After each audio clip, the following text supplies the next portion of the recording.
cultured by Todak.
Di tim yang paling susah itu nyatuin semua di tengah perubahan yang nggak ada habisnya. Kami bukan lemah, kami cuma belum searah. Menang atau kalah itu biasa, tapi ingat satu hal, kita itu keluarga. Waktunya konsisten saling percaya. Sejak kapan Navari jadi CEO? Hah? Lalu dia Ming. Mending lihat ini. Yang ini murahnya beneran. Bantu kita naik level barengan.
Divine judgment! Witness the power of pure lightning!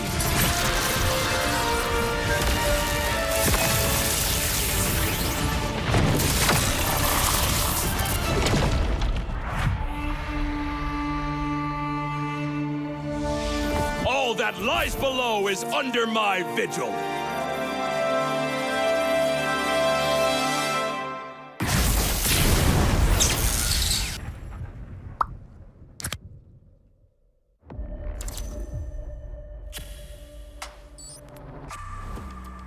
Semua perjalanan mempunyai cerita. Dan semua orang ingin menjadi pahlawan dalam cerita itu. Menjadi seorang pahlawan bukan hanya sekedar menang perang, namun mampu mencari modal untuk berperang. Oke. Hanya modal gold. Pet sekarang modal gold gampang kena comeback. Pahlawan itu butuh pengalaman. Pengalaman berseason-season adalah hal paling berharga. Alah, pemain tua, mekanik tua, masih main raja-rajaan. Orang bilang gue jadi pahlawan cuma karena hoki. Gak gitu, bro. Masihkah hoki? Hoki, faktanya gimana? Untuk menjadi pahlawan, harus bermental baja biar bisa menghadapi segala kondisi. Mental baja. Berarti gue udah bisa jadi pahlawannya dong. Gue baru masuk aja, udah dapat Rookie of the Season. Sebagai anak baru, gue udah cukup hebat kan? Hebat kata lu. Dalam hal apa? Kill banyak. Untuk bisa memberikan itu, perlu sosok pahlawan. Kalau sosok itu nggak ada, tim lu nggak bisa apa-apa. Hah? Cut. Wani doang, hanya bikin mati konyol. Masa pahlawan kayak gitu? Kita juga harus bisa menjaga tempo agar semua bisa berjalan dengan lancar. Lah, talent gue kemana? Kak, cukup, Kak? Oke, thank you. Gagal lagi jadi pahlawan di MSC. Ah, iya ya. Keburu pensi nih. Tapi, setidaknya gue masih di atas lo.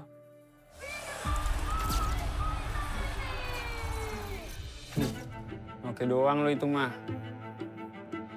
Season ini nggak akan semudah itu. Yo, mulai syuting. Nih, baca dulu. Loh, kok lo jadi Estrada, Man? Magang, Mor. Wih, serius kita bakal main di sini? Yes, approve. Kalau emang di sini, akan lebih pantas buat ngebuktiin Siapa pahlawannya?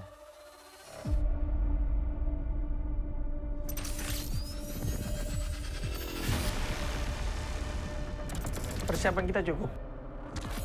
Kita berpengalaman.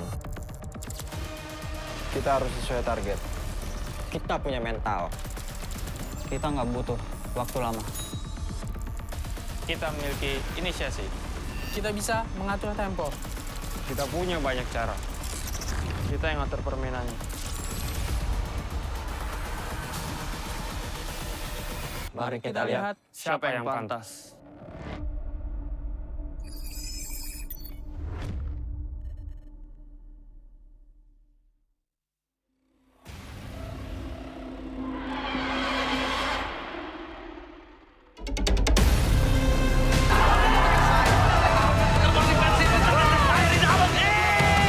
Dari MPL lagi Armenia yang berkairi. Dino mencoba untuk bertahan depan Armenia oleh MLBB.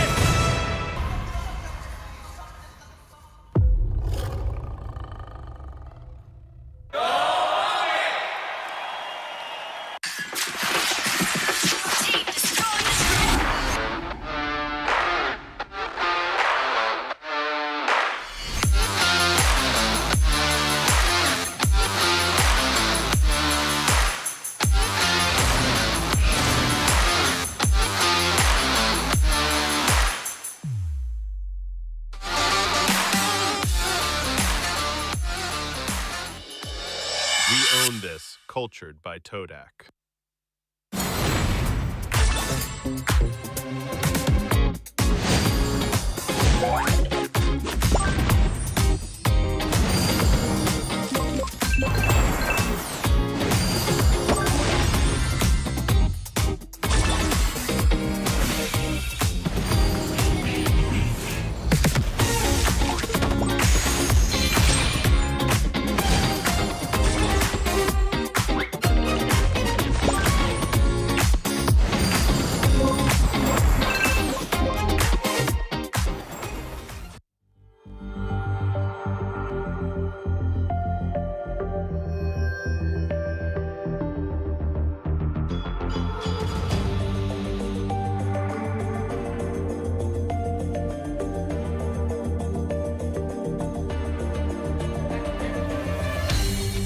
Aku kan berdiri dan terus berlari, terus ke arah puncak tertinggi. Ku takkan berhenti, hanya sampai di sini. Kemenangan abadi menanti. You know we won't miss if we unite our focus. And if you haven't noticed, we all live. Nyalakan apimu, hadapi semua tantangan, hadap semua serangan, jatuh bukan halangan.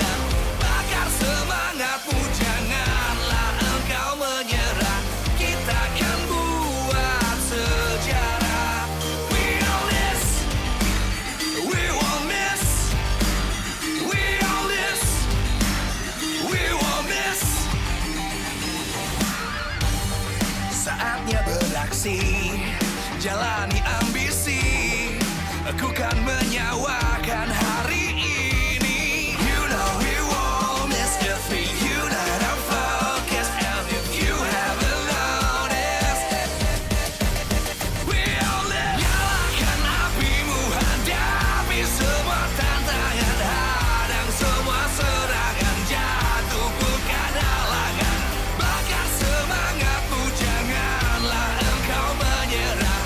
Kita akan buat sejarah. We all this, we won't miss.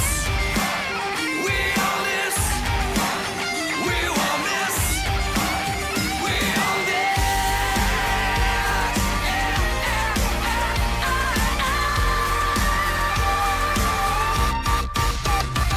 Nyalakan apimu, hadapi semua tantangan, hadang semua serangan, jatuh bukan halangan. Bakar semangatmu, janganlah engkau menyerah. Kita akan buat sejarah. We all this.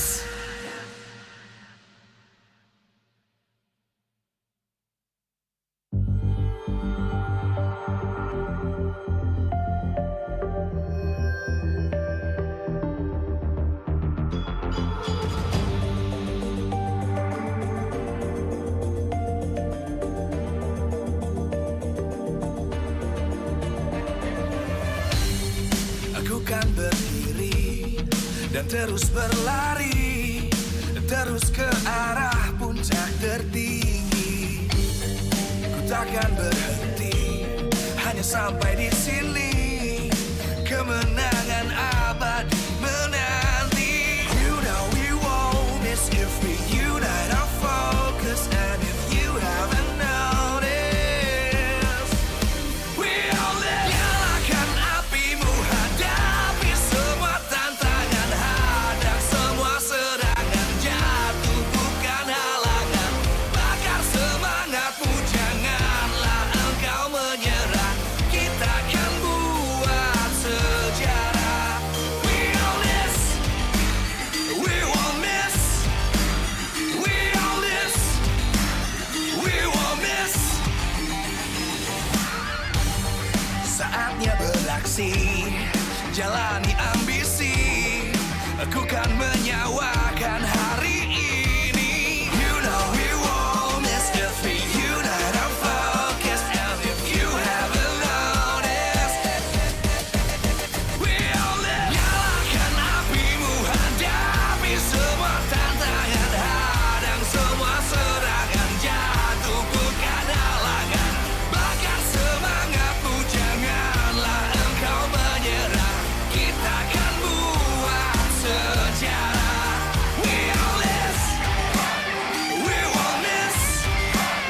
We all this, we won't miss. We all this.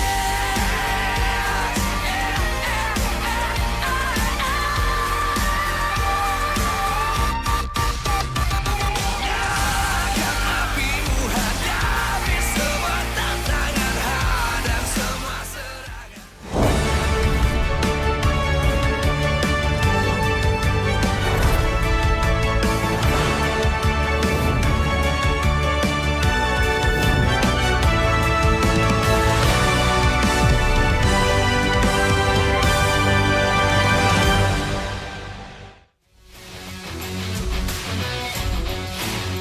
Live from MPL Arena, Jakarta.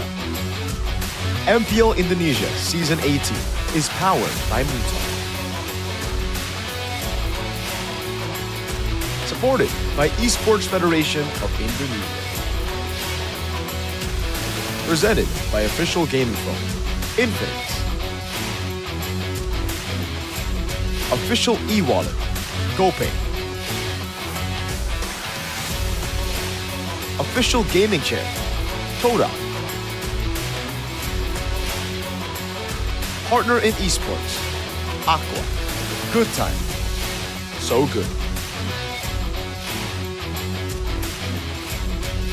We own this.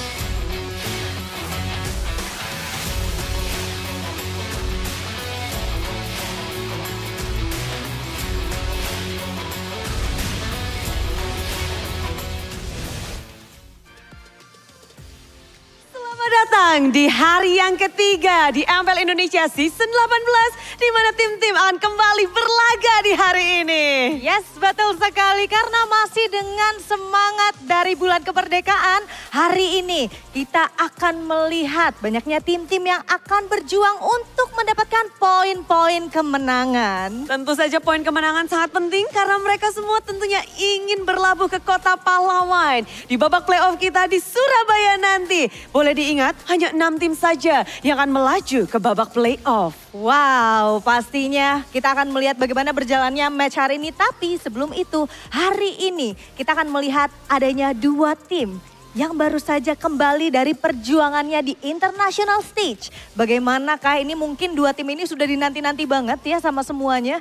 Karena lumayan banyak dimension juga, katanya bisa dibilang 2 tim terkuat untuk di season ini, Bude. Iya, dan banyak sekali yang berekspektasi juga untuk melawan mereka. Dan para fans pun sudah tidak sabar untuk menyaksikan bagaimana mereka beradu di panggung ini. Piketron dan juga Onyx akan kembali hadir nanti, tapi di match kedua dan match ketiga. Yes, betul sekali. Dan di match yang pertama kita akan melihat adanya TLID yang akan berhadapan dengan Dewa United. Di mana seperti yang kita tahu, Kevin dengan Hiraranya membuat kita semua terkejut karena permainan yang cukup baik yang luar biasa diberikan oleh Kevin. Tapi dari Dewa sendiri membuat kita penasaran apakah teman-teman dari Dewa United bisa bounce back untuk di first match kita hari ini. Ya, mengingat hari kemarin mereka sudah beradu. Namun dengan hasil yang berbeda, tapi kita lihat perjuangannya 2-1. Semuanya benar-benar keras dan hari ini siapa yang lebih keras? Wow, makanya sebelum kita mulai untuk match pertama kita hari ini, pastinya kita berdua pengen ingetin untuk teman-teman yang lagi nonton Superfans dimanapun kalian berada. Jangan lupa kirimkan dukungan kalian, ramaikan sekarang juga kolom live chatnya karena pastinya itu menambah semangat dari semua player yang sedang berjuang bermain nanti, Bude. Iya, di sini kita berdua udah semangat banget ya, Pil ya. Betul. Dan pastinya semua Superfans yang ada di rumah yang lagi nobar-nobar, para co-streamer juga, dan kita juga mau lihat bagaimana semangat dari para casters. So caster, let's go!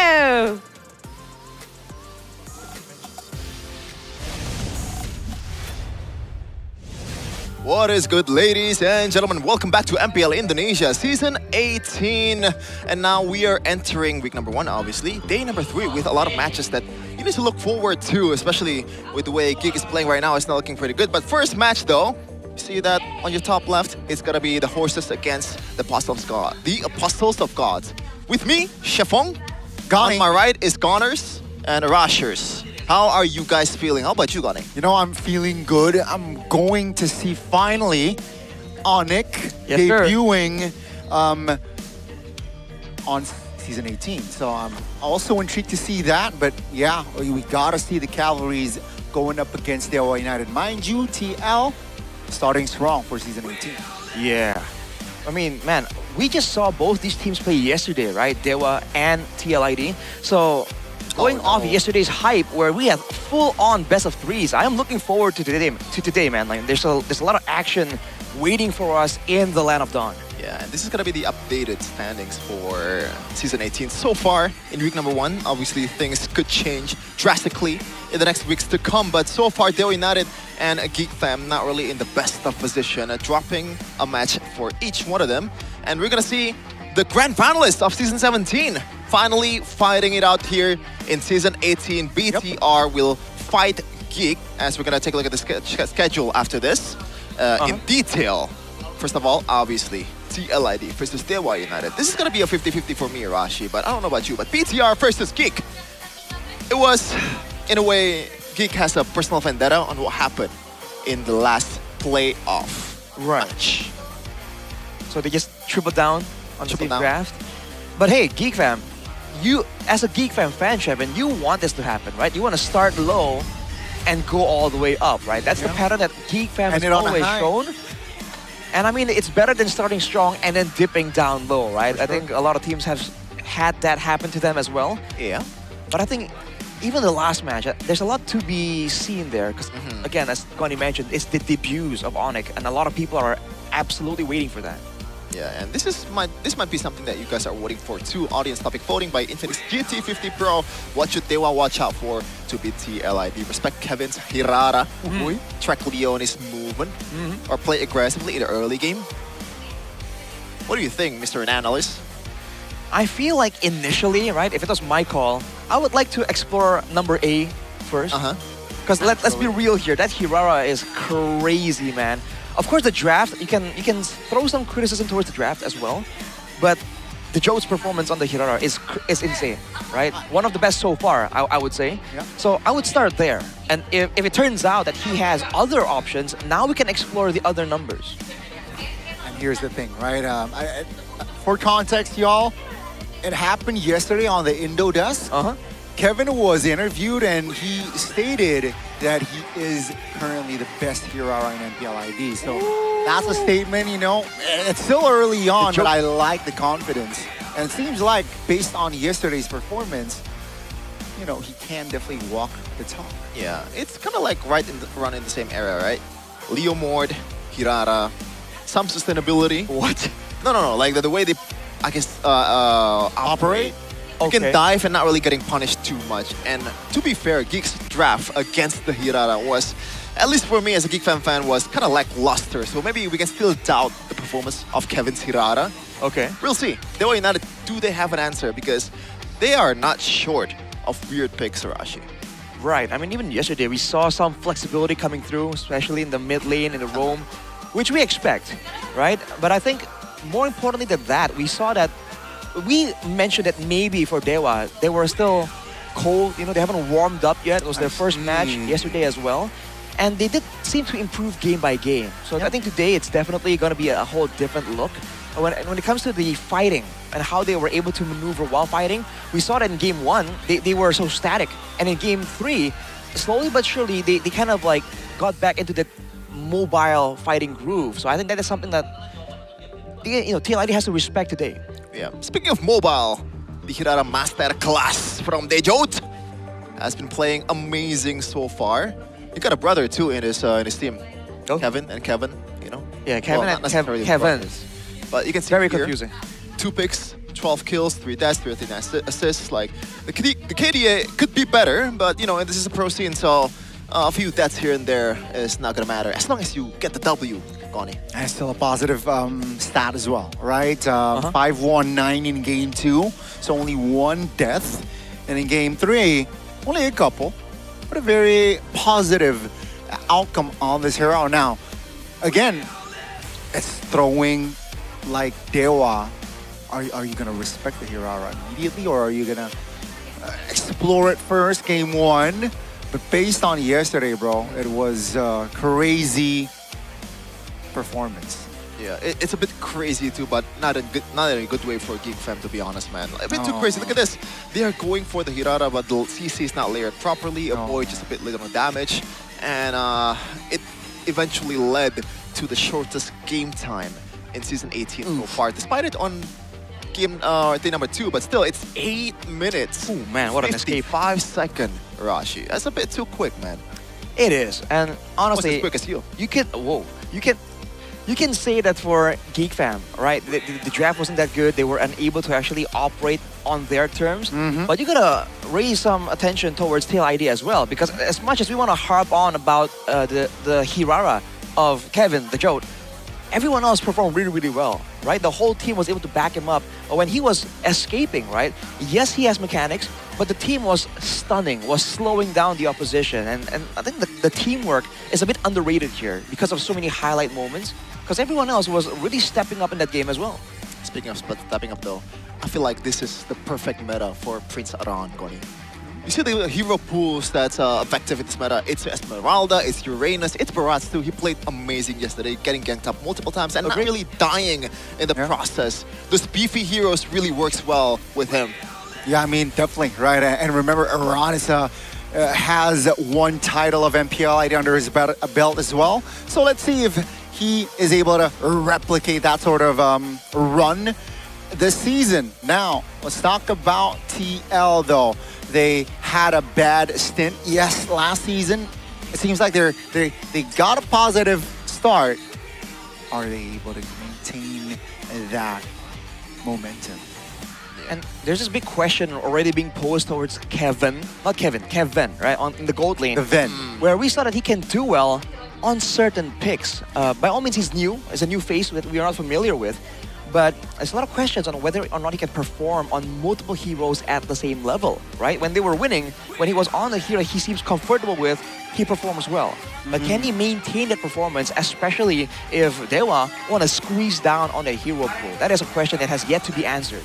Yeah, especially yesterday, in some games, I think he got gapped by Kanziski on a losing Game match. 1, I think? Yeah, game 1. It was Game 1 was pretty rough, bad. man. It's pretty rough. But the good news is the only way is up for Kevin, and that also applies to TLID. Despite the hype, or like thereof, after last season's performance, a lot of people are still doubting this team, man. Okay.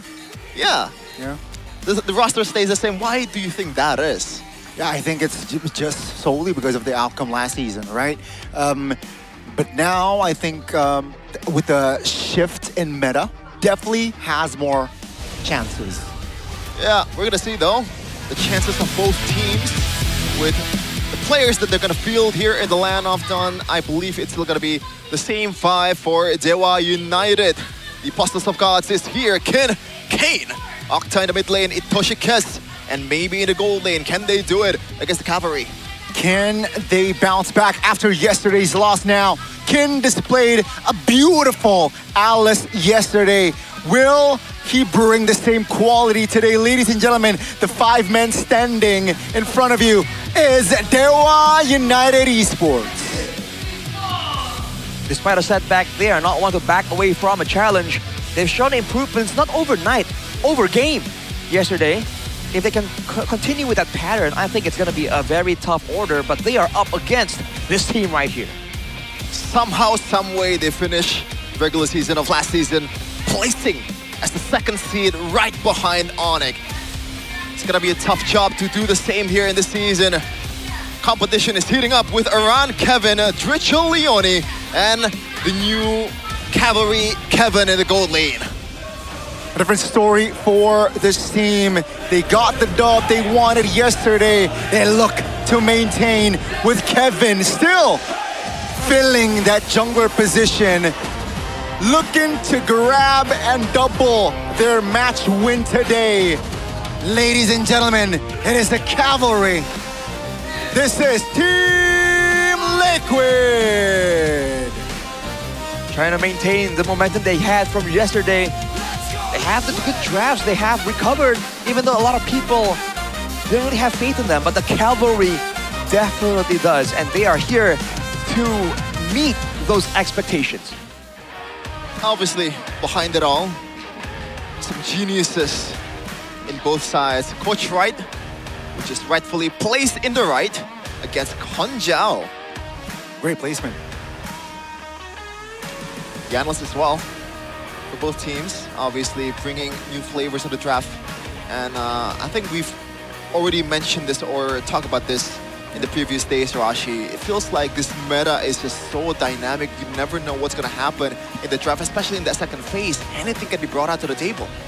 I think if anything is gonna float up to become like really prio, really pick or ban and become a constant in the game, where we're gonna see it starting from next week. This week though, it seems like the EXP lane and the mid lane is where all the attention is, right? Where the counter matchups there can decide a lot of what happens in the game. Looking at the audience topic voting by Infinix GT50 Pro, what should they watch out for to beat TLID? Number A definitely has a lot of attention. If that fails though, number C becomes the option that the people agree can make a difference. Yeah. Early game seems to be the name of the game so far in this meta. Tempo. We've seen in EWC or Turkey, they played an amazing early game going, especially when you get those tempo heroes. You're a roamer player yourself. A lot of heroes can be utilized to get the early game. Something like an Atlas maybe. Atlas, right? Even, you know, we saw like what Cho can do. So again, it's just so open in this current shift. Now, I think the team that finds and sticks to their identity first will have an advantage in this season. So far, Dewa United with the loss yesterday, I hope they keep the hardest team to judge early in this. That split-second evolution that the hardest team to judge early in this. That split-second evolution that Looking at the case of victory here for TLID though, We get a case of victory here for TLID though. But does the true mid play more aggressively to secure the early game and maximize Kevin and the true mid play more aggressively to secure the early game and maximize Kevin and rely on Aran or Kevin? It's not his meta. Even when his signature heroes are picked off, he still has a lot of like kind of surprise that he still has a lot of like kind of surprise that can work. But I feel like maybe leaving that for the roam position could actually allow them to actually do better against Leone. In the XP lane, it's a bit stale, if I'm correct. In terms of how they... dynamic. No, like the way they, I guess like the operator heroes that they pick, it's mostly the one that's gonna tank up for the whole group. Unless you wanna play a glass kind of competition where you put the XP damage, which is kind of rare, but Goni, this is your time. I feel, I have a sense that it's gonna be dangerous grass. Really? It's almost like the screen has already showed it, Goni. There you go. There's Now it's official. Phase, though. Now it's official. Dangerous grass. Yes, sir. All right. Paquito, Atlas, and Selena. So Hanja definitely aware of the aggressive style that Dewa wants to play. For Dewa, though, Freya, Marcel is a bit of a constant, but the Claude very early on here, the Melissa is open. Oh, yeah, definitely open. Especially, are they trying to make TLD pick between the Hirara and the Melissa? It does seem like it. Yeah, there's no way they're gonna let go of the Melissa here, right? For Dewa United, there's a reason why you banned the Claude here. So that is to make space for the Melissa to farm easier, and there is no die coming first. Just yet. Dewa can pick it up. I think they have limit the heroes that can make things harder, I guess, for the frontliners of Dewa United, for Itoshi Kes, and also Kin here with the Esmeralda. And the Jushin ban, knowing fully well that the Barats is gonna be one of the two frontliners that TLID needs to make sure that he's gonna be very impactful in the game. So, and Octa is a very known Jushin user. Yeah, I think both teams, their approach is similar, if not the same, right? They're hiding the last two picks for their roamers and mid laners here. So they're really relying on being the impact makers between the mid and the roam. That's going to be the Novaria. Again, a hero that is rising in popularity here. At least MPL ID 2 days, we have seen a couple of Novaria, and it's quite nasty, Arashi. Certainly is, and we know that TLID likes using it as well, right? Ritual has shown to have some pretty good shots there on the Novaria. Eudora, though, for the side of TLID. Now, both teams are banning away some mid laners, but right now, Dewa has dibs. So this might come to bite TLID in the back unless they have some kind of pocket pick they want to use. Yeah, I think both. Lilia would be the safe option. I think it can work actually for both sides. Well, the high ground defense is nasty if you pair the Melissa and the Lilia. Or do you want to go crazy with something like a... Oh, never mind. That's, I guess, the standard way to counter this kind of composition. Just punish all the dives. And Beleric is, I guess, can never be wrong to be picked here. Well, because technically with the Barats, it's going to be a bit of a front to back, right? I guess the Moskov, the multitude of hits will proc the passive as well. There's a lot of good synergy that the Beleric has here with the team too, to try and peel for the back line, to set up for combos with the Nolan as well.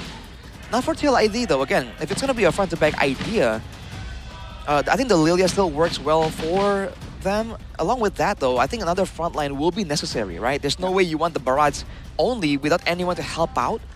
Valentina is also up and available. If they want to steal, went for the safer route. Oh, interesting. All in for T-Fight, man. That is a lot of AoE damage and stun. Yeah, I thought it was going to be a Sicilian Carmilla, but I think the early game is going to be pretty miserable if you pick that. And Carmilla plus Zetian fares well against this very teamfight heavy Beleric on the other side. Now for... Oh, man. They need a mid laner here. So Lilia is still open. And what other options? I guess that's it.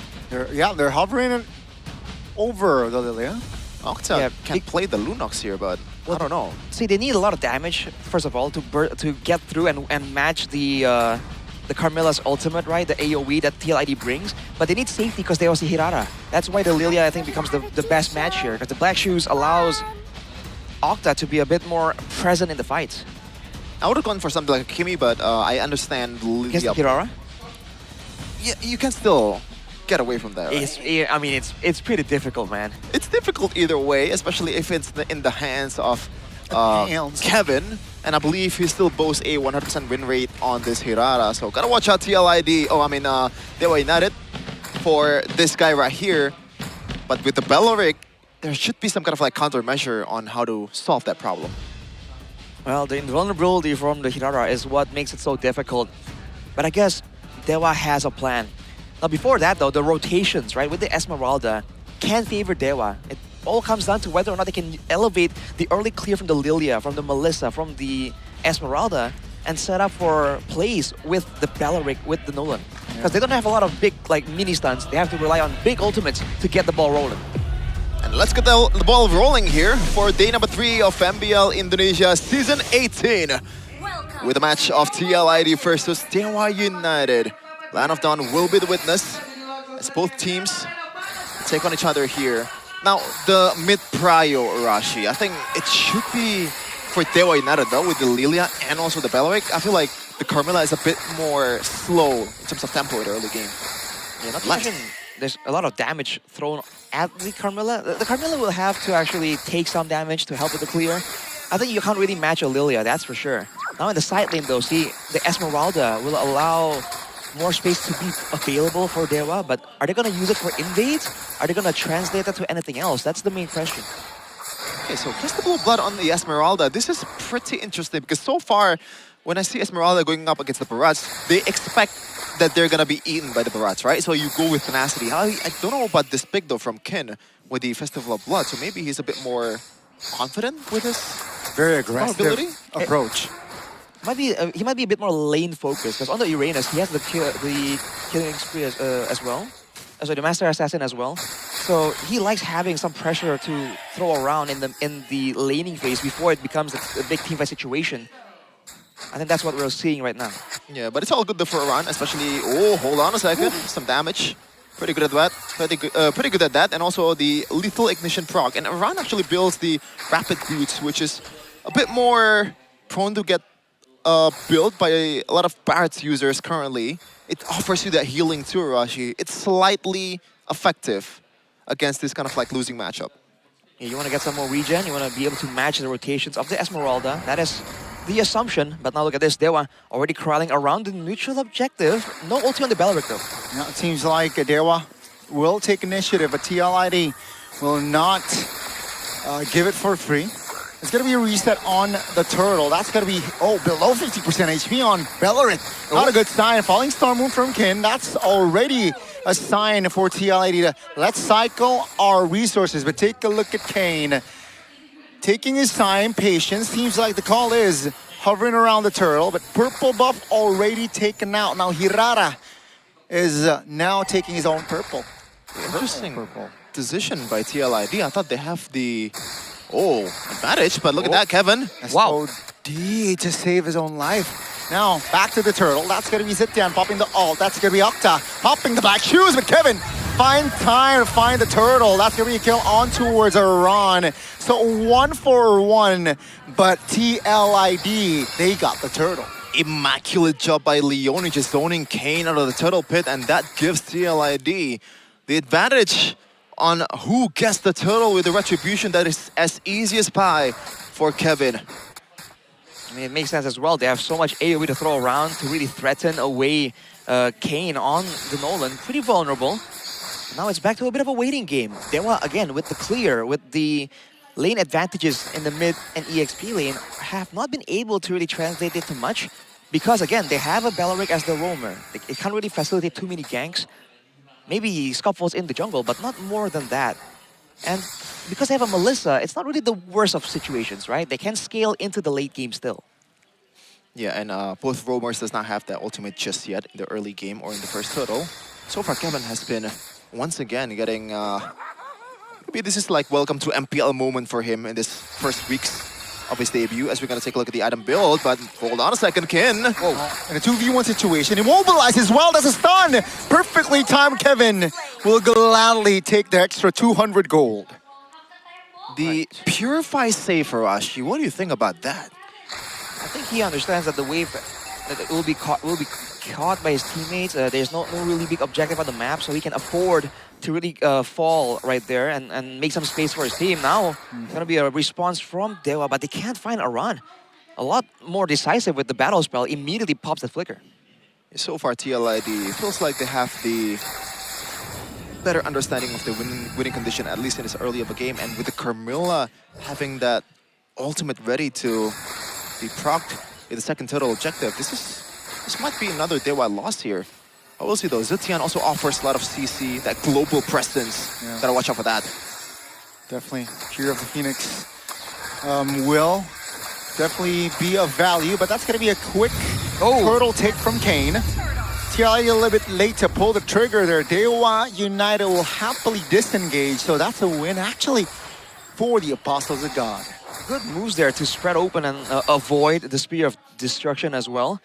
They're doing a great job here, like matching up to TLID despite the risks. It almost feels like TLID should maybe push the pace a little bit more.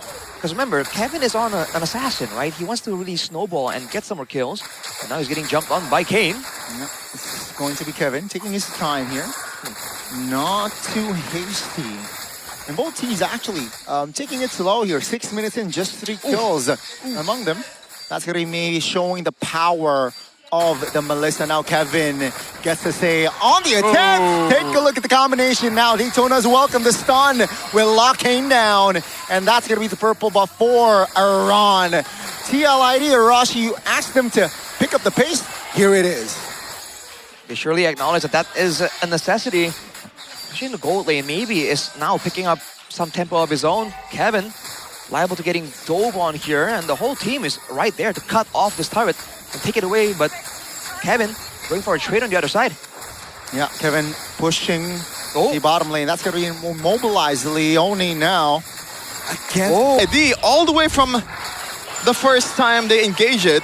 Leone once again starting the team fight really well with a few of the Phoenix follow as well, but Kevin, as the punisher of the group, just makes it way better for TLID.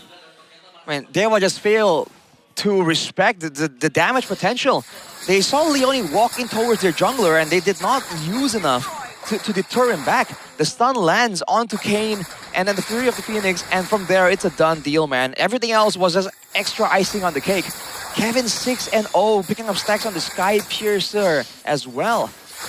Oh man. Oh, very close to that 30-80. No, he's not going for a Sky Piercer build, Kevin. Oh, okay.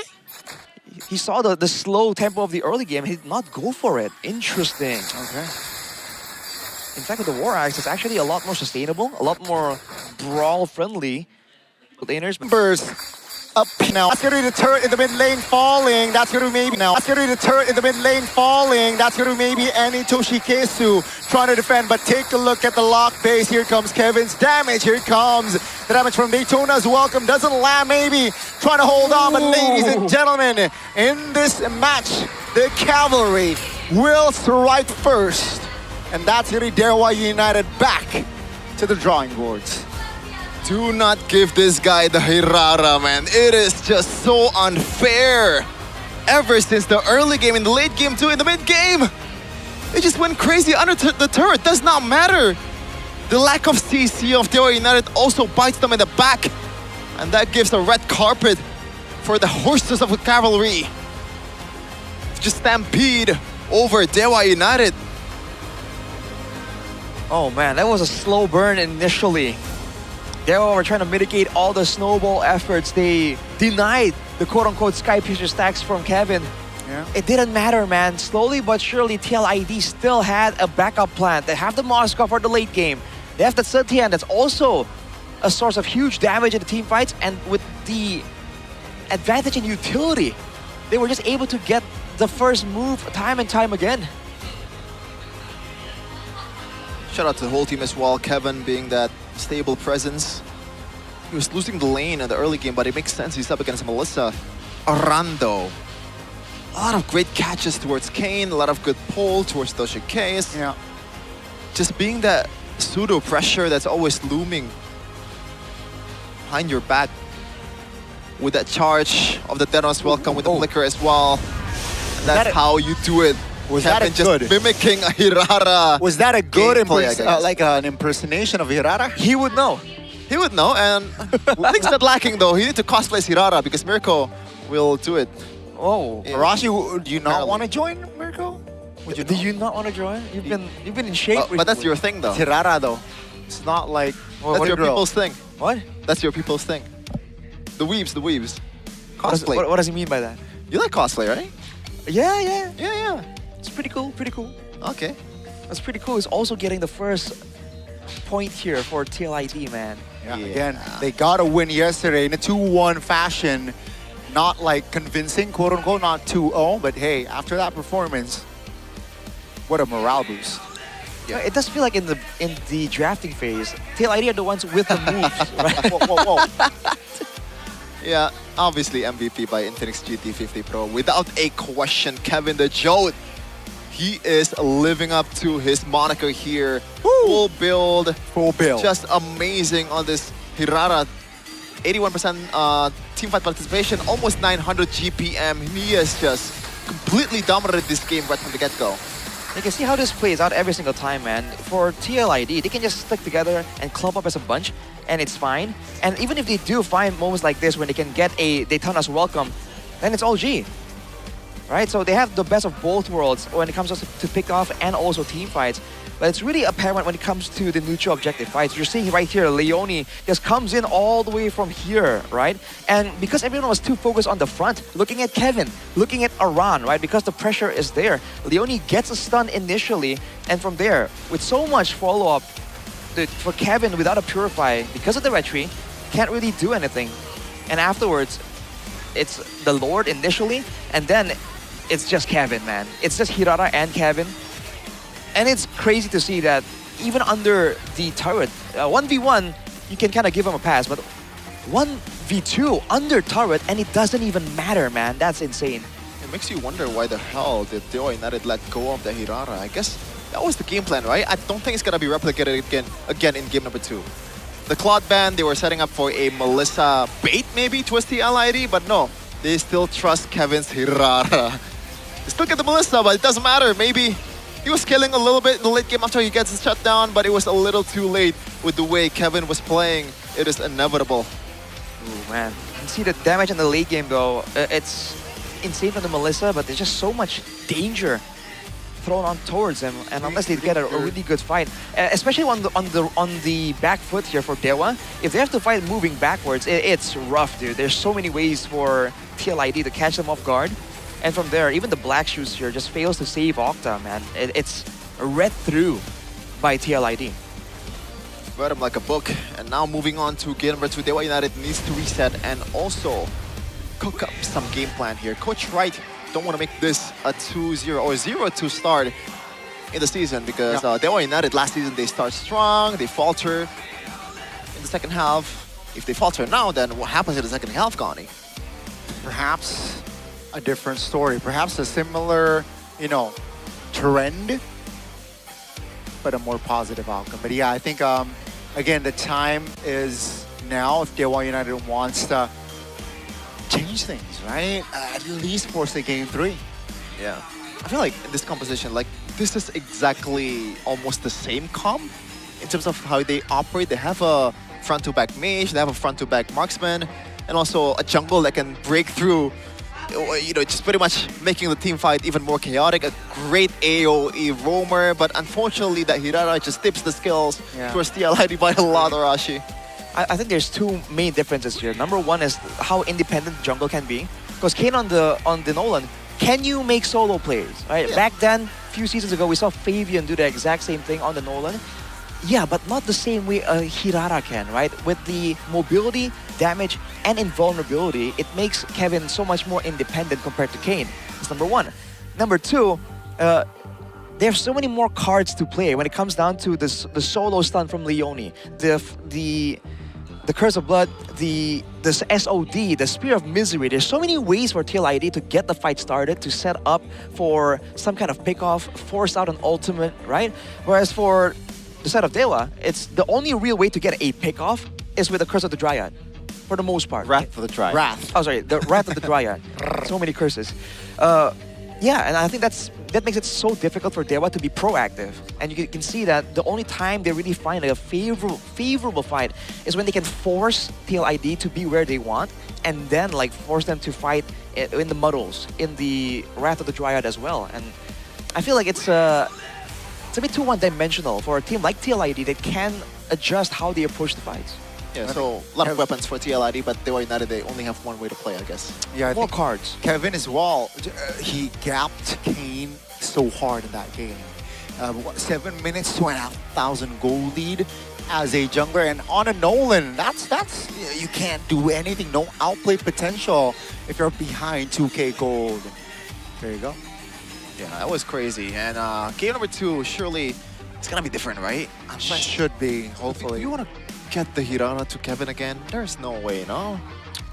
I think that was the initial game plan, right? Yes, we can somehow solve Kevin's Hirana, but after what happened, there's no way.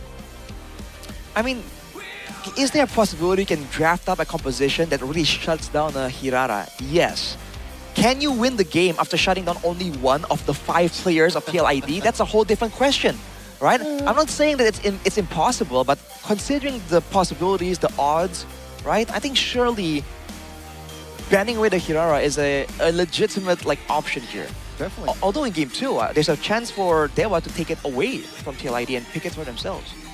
Yeah, it seems like in the drafting phase too, it's mostly just Dewa United responding to what TLID has drafted. Maybe except the Melissa pick. That was the main, I guess, like winning condition and also main weapon of Dewa United. It's just not utilized enough. Maybe they need to rotate more towards the gold lane. I'm not even sure. Because that was the winning lane right from the get-go, right? But even then, they have the global presence of the Zetian. Yeah, That can also appeal for them. So, how do you deal with that? Zetian was low-key very underrated, and the value of that hero in that game was splendid. You know, pops the all on the right timing again. Shout out to Drishel, just knows when. Perhaps it's communication, perhaps it's instinct. But yeah, again, a change from Dewa is needed. Yeah, but before we break down even further though about what's gonna happen in game number 2, there's someone here in the sidelines, Harashi, someone that you're familiar with. Me? Yeah. Who is it? It starts with an A. Who's that? It's Alyssa. Ah, it's Rashi. Alyssa Rashi? Kali ini Alisa sudah bersama The Calvaries. Di Calvaries mana nih semangatnya nih? Halo. Wow, luar biasa sekali The Calvaries ya di hari Minggu siang ini sudah berkumpul untuk mendukung tim kesayangannya. Kenalan dulu dong, ada siapa nih di sebelah Alisa? Kairo. Ada Kairu dan juga... Halo, namaku Ferdian. Oh, ada Ferdian dan juga Kairu. Kairu ini kamu siapanya Kairi ini? Kakek buyutnya. Kakek buyutnya ya. Alright, ada Kairu dan juga Ferdi di sini yang menemani Alisa. Gimana nih kalian melihat performance dari tim Liquid Indonesia sejauh ini? Apakah makin menggebu dan semakin optimis di season ini? Makin bagus ya, makin improve. Tadi Hirara Kevin juga bagus banget. Hirara Kevin. Ferdi, ada yang mau kamu highlight gak nih dari Hiraranya Kevin yang tampil dengan kayaknya apa cuman dia doang yang bisa main Hirara dengan sebegitu bagusnya?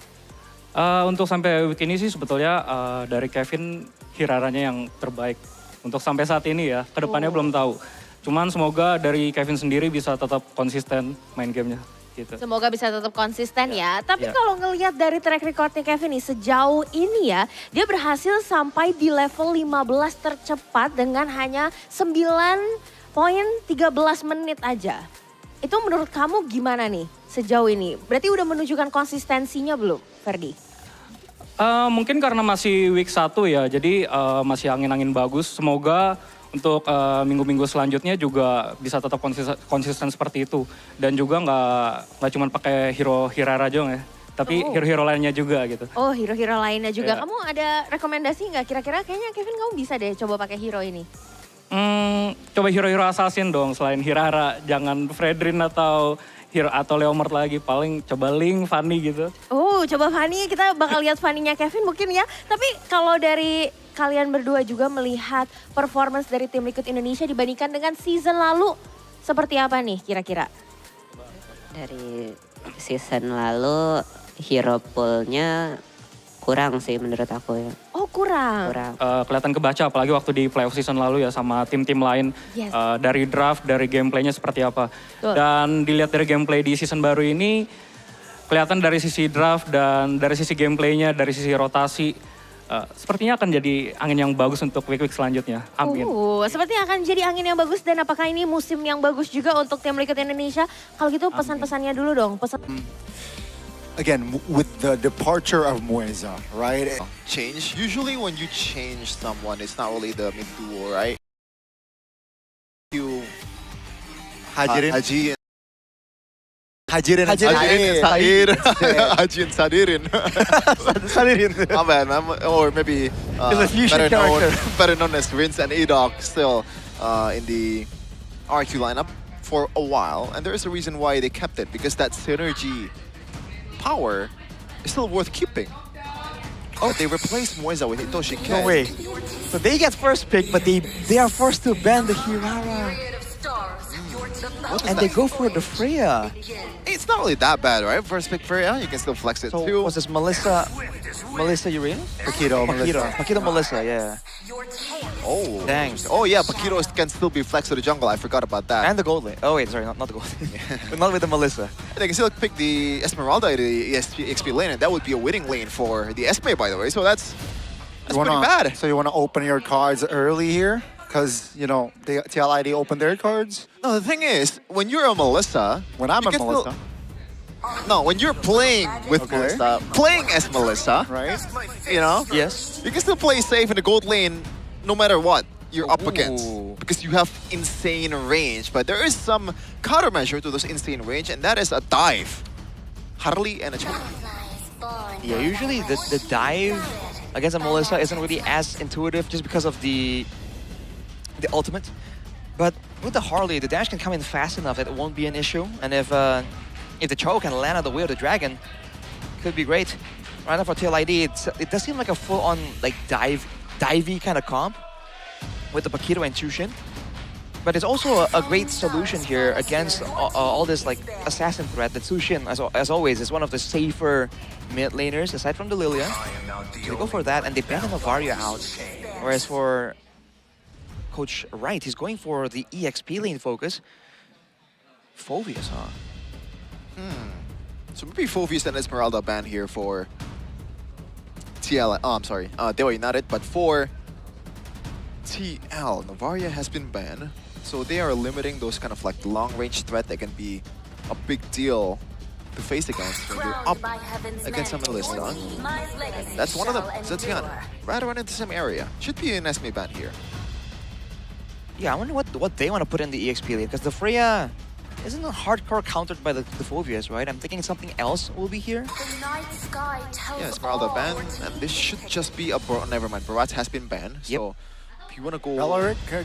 I don't know. Valoric, just have like a solid defense, you know, against his divey heroes, or...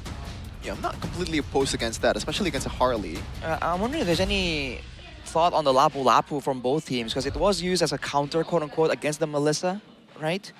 So it can be used aggressively by the side of TLID as well if they really want to. That could be the case for Dewa United, to be honest. Both sides, like you said, Arashi, good in picking up Lapu Lapu. If they could want to deny it, okay. They want to add Sandbag. Then a hero that can distract, you know, buy time potentially. The Uranus. Is there an a Eudora angle here for the side of Dewa? I think. You know what? I think a Lunox angle is more possible. It's more, you know, Octa signature. If they wanna at least. And like, then some kind of front. Yeah, there you go. The Lunox is hovered. Arlet? Wow.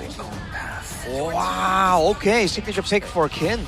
Yeah, but there's really not much CC proc for Dewa United. Normally you pair it with something like a Fredrin or maybe an Akai, Yeah, but it's Cho, it's only a Cho, no? It's only a Jit It's only the Cho, to be fair. It is only a Cho, but it is also Kin on the Arlet. It's not just any Arlet. This is the hero that gave him the nickname Kinsanity. And a countermeasure for the amount of dive that Dewa United has would be something like a Minotaur, Gani. But Yeah. they're hovering over towards, okay. Is it a beef or a horse? Cow or a If horse? they want to go more, proactive, potentially is going to be the Minotaur. If they want to go slightly on the reactive, they're going to go for higher loss. But it seems like, after discussing, they're going to go for the Minotaur. Adds healing as well. I like that. For your composition. So Uranus with their head is practically unkillable. Yeah. Or potentially could be unkillable with Minotaur around. I think it's gonna be Dewa to try and find a way to really throw a wrench in the plans of TLID. Because for TLID, they can just cruise to a victory here. This is a solid front to back. They got good peel. They have multiple ways to play out this composition. So I think Position 3, that's going to be again, no spells actually triggered just yet. I'm not sure about There with little to no information on Kevin's whereabouts. Maybe almost gets taken down. That's the advantage. The flicker as well now in the jungles of Dewa United. Stands the cavalry very, very strong. Heaven, or maybe later on like Iran, right? Heaven, or maybe later on like Iran, right? If you're focusing on someone else, Look at towards the turtle pit, 5 members of TLID, and they can play with the box easily. Arando might be the target here. Yep. Zoning, trying to provide time. Kesu though, and in no man. Oh.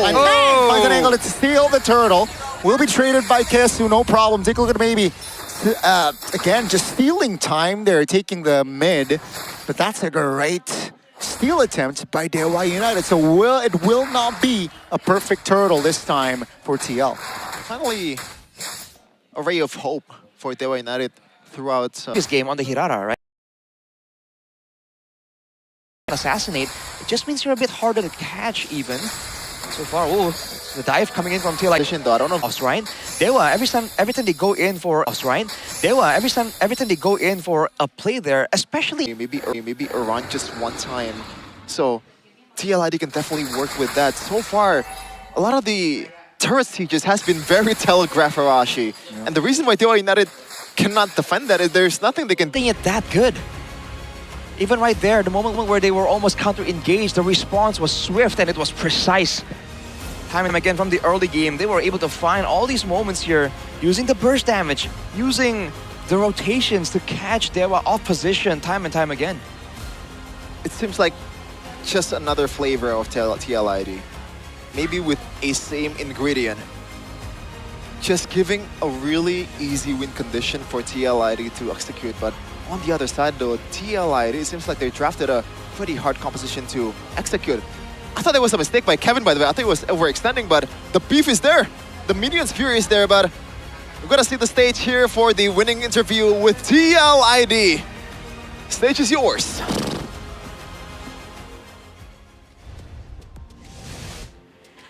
Pasukan kuda semakin gagah. Mereka menutup minggu yang pertama dengan kemenangan 2-0. Congratulations tim Liquid, minggu pertama begitu indah. Apalagi buat Kevin. Indah banget Bude, soalnya MVP terus kan. Siap. Jadi semakin menambah keindahan karena udah dapetin 2 kali MVP ya? Benar Bule. Wah. Indah banget. Apalagi dikasih Hirara lagi tadi. Nah itu ngomong-ngomong soal Hirara, menurut kamu kenapa sih Hirara kamu dilepas lagi? Kenapa? Kalau menurut kamu kenapa Hirara kamu dilepas tuh? Kayaknya mungkin masih week awal, jadinya Dewa pengen coba-coba aja dulu. Oh pengen lihat Hirara kamu kayak gimana ya? So they're trying it out first. Tadi kamu nunjukin sih dengan Hiraramu, kamu mendapatkan level 15 tercepat You got the fastest sejauh level ini 15 dengan so far. Hirara. Apa bedanya Hirara Kevin dengan Hirara-Hirara yang lain sih, Kev? What's the difference between your Hirara and everyone else's Sebenarnya Hirara? bedanya paling ini aja sih, setapan tim aku aja yang bikin Hiraraku I jadi think it's just lincah the aja. setup from the team that makes my Itu sih, Hirara look so much more agile. Di game tadi, thanks to siapa? It was thanks to the previous game. Drichel, soalnya dia setupnya enak banget tadi. Thank you to Drichel, because his setup is and Leonie, because their setup is so good. Leonie dan juga Drichel, tapi Drichel. Drichel. Ya boleh. Wah Drichel ini kita udah 2 kali ketemu, happy banget pastinya. Kalau Must be misalnya happy dari we've met Drichel twice gimana already? tentang match yang tadi? Seru Bude. What do you think about that match? It's very exciting. Gak ada masalah apa-apa semua, so far so good? So far so No good. problems, aman everything Aman good so semua? far? Ya. Kelihatan ya tadi dari permainan kamu ya, kayaknya kamu mainnya benar-benar lepas banget, happy banget. played relaxed and tadi happy bahkan and chill. ketawa-tawa fun banget, enjoy banget ya di Cel ya? Ya, bawa have fun aja boleh. Tapi sehat We just kan? have to bring it, Alhamdulillah sehat. just play with fun. Tangannya sehat, itu pakai koyo 2. Your arm's okay Karena because you ini have like kedinginan aja, boleh. pads. Oh kedinginan, biar anget-anget dikit tadi ya. Oh, Tadi it's because it's cold. kayak 2 So game it's to cepet warm his banget hands. kita ngelihatnya. Sempet panas? Atau nggak sempet baru pemanasan tiba-tiba udah end? Kevin katanya pengen cepat pulang boleh. Oke. Oh, Kevin said he wants to go Oke, home Kevin fast, pengen cepet so pulang. we just Pawangnya Kevin, Turn up the Kevin pace. atau kamu sih, Dricel? Pawangnya Kevin? Bawanya Kevin. who's controlling Kevin? Kayaknya dua-dua ya deh. Oh kalian mawangin ya? Yeah. I think us. Langsung dipawangin ya dari Kevin sendiri. Cuman sabar sebelum kita menuju ke Kevin, di sini aku udah kangen banget sama Leoni. Hai Halo, Leoni, Leoni. gimana kabarnya? Wah, dia selalu panggil aku Bang setiap season, Bude. Bang Bil? Tolong, Always calls me tolong Bang. Bude. Bang Bil ya? Bude tolong, sekarang aku yang minta tolong sama Bude. Leoni. Leoni. Wow, happy banget ketemu lagi Leoni. Melihat permainan kamu dari match pertama sampai dengan So have match you yang seen your kali gameplay ini from untuk di the first minggu match? ini dari Leoni sendiri. For this week? Gimana sejauh ini ngelihat tim-tim yang udah bermain? What do you think about the other teams so far? Ya tim-tim yang bermain apa ya? Gimana tuh? Ya kalau dari aku sendiri ya tadi apa sih pertanyaannya? Lupa. Ya ampun udah manggil Bang, lupa pula pertanyaannya, nggak apa-apa nih Oh, aku ulang what was ya. the question? Kalau dari Forgot. Leoni sendiri ngeliat kan udah banyak nih kan tim-tim yang main. Menurut Leoni pandangan kamu gimana nih? What is your opinion on the teams that have played so aja far? sih semua tim. It's the same, Tapi all the teams. Lawan masih belum kelihatan nih Onyx sama BTR nih kan ya. But we still haven't seen Onyx or Bigatron. EWC kan. Because you know, IWC. Jadi masih pengen ngeliat dari dua tim itu ya, yaitu Vitality dan juga Onyx ya. So you can't wait to see what they have to bring. Itu yang paling ditungguin. Tapi kalau dari tim Liquid sendiri, minggu pertama kan kayaknya mulus. So we're gonna Mulus smooth sailing, right? nih. Ini udah, apa sih penyebab kalian bisa menyelesaikan minggu pertama dengan bahkan lebih What is strong the lagi reason? daripada kemarin? To be able to finish the Kevin, first week nyakmong dia, that banyak ngomong dia. easily, that smoothly. Kalau di belakang banyak ngomong.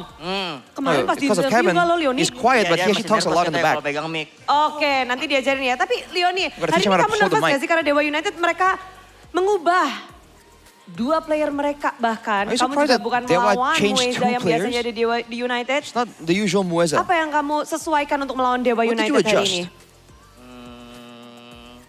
Gue sih cuma treatment sama aja sih sebenarnya. Lawan aja siapapun itu. Same treatment, whoever Dan I'm up enakin against. Kevin. Enakin aja semua nih si Kevin. Kanyang aja. Terus kalau late game urusan Kevin kan. So early game is dari Kevin, Kevin juga late Kevin game kamu is ya? Kevin. Kevin adek kakak biasa dia. Adek kakak biasa. Cuman Bude, kita tes dulu ya. Ini Kevin udah bawel belum? Bener gak nih kata Leoni? Katanya Is it sekarang true udah that bawel. Kevin dikasih is dua actually mic. Oke talkative? siap. Let's give him Hai two mics. Kevin. Halo. Nah, sekarang ini Hai, nggak Kevin. boleh Hello. nggak bawel loh.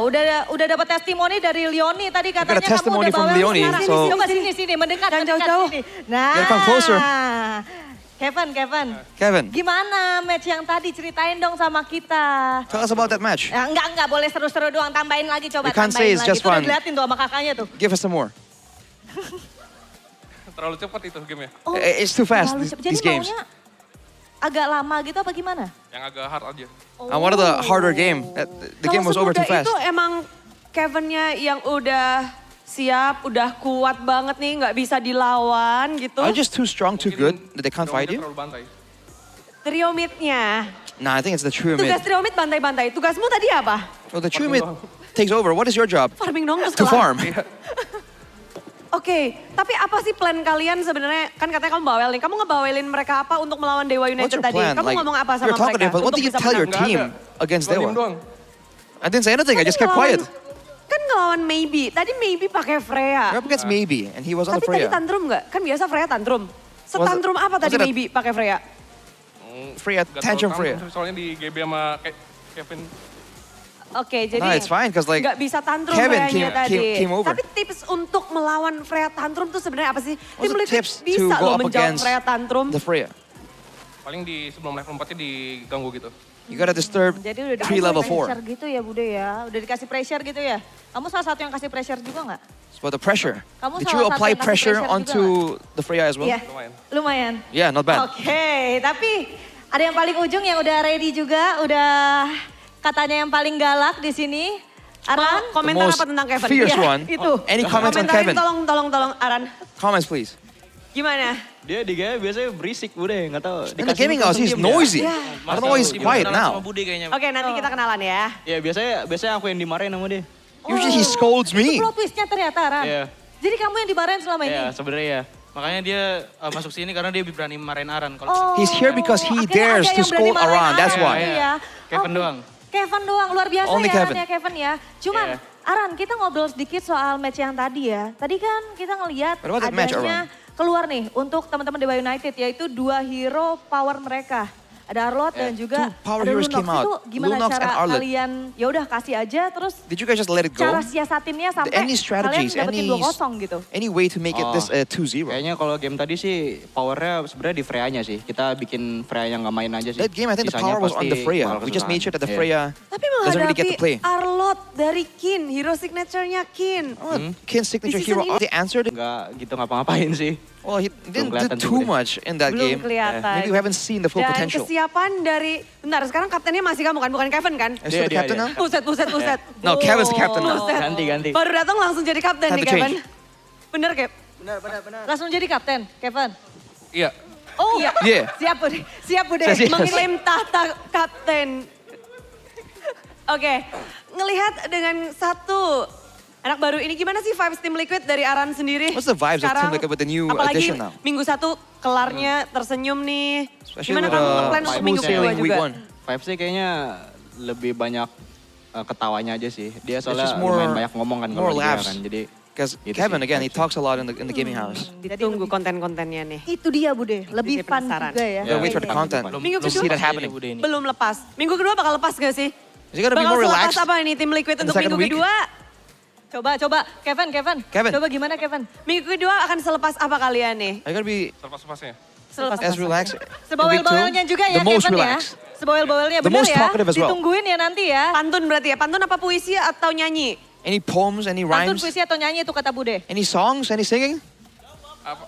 Apa Bude? Yang penting, ya udahlah yang penting menang ya kita ngobrol ya. Yang penting menang. Oke, kita nanti Didn't ya Bude hear, ya so. bagaimana kebawelan dari Kevin karena dia bakal bilang selepas-lepasnya. Tapi ini dia yang berhasil mengamankan di match kita yang pertama. So, This is the di victors of Paris, marilah kita match one. sambut. Inilah The Cavalry. dia Team Liquid ID. Cheers for Team Liquid ID.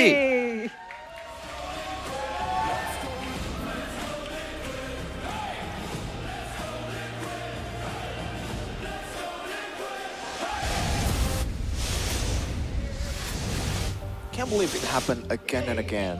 People doubt TLID in the early season after securing upper bracket, and now, wow, they might be there, at least currently.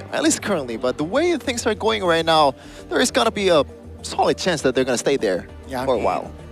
Again, with this win, it propels them to be the first current standings, right? With 2 matches win that's true. already in hand. So again, a very convincing start. Short yesterday's result was a 2-1, but at least against Dewa, they were able to close it out 2-0. No response. So again, just collecting as much points as possible in the early stages. Now, again, getting to the top is easy. Maintaining is a different ballgame.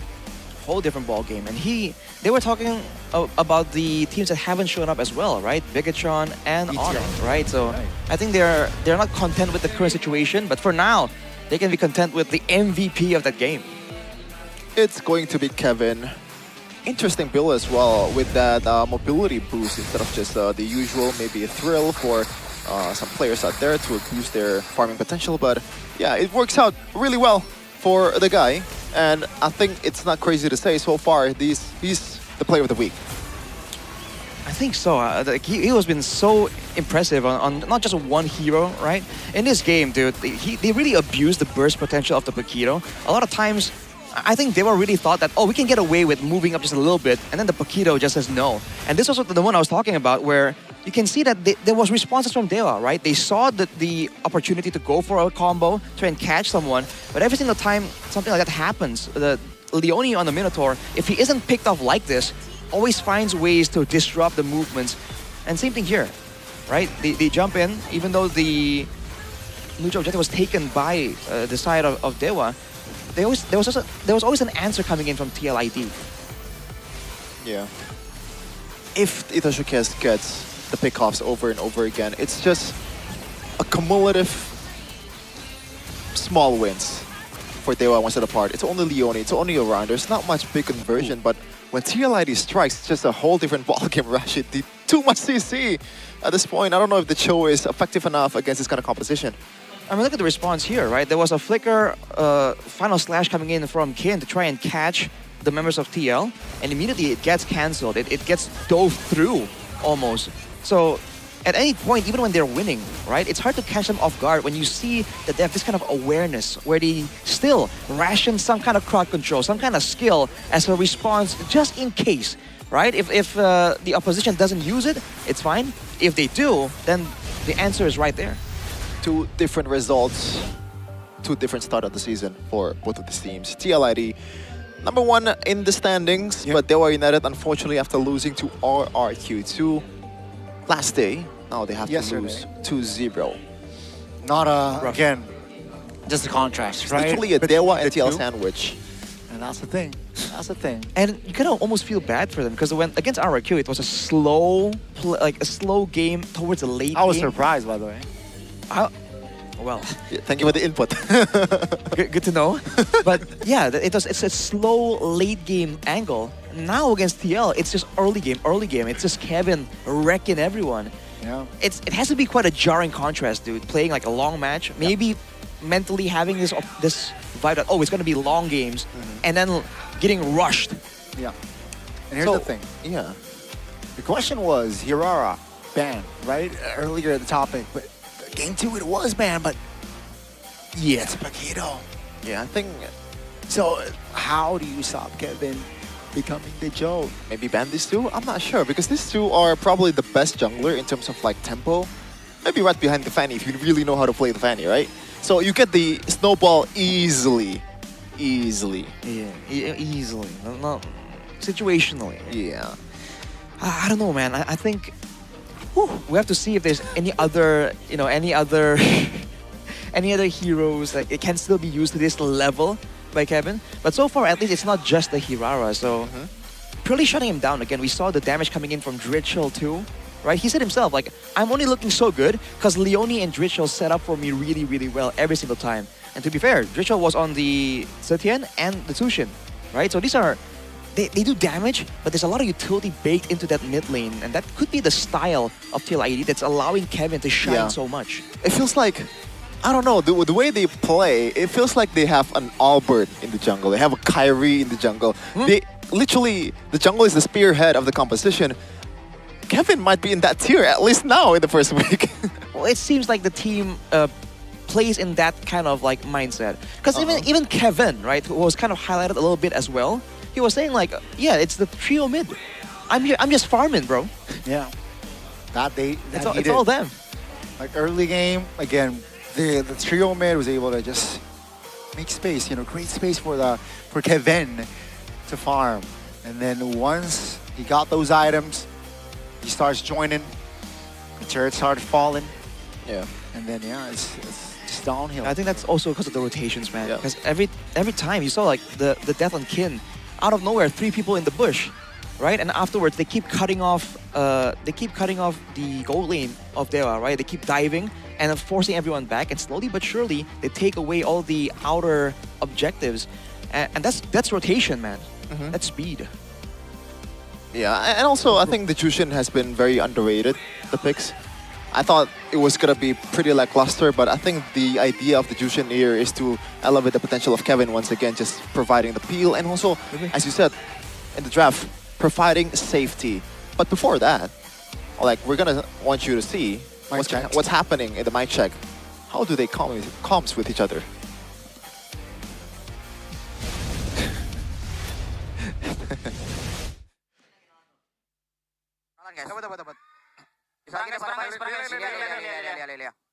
Depan dulu boleh. Backup Joy terus. Ada Komit. Ambil. Nice Jo. Mid dulu. Masih lor guys, santai guys. Flicker Belerik. Pakai lor ya. Melisa nih gosan nih. Udah tuh. Orang dulu ya, orang dulu. Masukin aja wave ya. Lihat Melisa itu. Sampai. Dahin. Satu dia. Aman kan kalian? Lihat sini. Gue 10 second. Dapat arload guys. Gas. Bosan lagi. Ada geser. Lagi depan dulu. Arload dulu guys.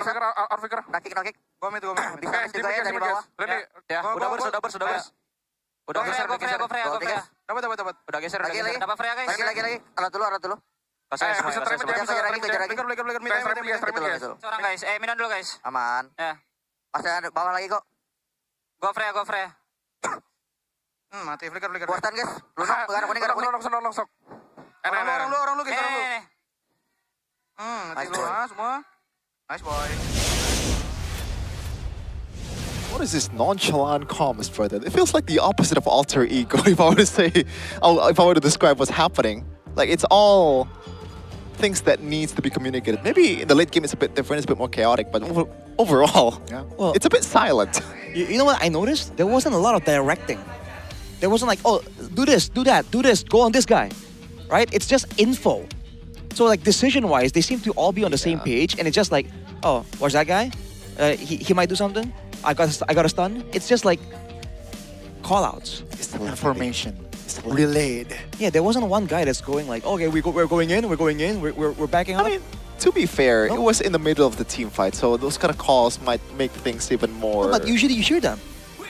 I mean, before they engage, usually, oh, you do this, I do this, and let's go. Oh, no, but when they're fighting, there's no like, watch out, Melissa.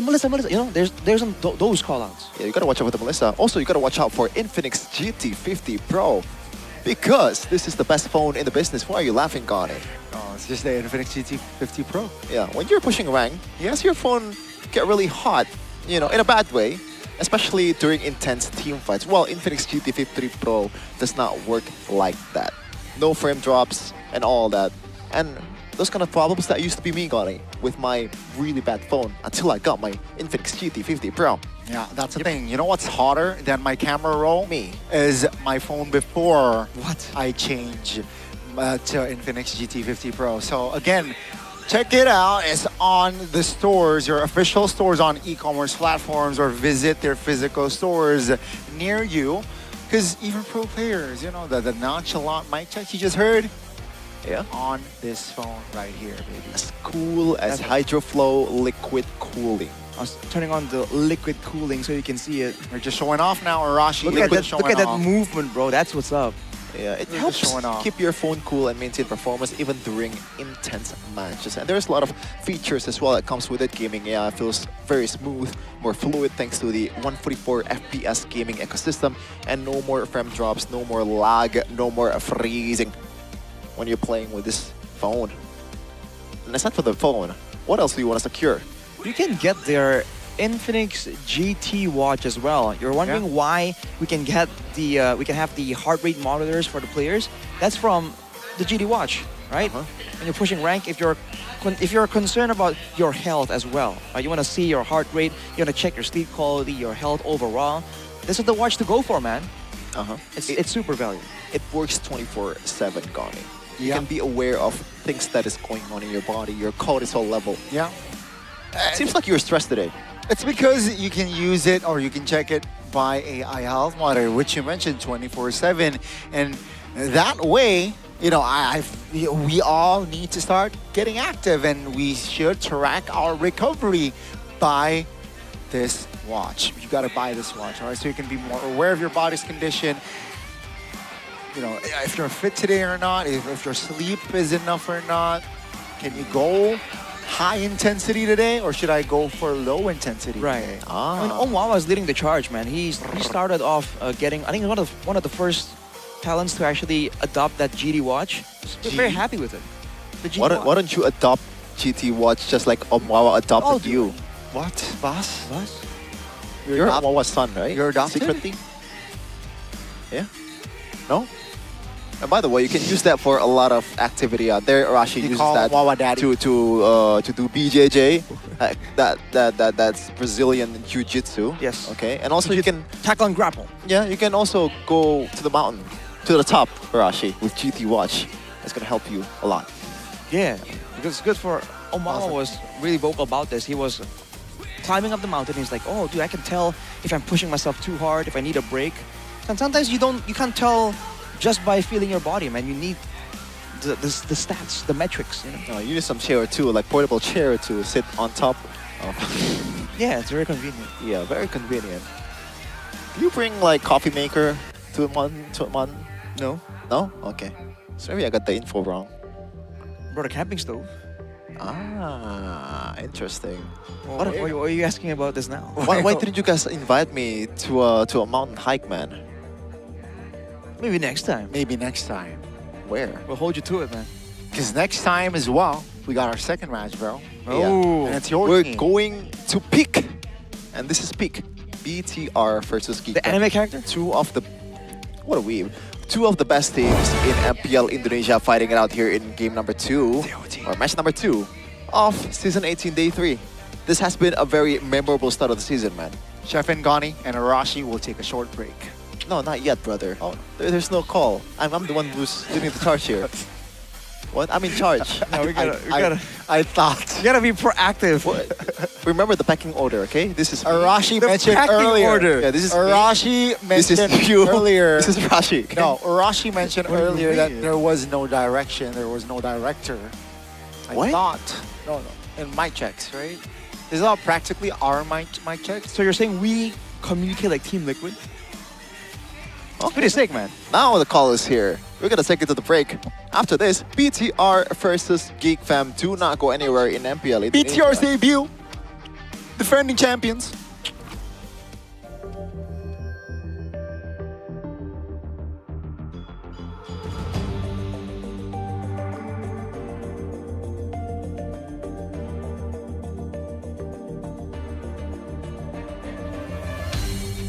Aku kan berdiri dan terus berlari, terus ke arah puncak tertinggi.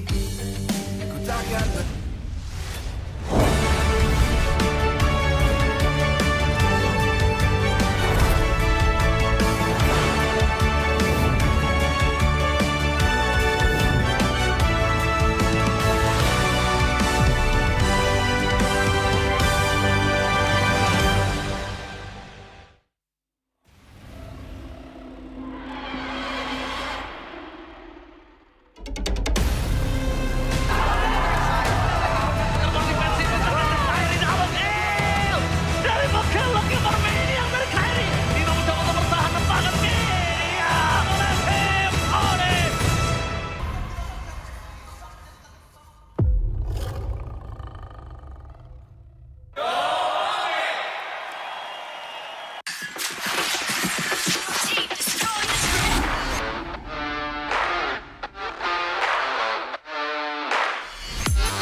We own this, cultured by Todak.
Di tim yang paling susah itu nyatuin semua di tengah perubahan yang nggak ada habisnya. Kami bukan lemah, kami cuma belum searah. Menang atau kalah itu biasa, tapi ingat satu hal, kita itu keluarga. Waktunya konsisten saling percaya. Sejak kapan Navari jadi CEO? Hah? Lalu dia Ming. Mending lihat ini. Yang ini murahnya beneran. Bantu kita naik level barengan.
Divine judgment!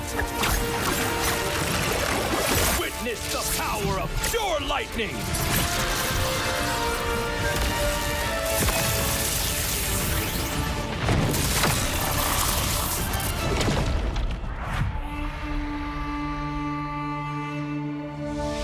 All that lies below is under my vigil.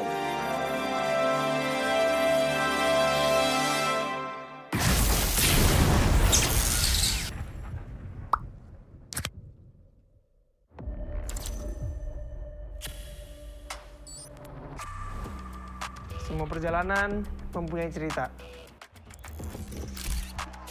Dan semua orang ingin menjadi pahlawan dalam cerita itu. Menjadi seorang pahlawan bukan hanya sekedar menang perang, namun mampu mencari modal untuk berperang. Oke. Hanya modal gold. Patch sekarang modal gold gampang kena comeback. Pahlawan itu butuh pengalaman. Pengalaman berseason-season adalah hal paling berharga. Alah, pemain tua, mekanik tua, masih main raja-rajaan. Orang bilang gue jadi pahlawan cuma karena hoki. Gak gitu, bro. Masihkah hoki? Hoki, faktanya gimana? Untuk menjadi pahlawan, harus bermental baja biar bisa menghadapi segala kondisi. Mental baja? Berarti gue udah bisa jadi pahlawannya dong. Gue baru masuk aja, udah dapat Rookie of the Season. Sebagai anak baru, gue udah cukup hebat kan? Hebat kata lu, dalam hal apa? Kill banyak. Untuk bisa memberikan itu, perlu sosok pahlawan. Kalau sosok itu nggak ada, tim lu nggak bisa apa-apa. Hah? Cut. Lani doang, hanya bikin mati konyol. Masa pahlawan kayak gitu? Kita juga harus bisa menjaga tempo, agar semua bisa berjalan dengan lancar. Lah, talent gue kemana? Kak, cukup kak? Oke, thank you. Gagal lagi jadi pahlawan di MSC. Ah, iya ya. Keburu pensi nih. Tapi, setidaknya gue masih di atas lo.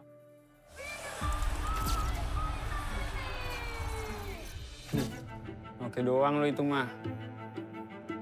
Season ini nggak akan semudah itu. Yo, mulai syuting. Nih, baca dulu.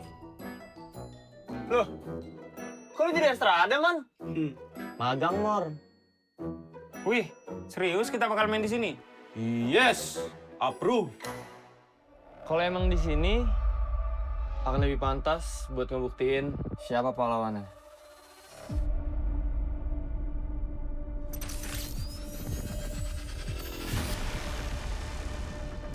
Persiapan kita cukup. Kita berpengalaman. Kita harus sesuai target. Kita punya mental. Kita nggak butuh waktu lama. Kita memiliki inisiasi. Kita bisa mengatur tempo. Kita punya banyak cara. Kita yang ngatur permainannya. Mari kita lihat siapa yang pantas.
We own this, cultured by Todak.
Di tim yang paling susah itu nyatuin semua di tengah perubahan yang nggak ada habisnya. Kami bukan lemah, kami cuma belum searah. Menang atau kalah itu biasa, tapi ingat satu hal, kita itu keluarga. Waktunya konsisten saling percaya. Sejak kapan Navari jadi CEO? Hah? Lalu diam, Ming. Mending lihat ini. Yang ini murahnya beneran. Bantu kita naik level barengan.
Judgment!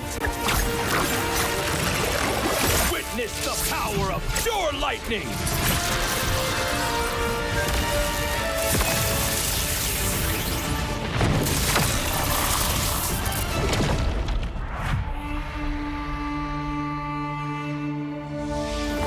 All that lies below is under my vigil.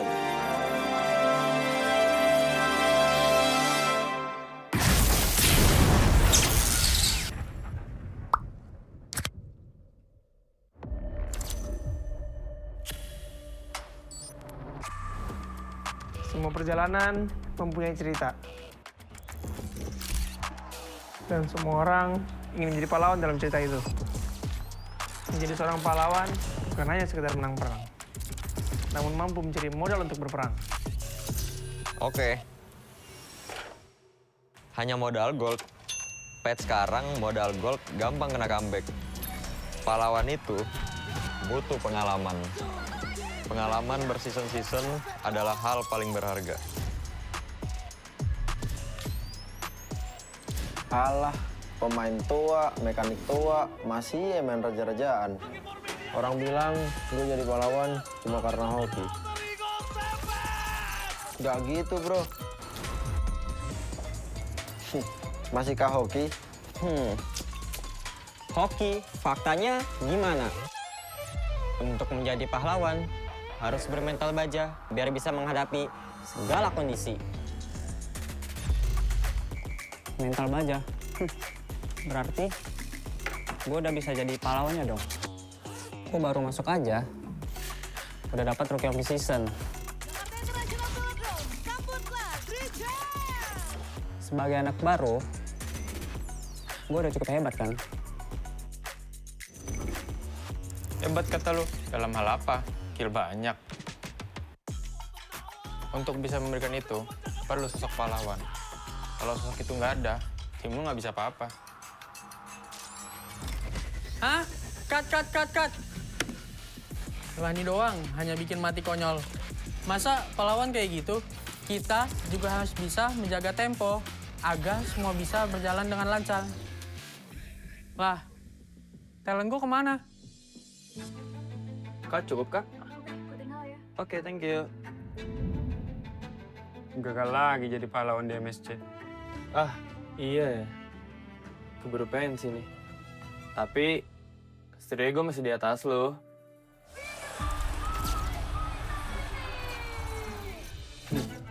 Oke doang lo itu mah. Season ini nggak akan semudah itu. Yo, mulai syuting. Nih, baca dulu. Loh, kok lu jadi Estrada, Man?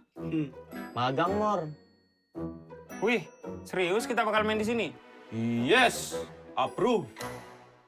Kalau emang di sini, akan lebih pantas buat ngebuktiin siapa pahlawannya.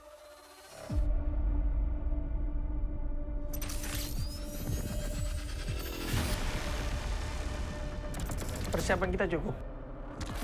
Kita berpengalaman. Kita harus sesuai target. Kita punya mental. Kita nggak butuh waktu lama. Kita memiliki inisiasi. Kita bisa mengatur tempo. Kita punya banyak cara. Kita yang ngatur permainannya. Mari kita lihat siapa yang pantas.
This, cultured by Todak.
Di tim yang paling susah itu nyatuin semua di tengah perubahan yang nggak ada habisnya. Kami bukan lemah, kami cuma belum searah. Menang atau kalah itu biasa, tapi ingat satu hal, kita itu keluarga. Waktunya konsisten saling percaya. Sejak kapan Navari jadi CEO? Hah? Lalu dia Ming. Mending lihat ini. Yang ini murahnya beneran. Bantu kita naik level barengan.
Divine judgment!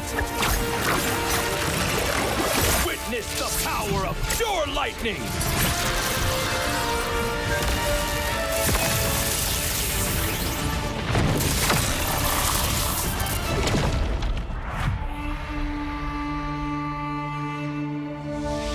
All that lies below is under my vigil.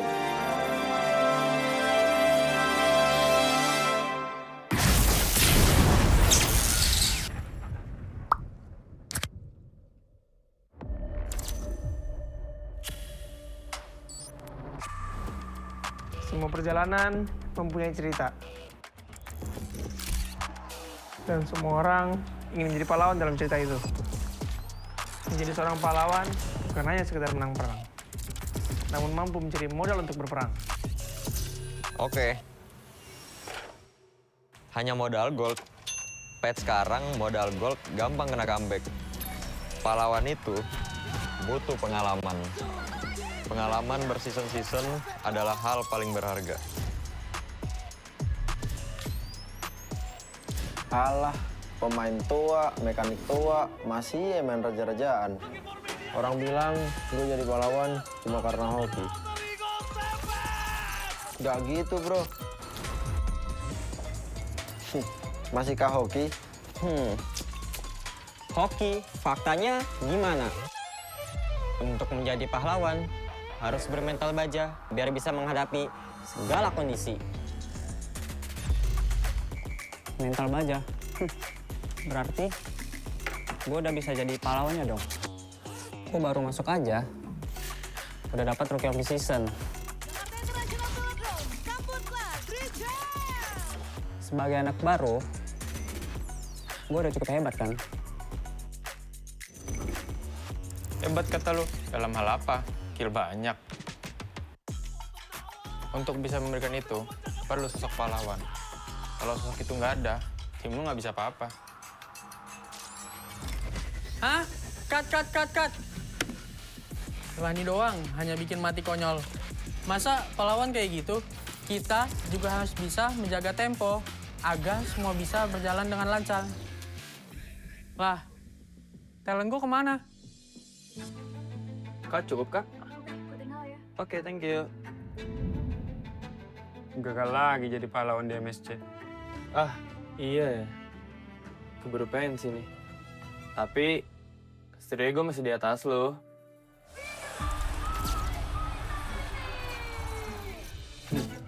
Oke doang lo itu mah. Season ini nggak akan semudah itu. Yuk, mulai syuting. Nih, baca dulu. Loh, kok lu jadi Estrada, Man? Magang, Mor. Wih, serius kita bakal main di sini? Yes, approve. Kalau emang di sini akan lebih pantas buat ngebuktiin siapa pahlawannya.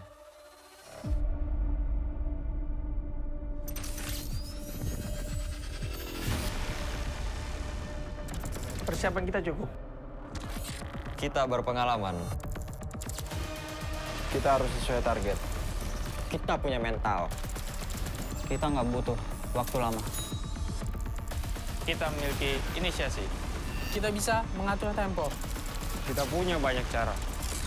Kita yang ngatur permainannya. Mari kita lihat siapa yang pantas.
We own this, cultured by Todak.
Di tim yang paling susah itu nyatuin semua di tengah perubahan yang nggak ada habisnya. Kami bukan lemah, kami cuma belum searah. Menang atau kalah itu biasa, tapi ingat satu hal, kita itu keluarga. Waktunya konsisten saling percaya. Sejak kapan Navari jadi CEO? Hah? Lalu diam, Ming. Mending lihat ini. Yang ini murahnya beneran. Bantu kita naik level barengan.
Divine judgment!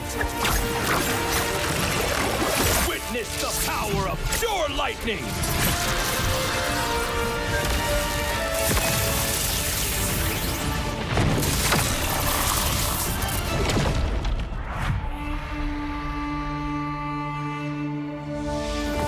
that lies below is under my vigil.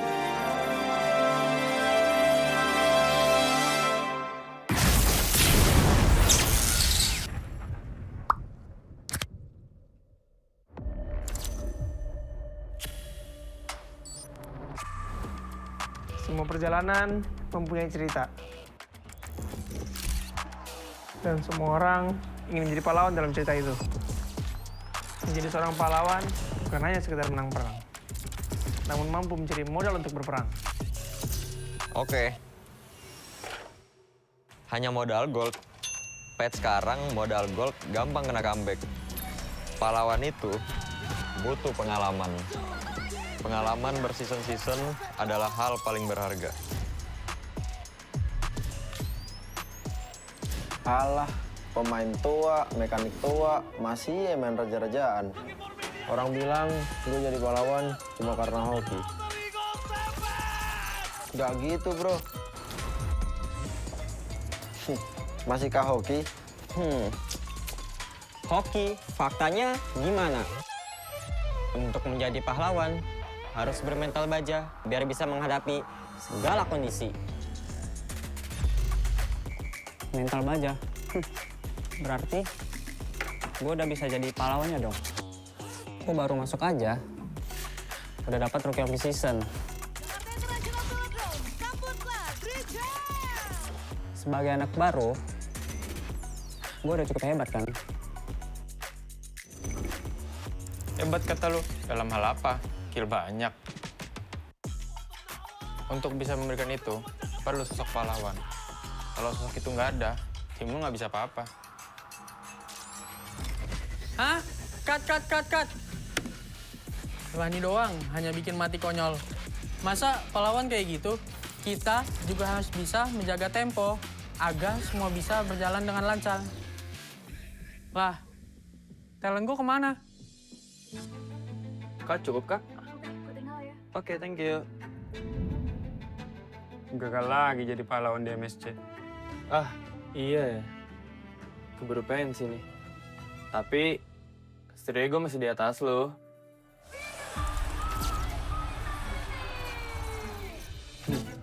Oke doang lo itu mah. Season ini nggak akan semudah itu. Yuk, mulai syuting. Nih, baca dulu. Loh, kok lu jadi Estrada, Man? Magang, Mor. Wih, serius kita bakal main di sini? Yes, approve. Kalau emang di sini, akan lebih pantas buat ngebuktiin siapa pahlawannya.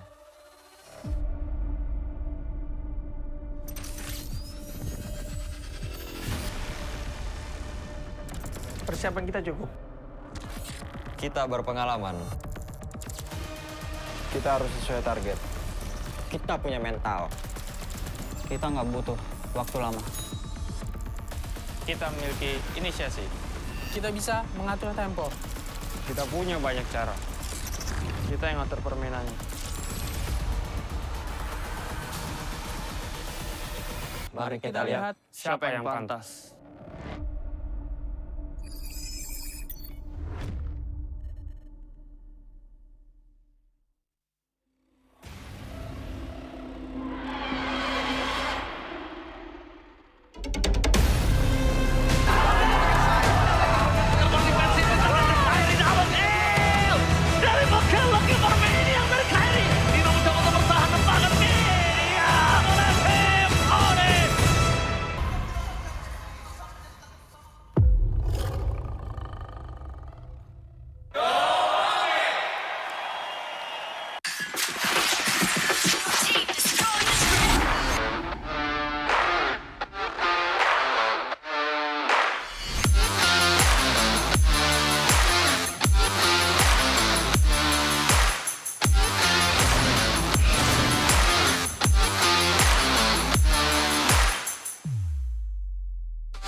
This, cultured by Todak.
Di tim yang paling susah itu nyatuin semua di tengah perubahan yang nggak ada habisnya. Kami bukan lemah, kami cuma belum searah.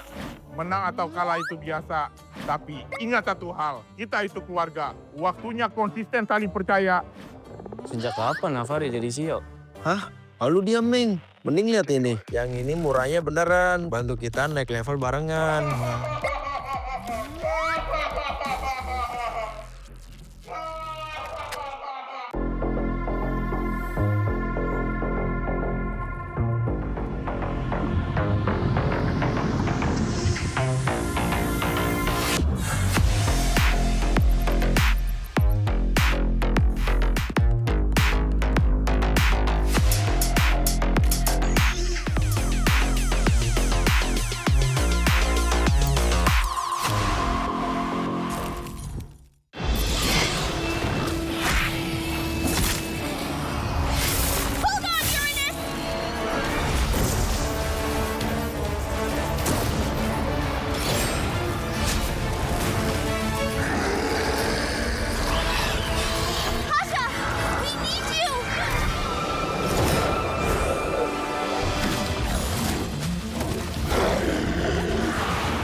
Divine judgment!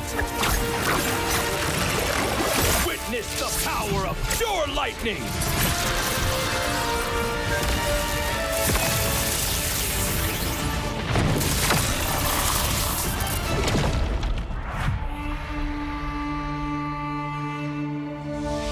All that lies below is under my vigil.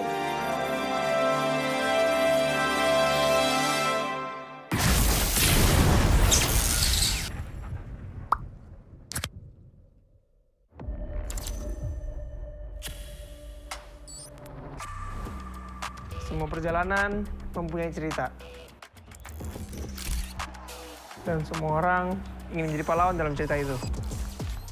Menjadi seorang pahlawan bukan hanya sekedar menang perang, namun mampu mencari modal untuk berperang. Oke. Hanya modal gold. Patch sekarang modal gold gampang kena comeback.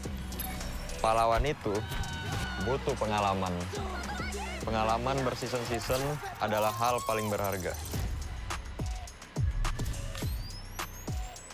Alah, pemain tua, mekanik tua, masih main raja-rajaan. Orang bilang gue jadi pahlawan cuma karena hoki. Gak gitu, bro. Masihkah hoki? Hoki, faktanya gimana? Untuk menjadi pahlawan, harus bermental baja biar bisa menghadapi segala kondisi. Mental baja? Berarti gue udah bisa jadi pahlawannya dong. Gue baru masuk aja, udah dapat Rookie of the Season. Sebagai anak baru, gue udah cukup hebat kan? Hebat kata lu, dalam hal apa? Kill banyak. Untuk bisa memberikan itu, perlu sosok pahlawan. Kalau sosok itu nggak ada, tim lu nggak bisa apa-apa. Hah? Cut. Lani doang, hanya bikin mati konyol. Masa pahlawan kayak gitu? Kita juga harus bisa menjaga tempo agar semua bisa berjalan dengan lancar. Lah, talent gue kemana? Kak, cukup, Kak? Oke, thank you. Gagal lagi jadi pahlawan di MSC. Ah, iya ya. Keburu pensi nih.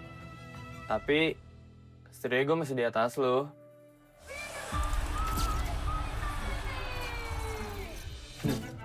Oke, doang. Kalau emang di sini, akan lebih pantas buat ngebuktiin siapa pahlawannya.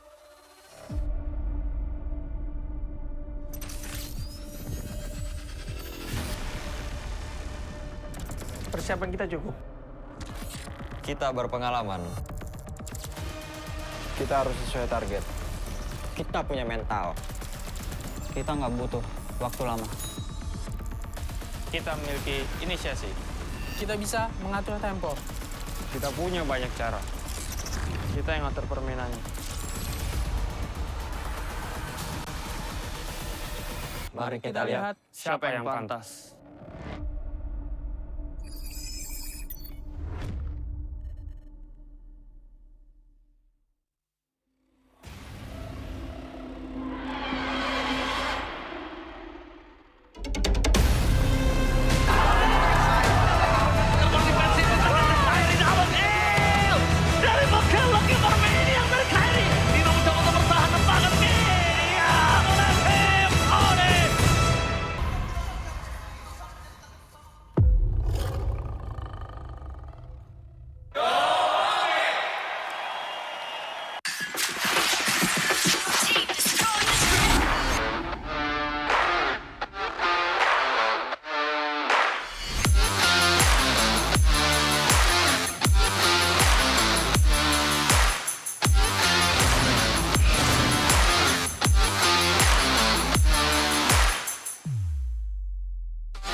We own this, cultured by Todak.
Di tim yang paling susah itu nyatuin semua di tengah perubahan yang nggak ada habisnya. Kami bukan lemah, kami cuma belum searah.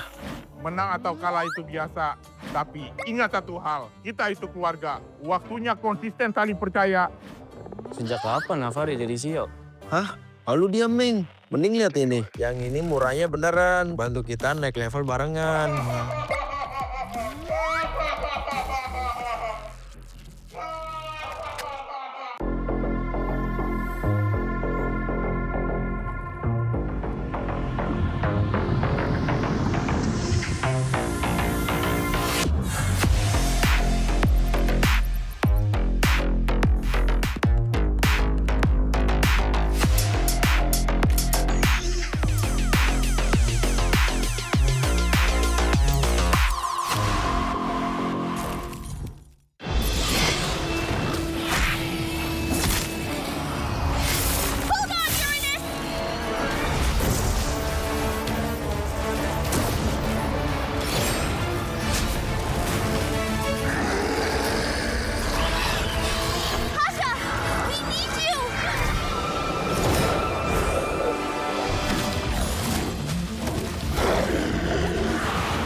Divine judgment! Witness the power of pure lightning!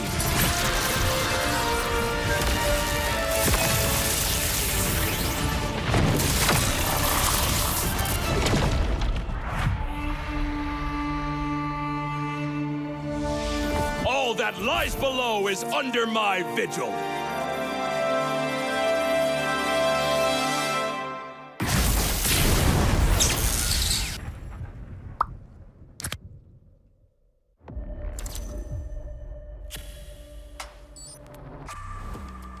Semua perjalanan mempunyai cerita.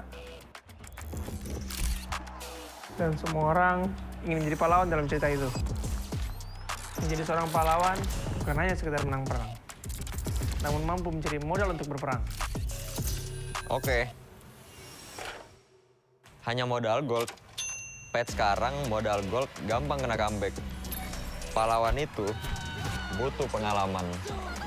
Pengalaman berseason-season adalah hal paling berharga. Alah, pemain tua, mekanik tua, masih main raja-rajaan. Orang bilang gue jadi pahlawan cuma karena hoki. Gak gitu, bro. Masihkah hoki? Hoki, faktanya gimana? Untuk menjadi pahlawan, harus bermental baja biar bisa menghadapi segala kondisi. Mental baja? Berarti gue udah bisa jadi pahlawannya dong. Gue baru masuk aja, udah dapat Rookie of the Season. Sebagai anak baru, gue udah cukup hebat kan? Hebat kata lu, dalam hal apa? Kill banyak. Untuk bisa memberikan itu, perlu sosok pahlawan. Kalau sosok itu nggak ada, tim lu nggak bisa apa-apa. Hah? Cut. Lani doang, hanya bikin mati konyol. Masa pahlawan kayak gitu? Kita juga harus bisa menjaga tempo agar semua bisa berjalan dengan lancar. Lah, talent gue kemana? Kak, cukup, Kak? Oke, thank you. Gagal lagi jadi pahlawan di MSC. Ah, iya ya. Keburu pensi nih. Tapi, setidaknya gue masih di atas lo.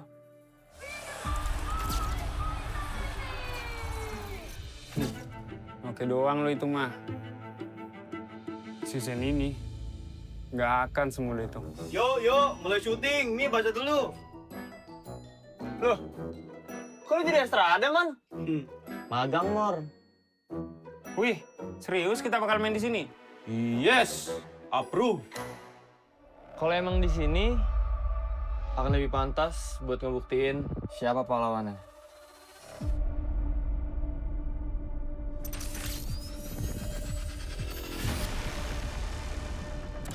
Persiapan kita cukup. Kita berpengalaman. Kita harus sesuai target. Kita punya mental.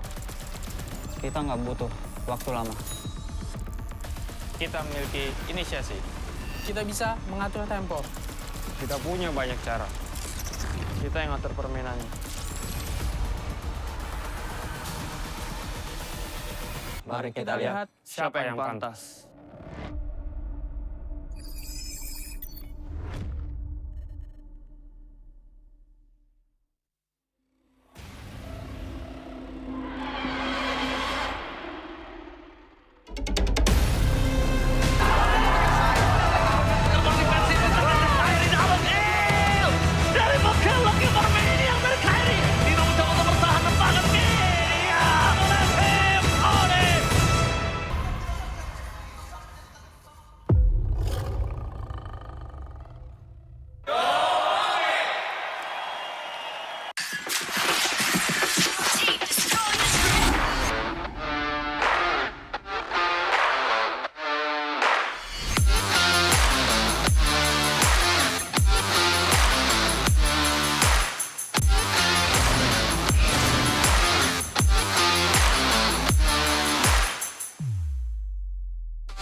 We own this, cultured by Todak.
Di tim yang paling susah itu nyatuin semua di tengah perubahan yang nggak ada habisnya. Kami bukan lemah, kami cuma belum searah. Menang atau kalah itu biasa, tapi ingat satu hal, kita itu keluarga. Waktunya konsisten saling percaya. Sejak kapan Navari jadi CEO? Hah? Lalu dia Ming. Mending lihat ini. Yang ini murahnya beneran. Bantu kita naik level barengan.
Divine judgment! Witness the power of pure lightning!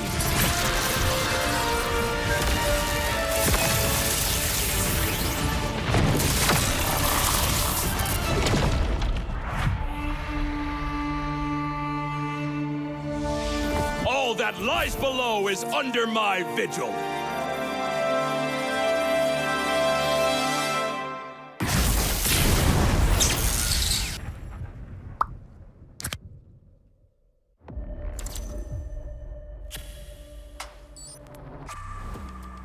Semua perjalanan mempunyai cerita.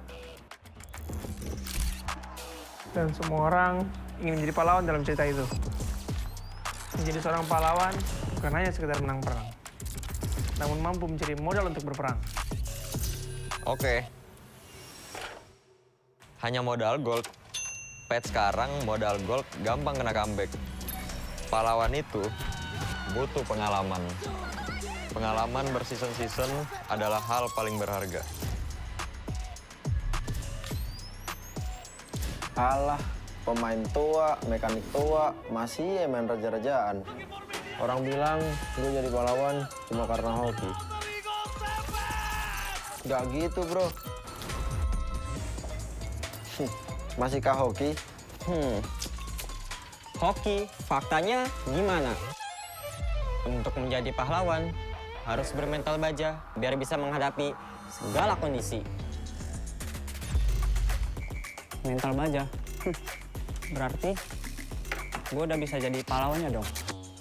Gue baru masuk aja, udah dapat Rookie of the Season. Sebagai anak baru, gue udah cukup hebat kan? Hebat kata lu, dalam hal apa? Kill banyak. Untuk bisa memberikan itu, perlu sosok pahlawan. Kalau sosok itu nggak ada, tim lu nggak bisa apa-apa.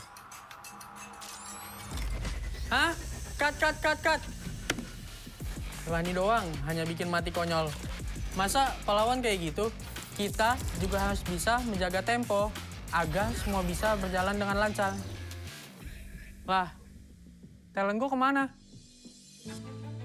Kak, cukup kak? Oke, thank you.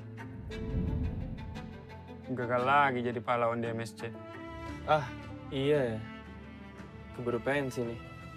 Tapi, setidaknya gue masih di atas lo.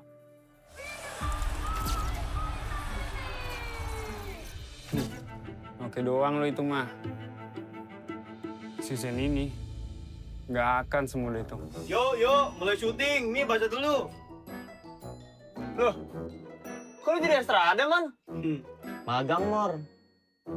Wih, serius kita bakal main di sini? Yes, approve. Kalau emang di sini, akan lebih pantas buat ngebuktiin siapa pahlawannya.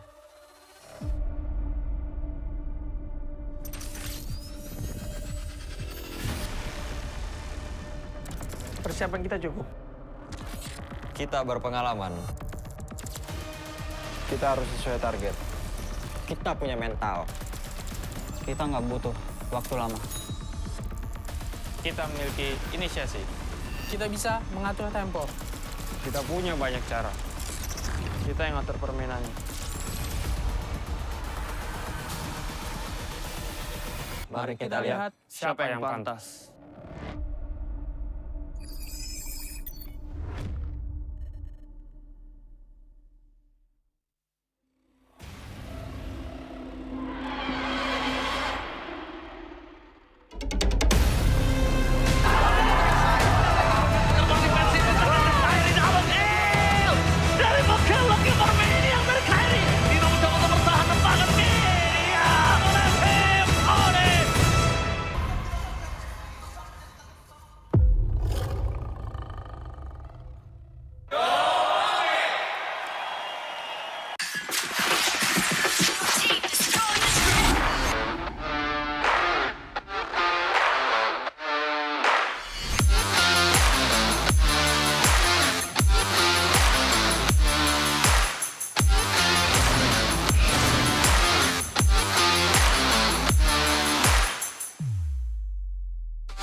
We own this, cultured by Todak.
Di tim yang paling susah itu nyatuin semua di tengah perubahan yang nggak ada habisnya. Kami bukan lemah, kami cuma belum searah.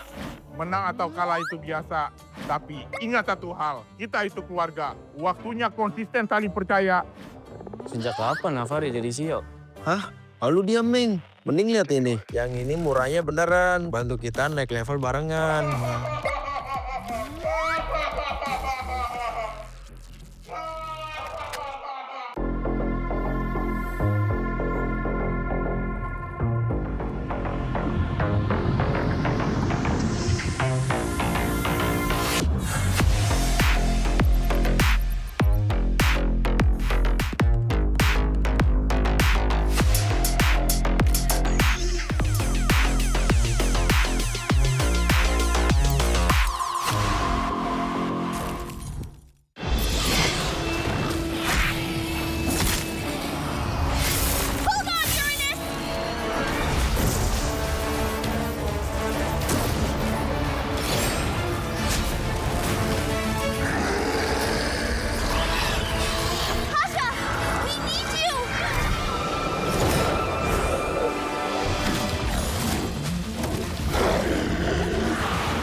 Divine judgment! Witness the power of pure lightning!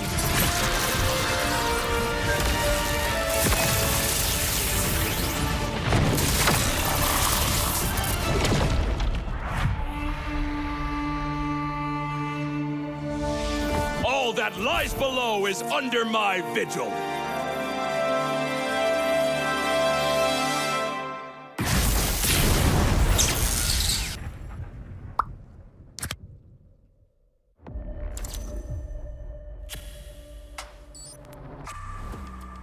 Semua perjalanan mempunyai cerita. Dan semua orang ingin menjadi pahlawan dalam cerita itu.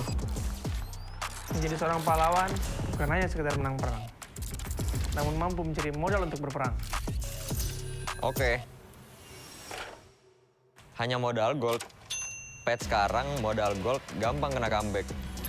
Pahlawan itu butuh pengalaman. Pengalaman berseason-season adalah hal paling berharga. Alah, pemain tua, mekanik tua, masih main raja-rajaan. Orang bilang gue jadi pahlawan cuma karena hoki. Gak gitu, bro. Masihkah hoki? Hoki, faktanya gimana? Untuk menjadi pahlawan, harus bermental baja biar bisa menghadapi segala kondisi. Mental baja? Berarti gue udah bisa jadi pahlawannya dong. Gue baru masuk aja, udah dapat Rookie of the Season. Sebagai anak baru, gue udah cukup hebat kan? Hebat kata lu, dalam hal apa? Kill banyak. Untuk bisa memberikan itu, perlu sosok pahlawan. Kalau sosok itu nggak ada, tim lu nggak bisa apa-apa. Hah? Cut. Lani doang, hanya bikin mati konyol. Masa pahlawan kayak gitu? Kita juga harus bisa menjaga tempo agar semua bisa berjalan dengan lancar. Lah, talent gue kemana? Kak, cukup, Kak? Oke, thank you. Gagal lagi jadi pahlawan di MSC. Ah, iya ya. Keburu pensi nih. Tapi, setidaknya gue masih di atas lo.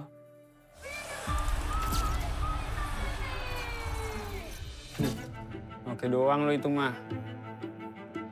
Season ini nggak akan semudah itu. Yo, mulai syuting. Nih, baca dulu. Loh, kok lu jadi Estrada, Man? Magang, Mor. Wih, serius kita bakal main di sini? Yes, approve. Kalau emang di sini akan lebih pantas buat ngebuktiin siapa pahlawannya.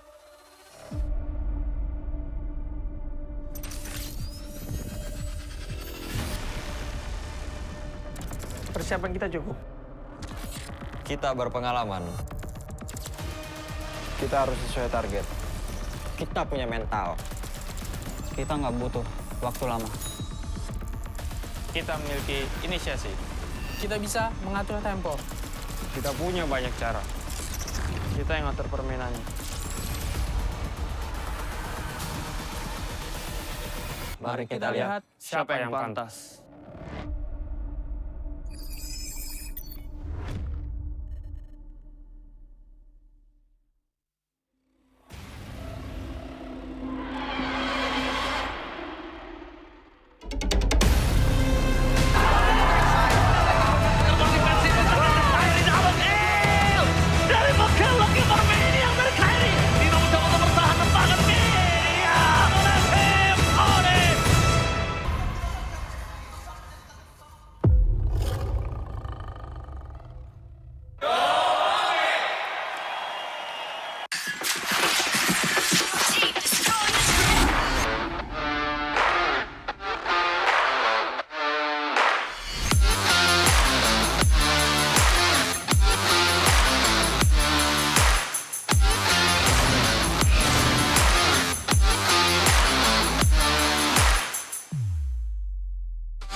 This, cultured by Todak.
Di tim yang paling susah itu nyatuin semua di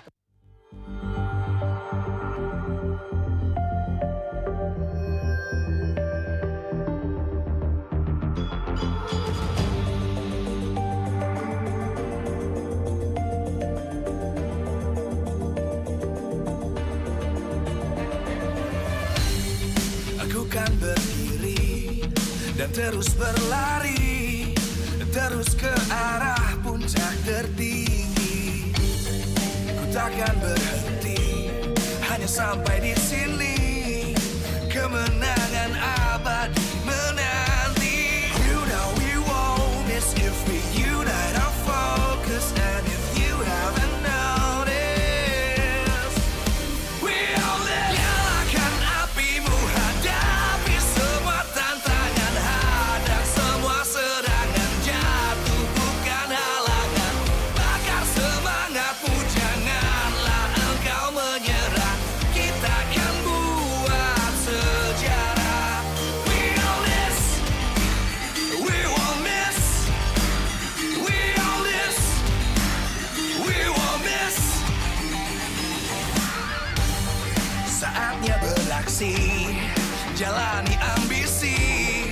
Aku kan menyawakan hari ini. You know we won't miss if we unite our focus. And if you haven't noticed, we all live. Nyalakan apimu, hadapi semua tantangan, hadang semua serangan, jatuh bukan halangan. Bakar semangatmu, janganlah engkau menyerah. Kita akan buat sejarah. We all this, we won't miss. We all this, we won't miss. We all this.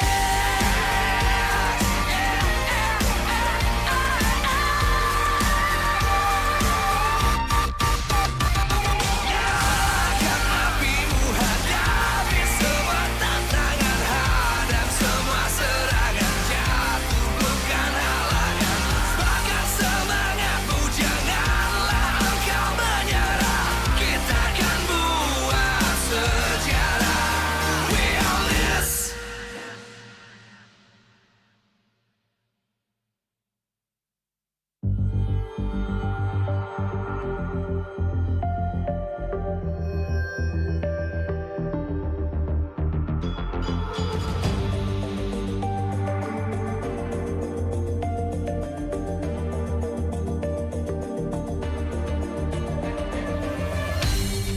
Aku kan berdiri dan terus berlari, terus ke arah puncak tertinggi. Ku takkan berhenti, hanya sampai di sini. Kemenangan abadi menanti. You know we won't miss if we unite our focus. And if you haven't noticed, we all live. Nyalakan apimu, hadapi semua tantangan, hadang semua serangan, jatuh bukan halangan. Bakar semangatmu, janganlah engkau menyerah. Kita akan buat sejarah. We all this, we won't miss. We all this, we won't miss. Saatnya beraksi, jalani ambisi. Aku kan menyawakan hari ini. You know we won't miss if we unite our focus. And if you haven't noticed, we all live. Nyalakan apimu, hadapi semua tantangan, hadang semua serangan, jatuh bukan halangan. Bakar semangatmu, janganlah engkau menyerah. Kita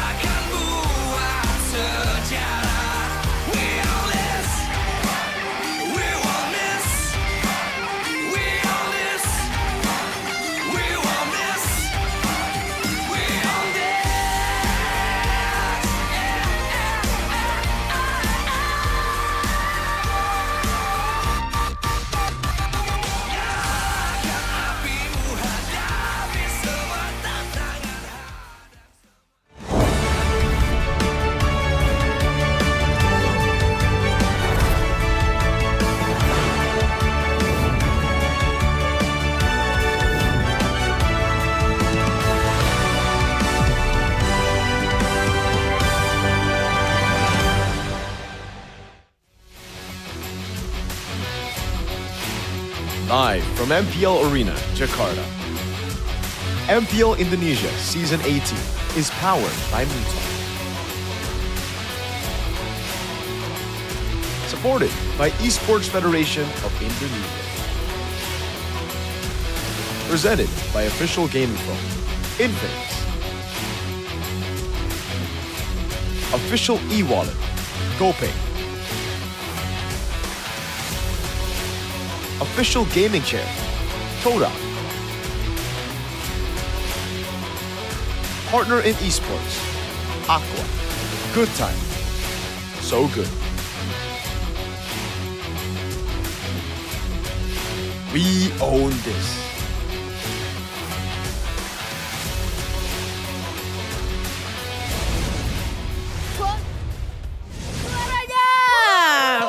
BTR, where is your Ini katanya maunya voice? pakai bahasa Jawa sih. Piye kabare? Apparently today they want to use Javanese. Oh, this is my expertise. Kabare. What's up? Baik. What's up, Moreno? It's pretty good, pretty good. Iyo. Gabung dong sama Alisa kalau gitu gabung ke sini. Join here with Alyssa. Come here, come here. Diri dong. Stand up, stand up. Piye kabare? Dari How are you guys doing? How was Paris? Since Paris. Bagus. Paris was great. Mantap. Mantap, kita semua mantap lah. We're pretty good, all of us. Niall gimana Niall? How about Niall? It's pretty good. It's decent. Wow, It's sudah decent. bersama sang robot merah nih yang kayaknya hari ini We're sudah with siap the Red berlaga Robots, di season and they are ready to go. 18 ini. Ada In season amunisi 18. apa yang kalian persiapkan nih? Kan terutama kalian sebagai Anything juara that you guys prepare as the defending champion. Nael yang bisa There is a lot of jawab, Nael. preparation. Niall will answer that. Amunisi dari dia. Oke, Nael silakan monggo. Niall. Disepil. Spill, please, your preparation for the season. Enggak. Maksudnya, yo banyak. Banyak. There is a lot of them. Ya kita Tedo. bahasa Medok. Medok. We Kita di Surabaya nanti. try to speak Javanese in Surabaya. Wes, kayak gitu aja. Just like that? Kalau dari Moreno, How about Moreno? Ini gimmicknya selesai lah ya. oke. Oh, the gimmick's over, please. Gimmick selesai. Makasih ya. Gimmick's over, gimmick's over. Dengan pekerjaan saya ya, oke. Ya amunisinya paling kita For me, bawa we momentum kita aja sih. Karena just kemarin kita carry our momentum juara juga. Betul. because we Congratulations loh ya. was able to win last season. Terima kasih. Thank you. Jadi kita bawa momentum itu aja sih buat memulai season baru kita. We just carry on the momentum to start the season. Spesial buat kalian dari pentas internasional. Is there Kan kalian any membawa special buah moment membawa pulang that you guys gelar have juga nih. in the last Gimana? tournaments, Ada international pelajaran tournaments? apa nih yang Is there any kind of lesson that you guys learned? Di Indonesia mungkin? Ya paling Maybe dari segi from apa ya? Oh no. Persiapan aja sih persiapan. Kayak di Just internasional preparation. mungkin kita apa ya ngomongnya ya? I don't know how to explain it. Ya, lagi yang nyapuin sini. I'll just flip it again for Niall. Boleh dong. Mungkin lebih ke adaptasi aja sih, karena di Maybe internasional just tuh menurut saya adaptation. adaptasinya benar-benar harus cepet banget. Because international adaptation is Di region supposed to be ini, quick. Jadi kayak yang kita bawa mungkin It's a different region. adaptasinya harus lebih cepat lah per weeknya, per matchnya juga. Every week, every match, we have to adapt really fast. Kamu udah siap banget belum dan yakin banget kan sebagai juara bertahan untuk As the defending bawa champion, nama Indonesia lagi di MC carrying kali ini? Indonesian name in M Series again. Are you ready? Step by step lah. Step by step. Hari ini lawan Geek Fam dulu. Today we're gonna face Geek Fam. Kalau masuk playoff baru kita berjuang. If we get to the playoffs, then we're gonna fight for it. Buat bawa nama Indo lagi. Oke, ngomongin soal PD, tapi kalau ngelihat dari sejarah Very, regular season di season lalu confident. melawan Geek Fam, But against Geek kayaknya Fam, kalian masih in regular agak season, kurang you guys were not able to menang dan to kurang secure poinnya di a antara victory Kingslayer ini nih. Dan against hari the ini bakal Kingslayers. ketemu lagi sama And Geek today, Fam di you're gonna leg face pertama Geek di Fam season in the first 18. match that you guys Seberapa gonna yakin do. nih melawan Geek Fam?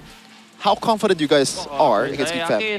Karena, We are very confident. Dari saya yakin banget karena At least for me. Memang kenyataannya season lalu kita di reguler kalah semua. Tapi, Yes, we lost in the regular season. Baru ya pasti beda kayak season lalu. New kita season, juara, it's ya always season ini different. Kan kita mulai dari nol lagi. Poin kita We just start from zero again. Gak ada yang harus dipikirin banget tentang. There's nothing to Geek worry Fam, about. Kingslayer atau mereka ngalahin kita terus. Jadi ya udah. Even though they are called the bermain Kingslayers secara or kita masing-masing. they always beat us in the regular season, it's all good. Percaya diri, Niall juga Very percaya diri confident. melihat roster barunya Geek Fam nih. New roster of Geek Fam. Oh kurang karena nggak ada Baloy. It's not that great because Beloy is not there. I missed that. My bad. Sapu lagi. Moreno sapu lagi. Moreno, sweep it again. Maksudnya kita tahu lah Baloy pilar kan. We know Beloy is the pillar. Apa ya? Berasa bukan Geek Fam aja sih kalau bukan Baloy. It just doesn't feel like a Geek Fam without Beloy. Kan ada kayak Luke sama There's Luke Baloy. and Beloy. Cuman But punya kan Luke udah cabut. Luke is already out. Baloy cabut juga. Beloy is already out too. Bukan Geek Fam yang kita kenal lagi lah. Oh, Auditisi tidak Doesn't feel like Geek Fam. Auditisi, how about him? Rengket baik lah, rengket baik. Jago. It's pretty good, it's pretty good. Wes, kalau gitu pesan-pesan terakhir dong, seperti biasa buat Any kind of last message? Ini saatnya. Nelisius dulu. Nelisius, silakan. Ya kalau dari saya, From me? tetap dukung kita terus sampai kita Please support us regular season ini. until the end of the regular season. Season ini di playoff kita lancar lagi. Hopefully in the playoffs this season, it's gonna be good again.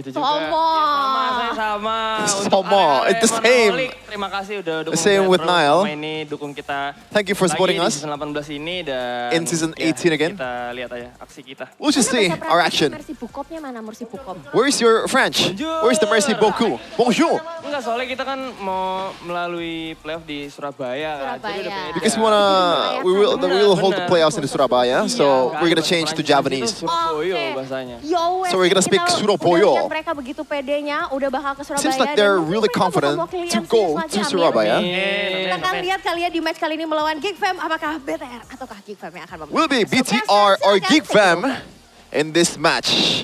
Let's see. Thank you so much, Alyssa. Thank you so much, Niall. In Javanese, matur nuwun sangat. And we are here with Sheffin, Arashi, and also Gani. That's a weird laugh, Arashi. Why would you laugh at a very, very culturally appreciated Javanese language? I didn't laugh.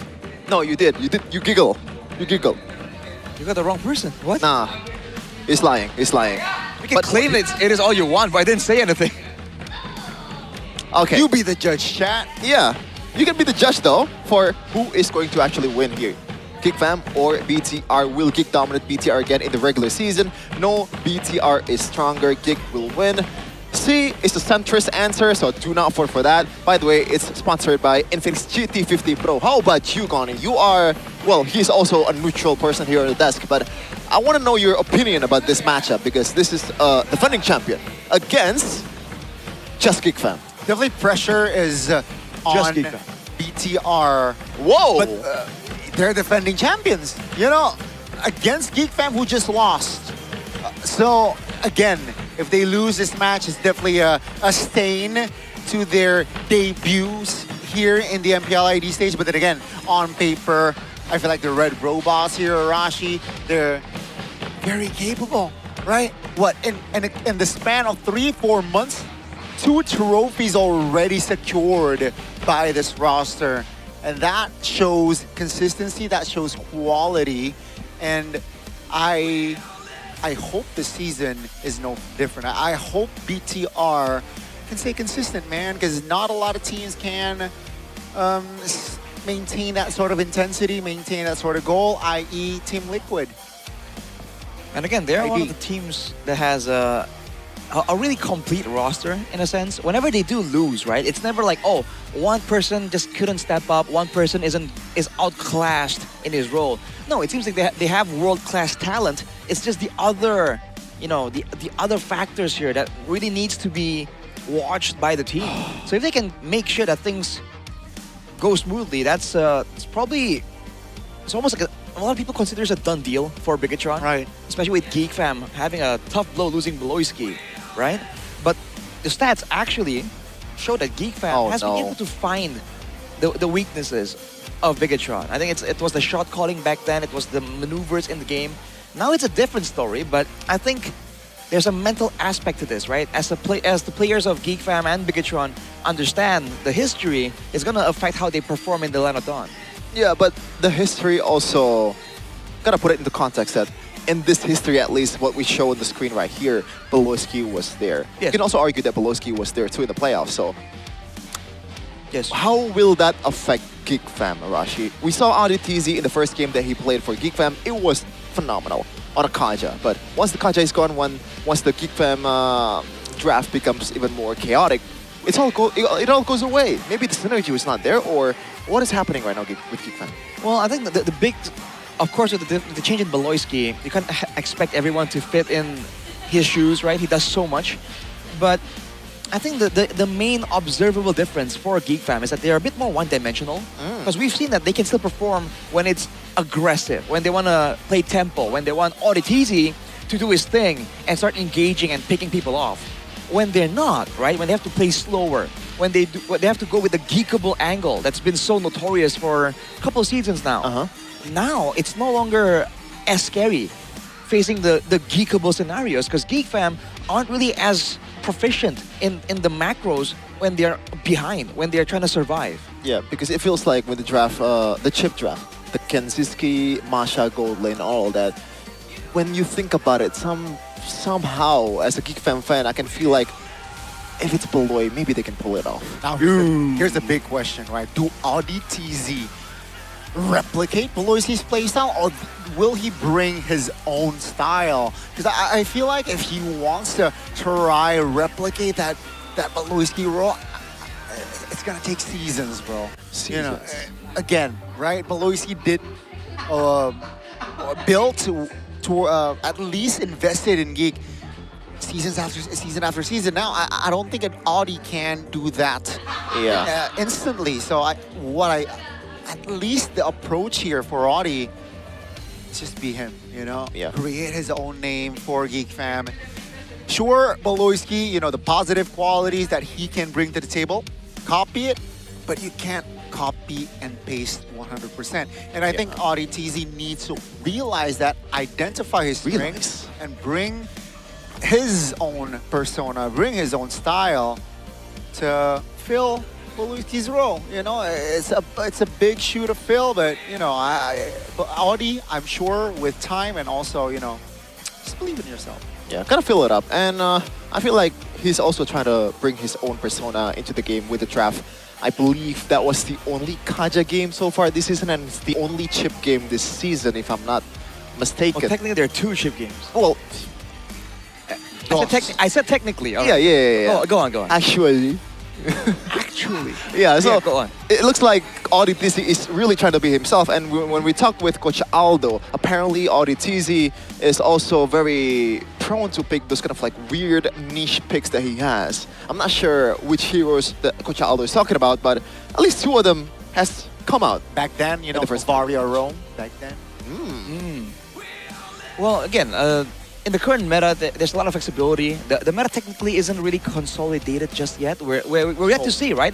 What's the surefire win thing? Is it the Hirara? Is it the Melissa, right? There's a lot of trade-offs that can still make a lot of sense here for both teams, first or second pick, which is interesting, because back then, there's almost like not a guarantee, but there's a side that undoubtedly is the one that with more value. Right?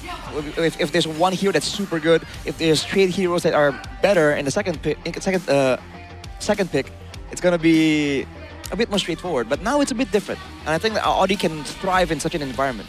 Yeah, and will they thrive is the question here. Still with the main 5, I believe, for Geek Fam, minus Beloyski, and that is the man of the hour, the replacement of Beloy. Auditizi is looking to fill that role. A huge shoes to fill. Can he do it this time in the second match of his Geek Fam career? Yep, after a loss yesterday, it seems like they will try to bring in new flavor. Now, will it work against the defending champions later on? That question will be answered. Let's welcome, this is Geek Fam. Geek Fam here trying to bring in their own style, their own creativity. Now without the War Crime General to lead the weirdness, can they still perform the same way? On the other side though, BTR, the Red Robots, the defending champion, finally made it after multiple heartbreaks in the playoffs. Now the standard, the expectations is higher than ever with their main 5. Moreno, Finn, Eman, Shogun. And I forgot the other guy. But we'll see the stage.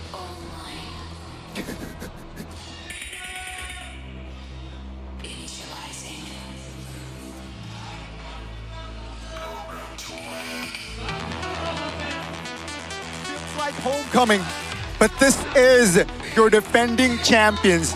Their aim is to go back to back this season. Can they do it? It all starts today against the Geeks. The Red Robots, Bigatron by Vitality.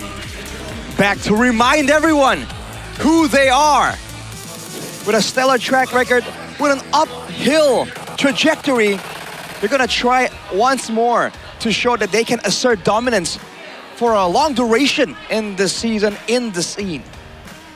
Gotta say sorry to my bro. You know, I can't believe I forgot the only ex-Geek Fam member in BTR, Niall.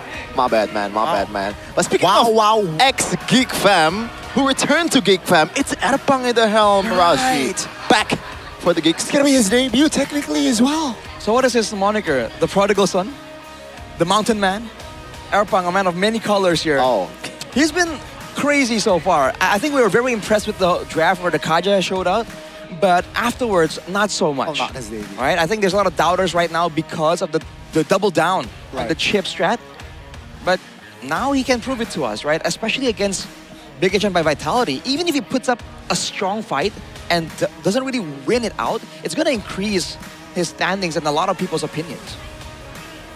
Well, this is your answer. We asked the question, you guys answered.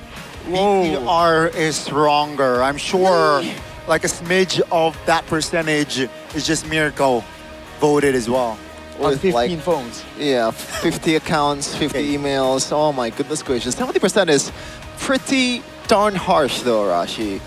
How about that? They're defending champions though. They're defending champions. Yeah, but still, regular season, it was 4-0 for Geek Fam. They got another trophy abroad as well. Yeah, did they go overseas, Shevin, Geek Fam? Once. Well, no, I mean, because Bigatron by Vitality did, you know? So I think it makes sense that the perception is that way.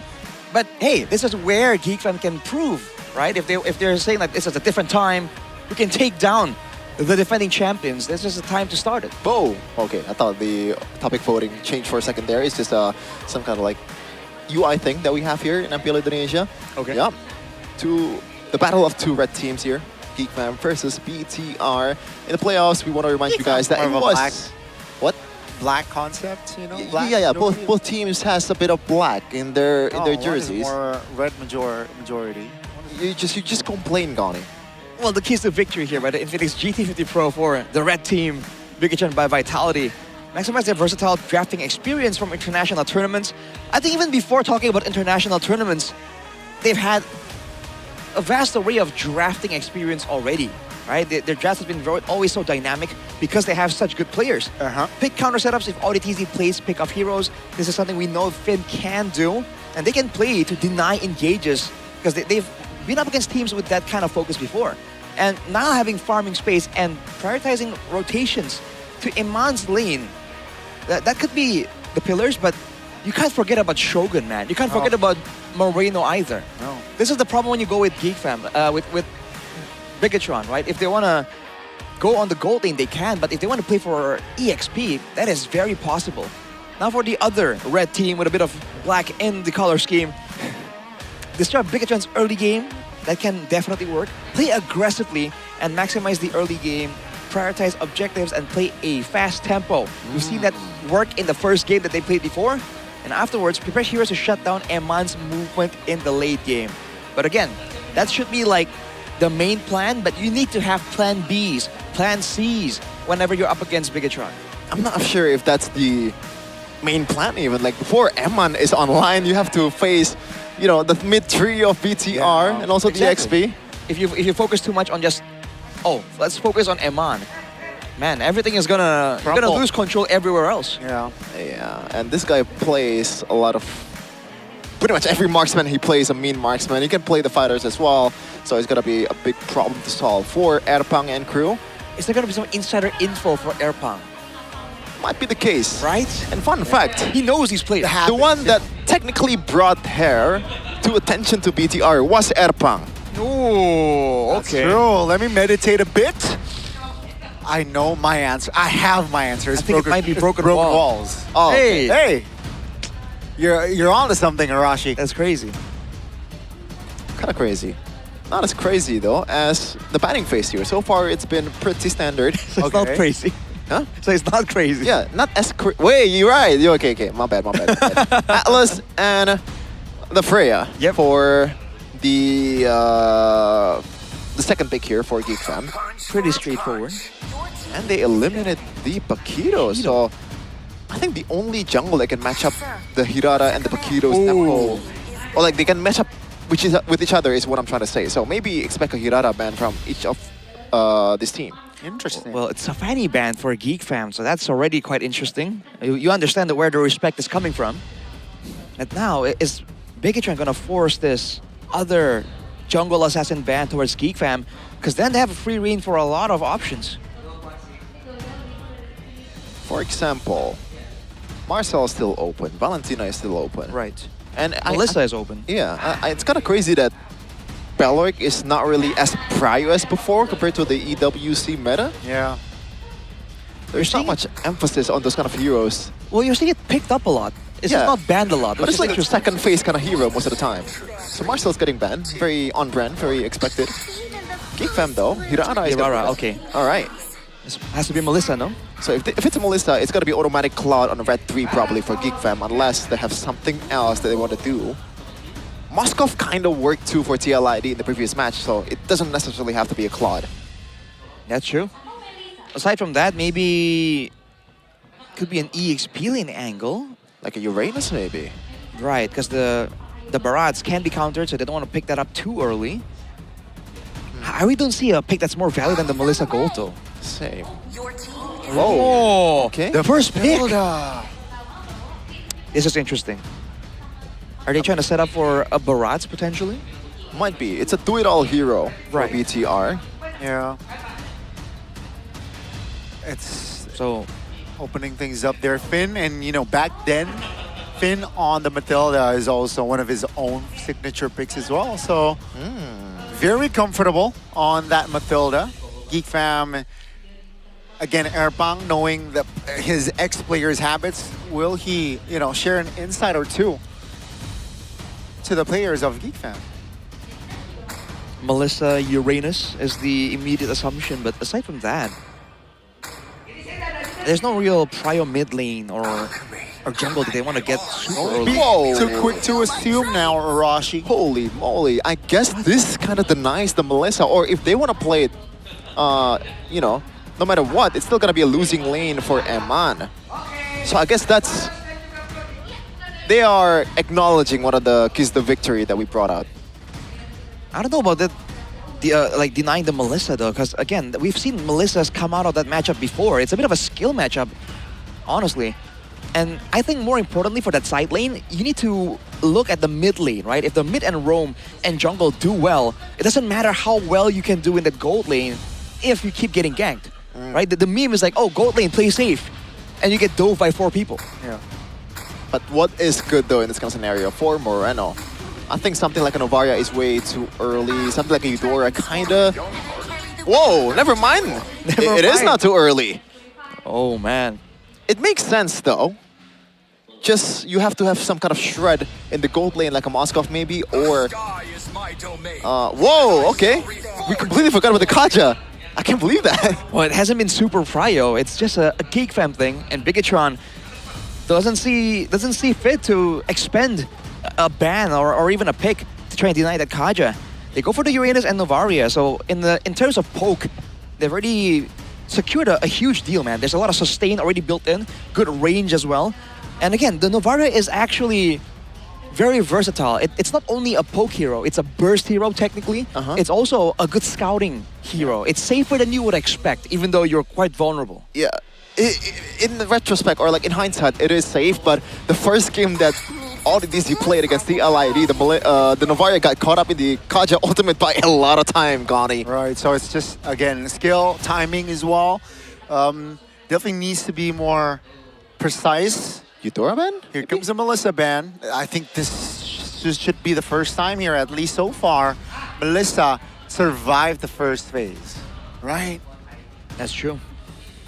All right, what's the angle here? It's a gold lane look from Geek Fam. From the side of Bigatron, they have to deny someone that can complement the Kaja, right?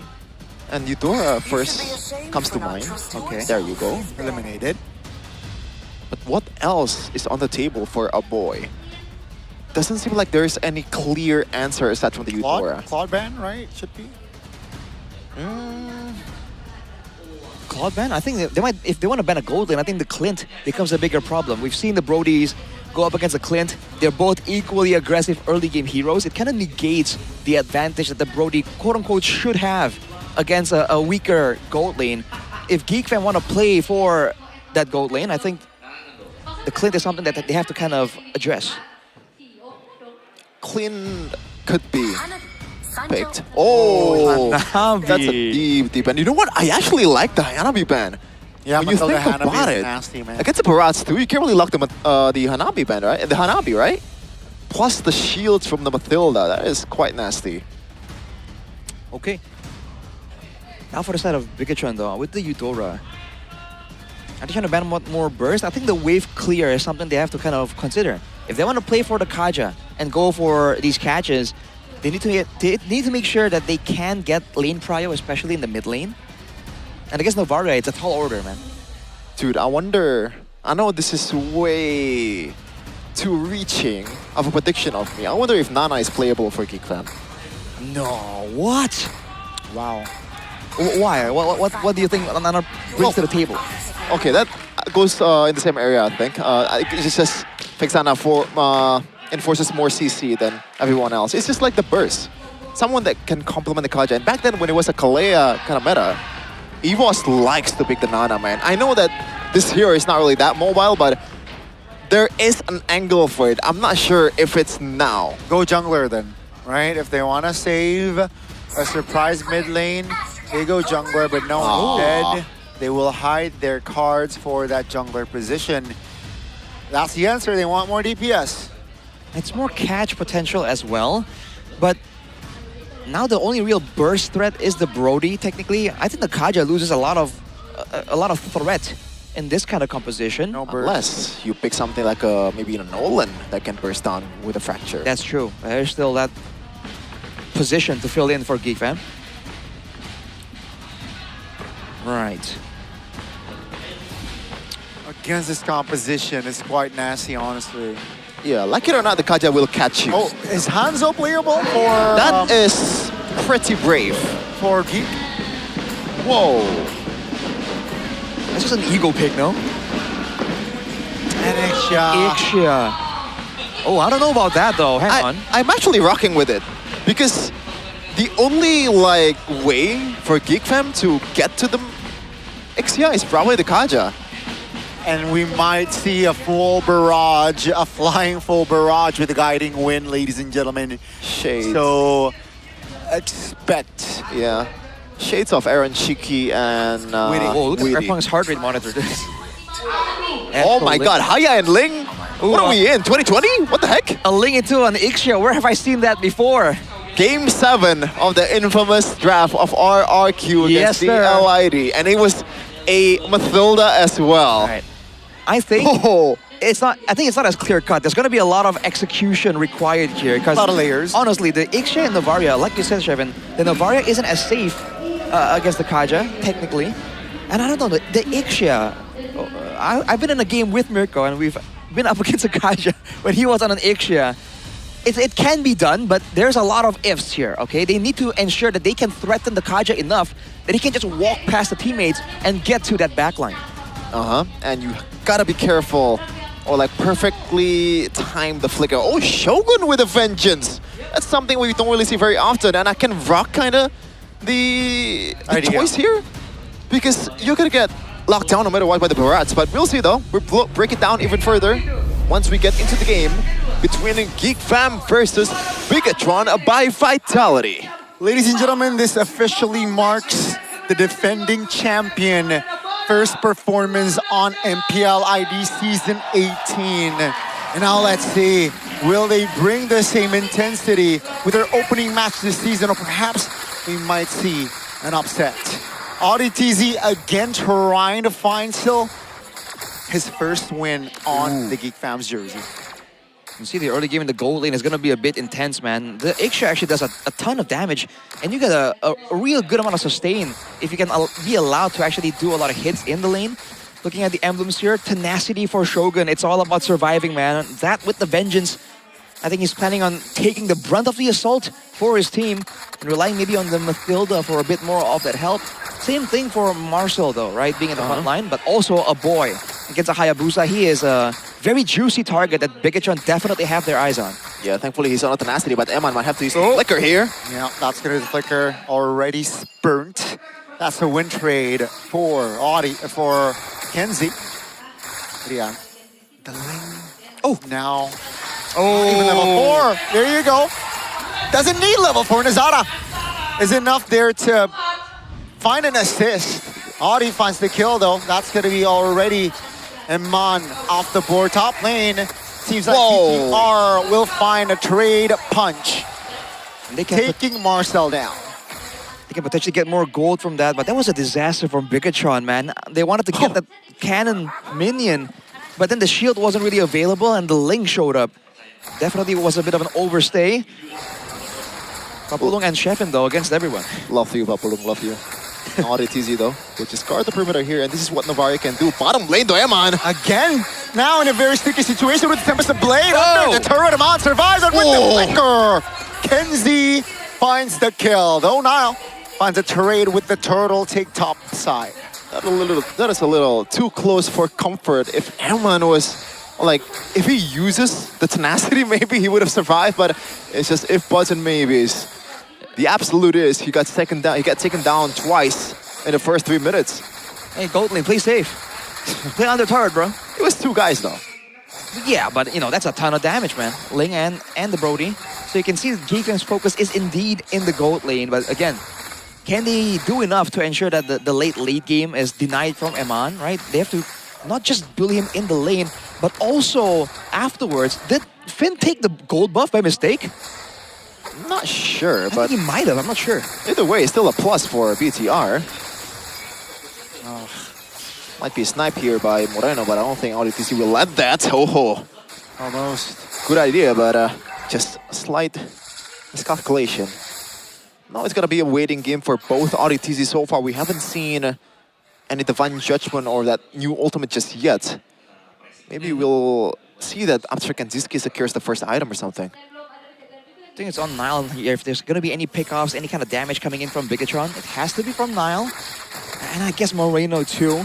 The thing is, there's not a lot of setup, right? Uranus and Mathilda is your main front line. They're relying on the late game here, when they can actually count on Geekfam being present there in the neutral objective when they're contesting at least a Lord, right? So maybe the first Lord is where we're gonna see the full potential of this Bigatron draft. And Finn so far, he's been doing a decent job trying to just scout out the situation here in the gold lane after 2 times that one got taken down. We might see the first ultimate here by Auditizi in a second, but no, not just he's gonna back off Finn once again. Just good map awareness from this guy right here, Finn the Human. Finn the Human indeed. Now with the second turtle already up and standing. Let's see, both teams though taking it slow. Skypiercer first item, Rashi, for Kanziski. Well, I mean, again, they want to play for that lane. They want to snowball. Oh, Finn! Oh, no. Whoa. Oh, gotta be careful. Geekfam now disengaging. Shogun just zoning members away. Now, though, pops the shadow. Jumps back in here. That's with the Astral recall. They will secure the turtle there. Security. I mean, safety first, right?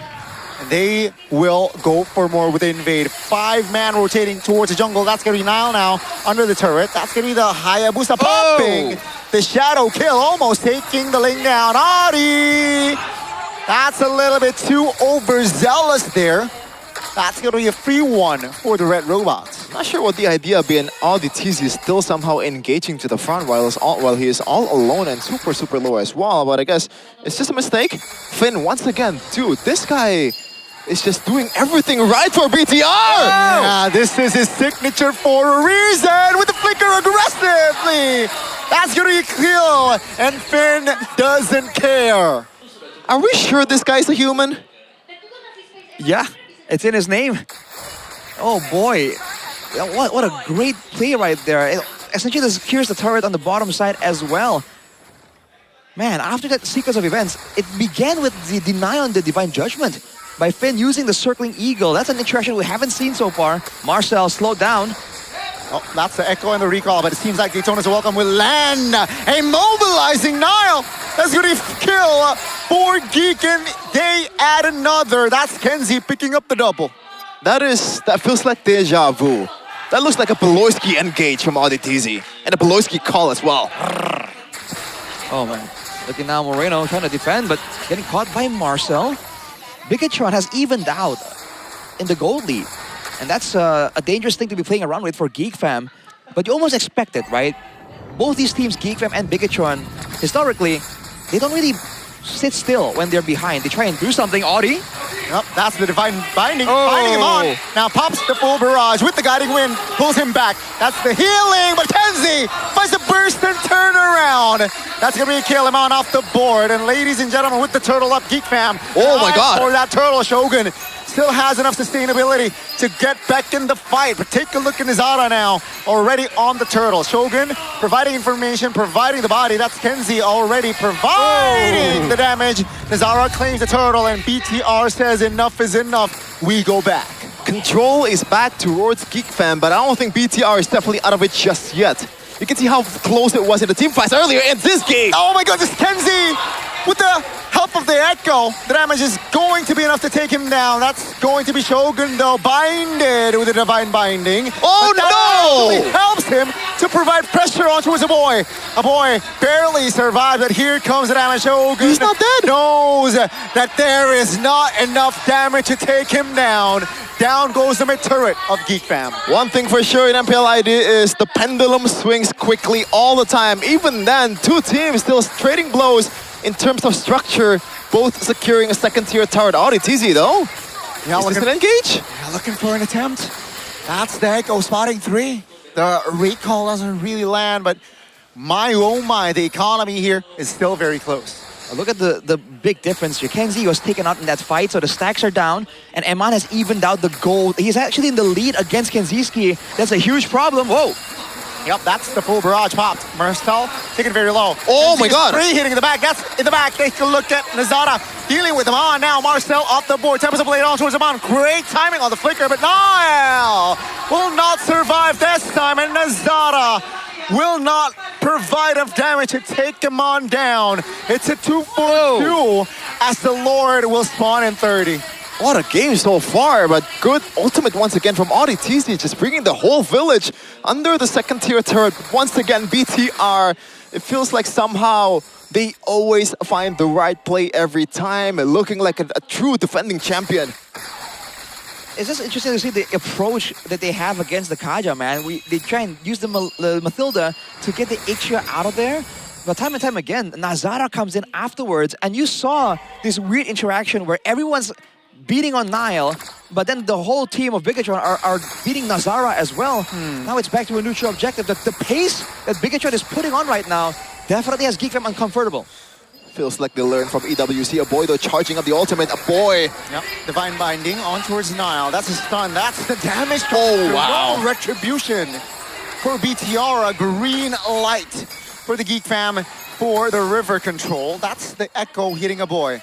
All the CCs are perfectly timed. Even the kiss from Brody was also perfecto as well. Now Geek has to say on this Lord. I don't know if they can actually do this though. They have a lot of damage, BTR. Yep, that's the Echo spotting all members of Geek Fam except the Barat.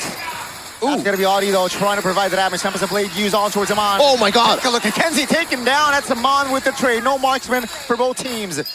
That's going to be Audi though in the no man's land. No flicker for him. That means that Moreno will claim the kill. BTR, they manage to take control even with 4 members only up. The game is more than just a man advantage. Geek Fam has to realize that the fighting power of BTR at that time was still very high against this kind of composition. Once again, Moreno just sniping everyone from downtown. Yep, that's a free one for BTR, and perhaps with this lore they might push their agenda further. I find it crazy that the Ixia of Eman. Oh, Nazara. Hello? Right call. Oh, here. that was close. Whoa, whoa, whoa. Flask of the Oasis still is so annoying. The willingness to fight from Bigatron, like when Eman was jumped on right there, he wasn't focused on getting out. He was focused on getting even. And he took someone from Geek Fam with him. And with the sustain built into Bigatron, they actually have a lot of brawling power because, again, they have range. They can stay in the backline, the damage dealers. And then Shogun, along with Finn, they can actually do a lot of damage reliably and also sustain at the same time. For Geek Fam, that's not the case. Yeah, Geek Fam's win though is pretty close, but BTR, they can cycle however times they want to with the healing as well. And Shogun with his vengeance, man. Like, there is no Purify, there's no Flicker, but there is a guiding wind, so it's all G for this Yuta. Once again, Astral Echo Moreno. Spotting 2 members of Geek Fam. They manage at least to defend all 3. Oh, full barrage popped. The Flicker as well to safety. That's a defiant binding, finding Niall with the kiss from Kenzie. The kiss of death is there.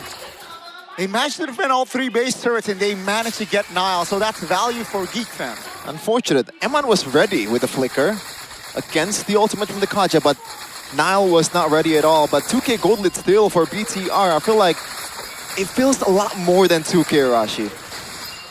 Not 1.3. I don't know, it's just how they are playing this. It's how they are confidently moving up. They seem to understand the factors better than Geek Fam, right? Which is why Geek Fam, despite having like a man advantage, when they earlier got some sort of pickoff, they're a lot more hesitant. And for good reason, right? You can see that for Bigatron, they are planning ahead a lot more. They are more ready for these surprise maneuvers. Whereas for Geek Fam, they're relying only on the Divine Judgment with the immobilizing beam combo to really get a lockdown onto the members of Bigatron. Man, Azara, Ling running away from Onyxia is a sight to see. But obviously, it's not a 1v1, so makes sense. Now for Geek Fam, what's gonna be the idea here? Because if you play a long game, it's gonna be tough for them to be able to sustain through the whole team fights. They have to deal the killing blow as quickly as possible. With the damage profile that they have and with the items that they have, Arashi, is it enough currently? Oh man, especially against the Uranus that's full tank with a vengeance, I think it might be a bit too close. Even if they do take him out, I feel like Bigatron wouldn't mind continuing the fight after. And that's the problem here. Even the Ling can't really play for the angle. And the purple gets taken by Nazara still. Yeah. But he popped the retry though. Exactly. So that's again just opening things up here for BTR to take on the Lord. Let's see what Geek Fam will do. But at least Geek Fam wants to fight. Yep, here comes again the Defiant Binding, finding him on. The mobilization, the damage is here. That's going to be, oh my goodness! No amount for BTR, but they got the Lord. Niall still claims it. Tempest of Blade in the mid lane now, trying to find a member. Very low, Nazara. Still able to get out now with the Shadow Kill in the midst. Finds the mark. Down goes the Dinosaur. Echo doesn't land. And Geek Fam, they have hit the reset button. The Lord will spawn in 5 seconds. Man, the even trade after even trade. Bigatron hasn't been a clean journey to get here, but they've always gotten something in return. And it really does not favor Geek Fam when that happens.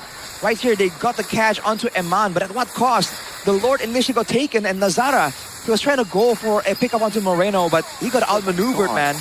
And afterwards, even then, they struggled to get out unscathed. Yeah. Now it's a defense situation. This is exactly what Bigatron wants.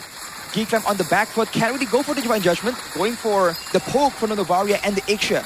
Yeah, it feels like this is pretty much Moreno's playground at this point.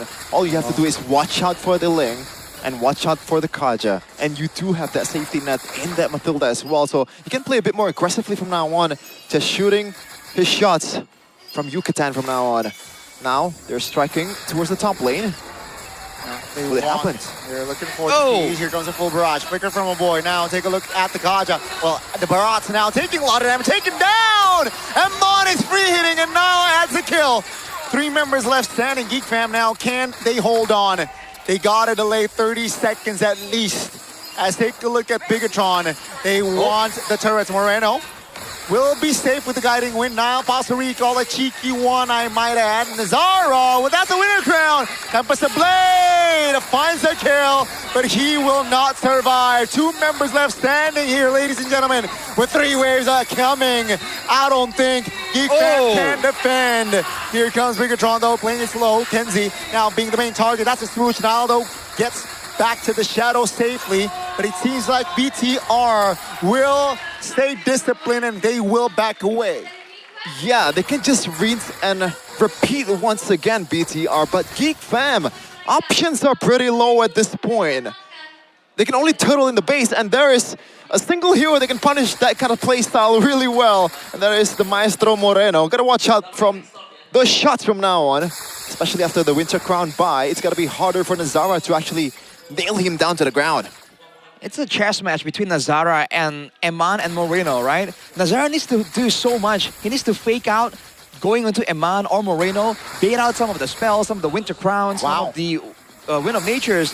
Whereas for Bigatron, it's easy reactive style. This is what they are able to get. Oh no! Oh no, doesn't land. The Divine Binding. Here comes the Echo. Spots 4 or 3 members of GeekFam with the Lord spawning. And again, that's the reactive style. Yeah, the angle to contest is so low. Unless there's no way. Nazara shows himself in the mid lane. That's going to be a free one. Now we'll go back. Uh-oh, I don't think they want to chase here, but yeah. 3 waves are going to be coming in. Plus that long artillery. Oh, 2 at that. 2 artillery heroes here with the Ixia and also Navaria at the same time. Wow. Oh my goodness. They have to make it messy, man. That's the only way they can get a win here. A pick-off by Nazara, diving in the back, or Audi getting one of those value picks. But there's a flick already for Moreno and Eman, and they definitely have their finger on that button. Winter Crown 2, by the way, so gotta watch out for that. Bigatron with the Lord trying to look for an in this game. That's going to be the damage from Eman. Securing the bird. Kaja, Marcel off the board as well. 2 animals off the board. Take a look at Tempest the Blade. Finds Nile, but the Lord is still... Oh! Moreno from downtown! Finding a member, and ladies and gentlemen, that is all for game 1. The defending champions showing again class and quality, taking the game. Doesn't look like a complete domination from BTR, but when you look at the details, when you look at the trades that they're doing, they've never lost control. When GeekFam somehow abused their early game prowess, their burst damage, somehow BTR was able to find a beneficial trade after that. This looks like an S-tier team right now. They do keep the momentum, Rashi. It's so good, man. They have the more reactive, the later, the better scaling comp technically, and they're able to just keep trading for something, denying GeekFam that clean style that would have kept them on low income. And it just pays off so well. You saw in the end here, this is what they are able to achieve by sacrificing the early game. It was so difficult to react to this. Yeah. With all the range and all the burst available. The way they play too, it doesn't even look like it's a sacrifice, man. Dude, this team is nasty. I thought the Navaria was super early, but no. No. Not even a little bit. And I think the catalyst of that whole thing, the one that kept Eman safe, the one that kept Shogun safe despite not having a Purifier or anything like that, was Finn. Yeah, and it was first pick as well, right? That Mathilda first pick. They know their identity. They know how to play the game, and that's why BTR is BTR. I mean, don't forget, he also technically assassinated Kenziski, so there's that too, man. This guy was doing everything. Oh, brother, yeah, just Peel assassinating as well. I believe like the damage was actually pretty underrated too from this guy. When he goes for a circling eagle towards Nazara, I think he chopped off like half of his HP, so that's already pretty bad for you as a Link user. And he's, I believe, building a slightly, or like a hybrid kind of build here with a Mathilda. Oasis and also Talisman, I think that's a pretty decent damage. And the coordination is what we have to really highlight here, because again, you can have all the right picks, the protection with the Matilda from the Ling, etc. But if it's not coordinated properly, it won't look as impressive as it did here for Bigatron, right? The timing to really confuse Nazara, the timing to really get in there and decide, okay, I'm done defending, I'm gonna go for Kenziski. That's experience and like communication among the team. Yeah, again, the chemistry was just displayed there in that first game. I gotta give a shout out to Nazaro though. That Ling game, he did his most, right? I think dying a couple of times or perhaps max 3. But this is the Maestro Moreno on a Novaria. 3-1-12 with 94% team pot participation. That's pretty ridiculous, Rashi. You know, Mirko was saying that he fully expects Novaria after day 2 to show up first phase in most drafts. And right here, third pick, Novaria, it seemed early because we haven't seen that team too that early. But yeah, it absolutely pays off. Again, it's surprisingly survivable because you don't have to be, first of all, close. Second of all, you don't have to stick around, right? You put in the Astral Meteor, you leave. You shoot your Star Shatter, you leave, right? You don't have to stick around in the danger zone. Yeah, and to be fair, Geek Fam was able, or like, was trying to solve that problem by itself with Nazara. But the longer the game goes, when that Winter Crown is available, when the shields, when the Flash of the Oasis is proc, and also the item swaps as well, then really the window for this Ling is super, super low. And there's, I think, a difference of burden between Nile and Nazara. Nazara has to solve a lot more problem than Nile as Hayabusa. That's a bit lopsided in terms of responsibility. And you can say that for every single member on the side of Bigatron. Again, that's why it's a reactive playstyle, right? You wait and see what happens, and then you do your thing. Whereas for Geek Fam, you saw them try out several different responses, a full-on dive. You saw them really try and get a combo, right? Getting everyone in the Divine Judgment into the damage of a boy. But overall, it was just too difficult, especially when it got to the later stages of the game, when the items really start ramping up. Man, this was the fight where they got Eman, but you can see, man, Moreno and Finn. Finn was always on Nazara, always making sure that he can't really get anything. I don't know if this is just a bias, but I don't think Geek Fam played that bad. I think it's a decent game for Geek Fam, and it's just like the draft is a bit easier to execute for BTR. They can cycle easier, they can take their time, but meanwhile, Geek Fam has to play with the clock. It's a bit different. The range is just so annoying, right? Maybe it wasn't felt like in the early stages, but the later stages, Arashi's chefing, you know, the range from Novaria, the range from Extra plus the Guiding Wind, plus the Flicker as well, definitely is intense.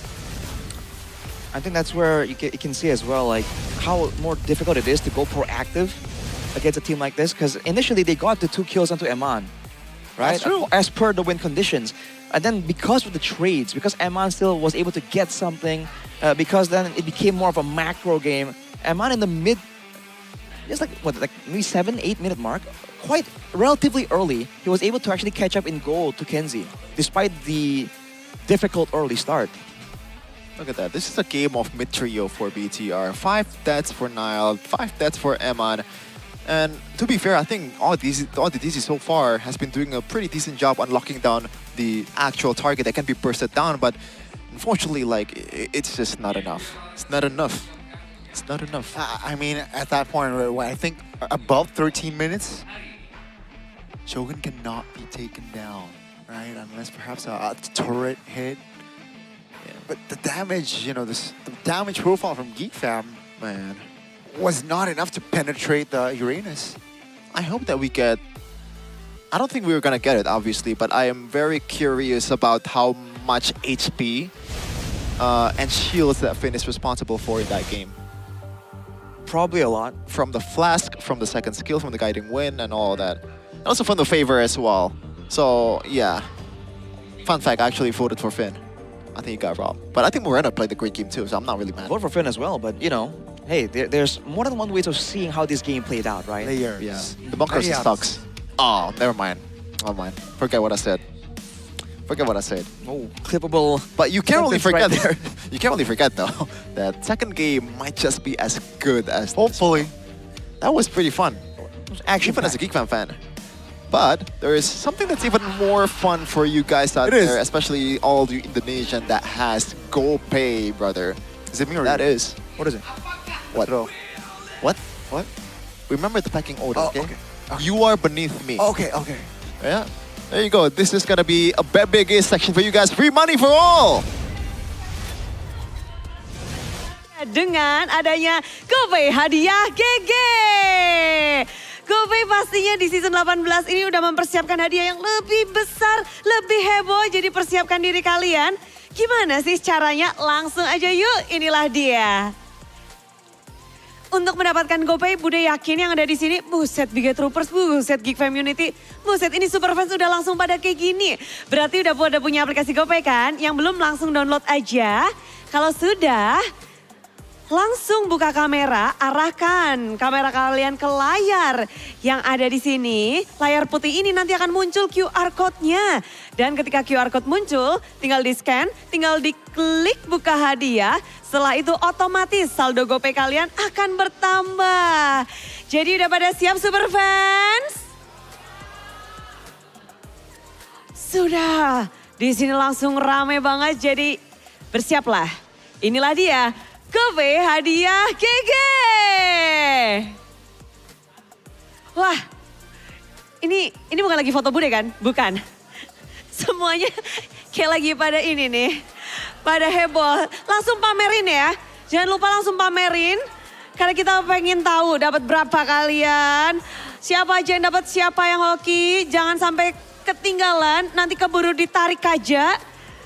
Dan ya, jangan lupa juga untuk upload ke sosial media, tag MPL Indonesia dan juga GoPay. Karena tentu saja di season baru ini hadiah semakin besar, semuanya semakin bahagia.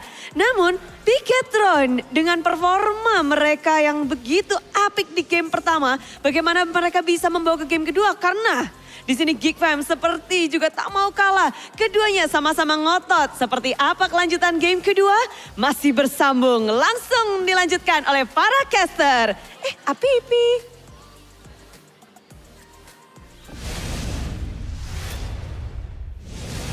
That's free moolah for you all. Free dollars. Free rupiah. Dollars? Well, it's better to say dollars because rupiah worth nothing today. Yeah, I don't know if that's fine to say. Excuse me. It's close to nothing. It could be worse. Could be worse. Okay. Could be worse. Shout out Zimbabwe. Could be worse too. Just like Geek Fam's position right now. That's completely unnecessary, I gotta say. Hey, Geek Fam, you know. Come on now. Wake up. Come on. What? Wake up. Okay. Interesting input, Connie, but yeah. Oh yeah, they gotta wake up. They gotta have a follow through. They woke up though earlier. They're not sleeping. Yeah. So, the draft. Whose draft did you think was more experimental? Is it Bigetron? I don't think. Or Geek Fam? I don't think Geek Fam's draft was experimental. You didn't think that? Same. You didn't think that? I think that it was Link what they Haja was. No. It was what they practiced. The link pick is in a way kind of forced. So you have to solve the Ixia problem. I don't think it was experimental. It's the only thing that could have somehow salvaged the whole situation, Rashi. No, the point I'm trying to make is that Geek Fam, right? Their picks make sense on paper, whereas for Bigetron, they're the ones that are actually more experimental, right? Showing in the Ixia. Come on, the Ixia has to come off as experimental here. I think I see your point. Because of Matilda and what we have seen that sort of like exactly, it's a new duel. We have seen it before. In this season? No, not this season. Well, I want to call it experimental. My point is that it's very different to the drafts we've seen so far. So the Brody pick is to, for me at least, to kind of like quote unquote deny the Melissa and somehow make it even better for the Claude matchup. You know, if it were to be picked by BTR, I think right now Asia might be unlocked by literally every team out there to somehow weather the storm against the Brody early game. I think it's a good answer. I don't think it's experimental. No, you got what I mean. Eventually, because of the factors. No, I'm saying Bigetron was more experimental compared to Geek Fam. The Ixia pick, right? Yeah, why are you defending the Geek Fam pick? No, I'm defending the Ixia pick, no? Okay, I don't get it. I don't get Let's it. address Yeah, the now elephant in I'm the room. lost. Let's address the elephant in We're the room. lost. If you're a Geek fam, would you ban the Novaria or would you take it away? Nah. I think they can take it away. But I think a boy style can work with the Novaria too. I think the Mathilda was the main perpetrator of the whole thing. He was the orchestrator. Like a maestro. You gotta pair. Been playing it. Oh yeah, you're right. I forgot. It's been playing it, not to my. You gotta My pair. bad. You gotta pair Mathilda with a hero that is good to be paired with. You gotta complement each other. And apparently, that game it was the Exia. Could be with the jungler. Could be with well, mostly it's usually the Mathilda and the jungler. But special case, you know, if you pick up an Exia, that duo needs to be together. So the window is still open for Geekcamp currently. Given or two. It's not like they're So ban the Mathilda. might be the case. To be fair, they were also playing into like a counter matchup with the Barats against the Uranus. That's a thing that that's been highlighted since the day one, I believe. It's one of the big rock, paper, scissors picks in the EXP lane, and GeekFam, you know, they got the short end of the stick there. Barats and Uranus. Right? Uranus is a known counter. Yeah, and Uranus also rocks the Vengeance plus the Mathilda, so it's not an even game for Marcel. I don't know, man. The Barats pick so far this season has been pretty underwhelming. I would love to see the actual stat on the win rate overall, but from what I see so far, yes, you can lock one guy. But when you're up against this kind of composition that can heal everyone up, bursting them down is not an easy task. Plus, you can still kite in the team fight when it's like 4v5 once someone got picked off. We actually saw the real example in that game. Is it becoming overrated, the Barats? Or is it just GeekFam not utilizing it properly? Or BTR just drafted a really good comp against them? I think with the Barats, right? I think teams are now, they understand how to deal with the Barats, and I don't think it's just like there's only one way to deal with the Barats. Actually, there's multiple ways, and teams they figured that out. You know, that's why the win rate hasn't been too positive for the Big Dino. Yeah, a performance that comes to mind for a Barrage that did well was Aran, I believe, yesterday. That was pretty good, right? So I think the right comp is just required for the Barrage. And again, in this game, it was actually, he was playing into a counter. That's why I proposed the Nana, bro. Would the Nana have saved that game? I don't think it will save that game, but it would be interesting. What would Nana do? No, you can burst through the Uranus even with the Vengeance. I swear, I promise you. I don't see the Divine Binding. You think so? Taking 3 members of... I promise you it would burst. Yeah, obviously. It would burst better than a Kimmy. And it would lock someone down. But it would be more vulnerable. Yeah. So you're playing with more risk but higher ceiling. I do agree though. We were talking about the need for crowd control and burst, and they settled for the Kimmy, right? I guess this was a bit more of a guarantee to the late game, because they had Brody, remember? So they wanted a bit more DPS in the late game, get more magic damage, and they did combo the immobilizing beam a lot. But they have to find a different solution, man, because Bigatron solved that quite handily. Would you look at that? Nice prediction. BW. Nice prediction. I got a feeling of broken walls. Got a feeling. BW. TWD. But hey, on a serious note, GeekFam BTR, it's game 2, folks, again. Airbang going up against his old boys here.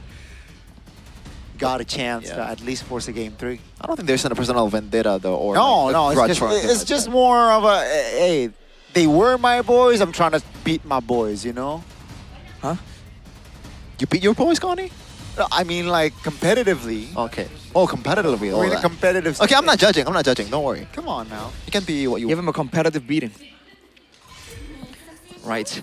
Melissa banned earlier here for GeekFam. Feels like really they're trying to take the Mathilda away.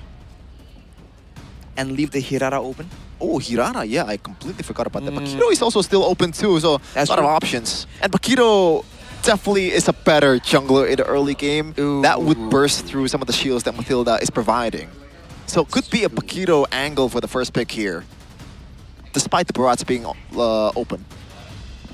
Again, the Barats isn't really like a prio pick, because you need to see if your opponents can go for the counter, right? So I think going for the Paquito won't be an issue here. Uranus banned very early on, though. Huh. Interesting. So they let the Matilda go again. Do they take the Matilda themselves now? Instead, they will prioritize the Hirara.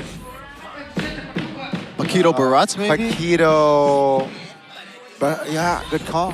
Paquito Barats will be the case here for the Red Robot. So I guess a different route here from BTR. Don't think Matilda is necessary here. So it's gotta be an Alice instead of something like an Esmeralda. Novaria? I think it's not a bad option. Could happen. It's vulnerable against the Paquito, but you know, timing again. They already have crazy tempo with the Hirara. So... Still not sure. Could be a gold lane pick angle, by the way, from Geek Fam. So far, they've prioritized this early, gold lane in the early. Oh yeah, I completely forgot about Eudora against the Barats, though. And the Paquito, bro. I think Paquito is actually not that great against a Eudora. Yeah, but once the Eudora uses the stun and skill... Well, that's the idea. You save the stun. Yeah. Yeah. So just for Paquito. Yeah. Let's say there's an assassin in front of you. You don't use the stun. Well, Paquito is the assassin, no? That's true. That's true. Are you trying to rage bait or something? What? Right. Well, we can try and go for the Novaria, though. Because again, usually the combo is just a Daytona's welcome into a huge amount of burst damage. The Novaria definitely fits into that style. And I think Geek Fam will ban it out if it's not picked up now. It's true, or Matilda still. Matilda, oof. Yeah. I don't think it's wrong at all to pick up Matilda here. It's kind of a waiting move too, but at the same time, it is a very, very solid pick, especially in the hands of Finn. Now Shogun has a bit more mobility with the Barats. I think this time, though, I don't think it's gonna be a Vengeance Arashi. You know, just a feeling. I don't think it's gonna be Vengeance. Yeah, no, the Barats. Yeah. I think you need that flicker, man, because it's very much a playmaking type of hero. Technically, you need the unpredictability to gain the respect of your opponents. I'm more curious about Geek Fam's options here, because they have the Hirara, they have the Eudora, a lot of burst damage already. But then their EXP lane is more of a team fight EXP lane, right? I think they want to get some kind of setup. That would definitely be nice. The Kaja does get respected though immediately, and so does the Varia. So far, pretty straightforward. I wonder if there's a Rafaela angle for Geek Fam here. Ooh, Rafaela, huh? It's a bit risky against the Barats, but still. Against the Paquito too, bro. Yeah. You're roaming around, you run into the boxer. It's possible. You get beat up. But, you know, the responsibility of that Alice is going to be very heavy if they do lock in the Rafaela. Here comes the Bellaric ban. Oh, how about a Carmilla, though, for Geek Fam? I like it. I like that. I like the Carmilla. Carmilla, huh? Cloud option. Ban it out. Again, if you go with a Carmilla, you're expecting Bigatron. Wait, you saying Carmilla to be picked up by Geek Fam? Yes. And we're expecting Bigatron to go, like, all in, you know? With a Matilda, I think they were expecting more of an in and out. Yeah, but still, I think it's a good synergy with the Eudora and also Alice at the same time. And it's also a hero that doesn't get fully bursted down by the Paquito early game. You have some damage reduction in your kit. Can work, can work. That will be one more additional targeted stun for Geek Fam as well. But Bigatron has the first move here.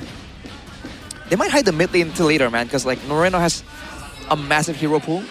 Oh no, never Selena. Oh, that's scary, man. That is very, very scary. It's just skill shots after skill shots with this guy, man. Yeah. This kind of hero is just incredibly fun to watch. as a BTR fan. I think later on it's gonna be a bit more dangerous for Moreno to help out with the burst. Oh man, Geek Fam! They are still stubborn. Quadruple down. There's a thin line between stubborn and confident. Now, which one is it, Gani? We gotta find out, right? Let's come on, bro. Don't live in the gray area. Say a black or white. We're gonna find. What if Geek Fam win? Then that's that. Then they're confident. To be fair, like Pikachu are playing a pick-off style comp. A lot of these tools are like single target damage, single target CC. So against a whole on like dive with a chip, they might be able to do more than you expect, Shevin. If they lose for Pikachu though, what options do they have now? Because the Claude would be ideal here, but they banned it out. Okay. Fade gold lane. Oh! Oh my god. Cho Amon, baby. By the way, shout out to Midnight in the chat. I'm sure that we look like a bunch of dumbos compared to you analyzing the draft, so my bad. So it's gonna be a Cho Amon. I don't know, I feel like, I guess it's a way for you to evade the initial engage, but this is, in a way, such a throwback, man. Wow. Dude, when you want to talk about a pick-off composition, this is the comp that would pop up. Cho, Selena, Barat, Fakiro. They quadruple down. Dude, I would go for something like a Ruby or a Bane, but this is a bit dangerous. It's a single target. They're doubling down, right? I think they feel like going for a team fight at this point with the rest of the roster not really supporting it might be unfeasible. So they're tripling down. If they don't really get snowballing and really destroy Geek Fam in the early game, it's gonna be difficult. Yeah, I feel like this is gonna be a quick game for one of these teams. They have a lot of tempo to work with, man. The Chip, the Selena, but we'll see though. Game 2, BTR versus Geek Fam. Geek Fam is trailing 1-0. Can they force it to 3?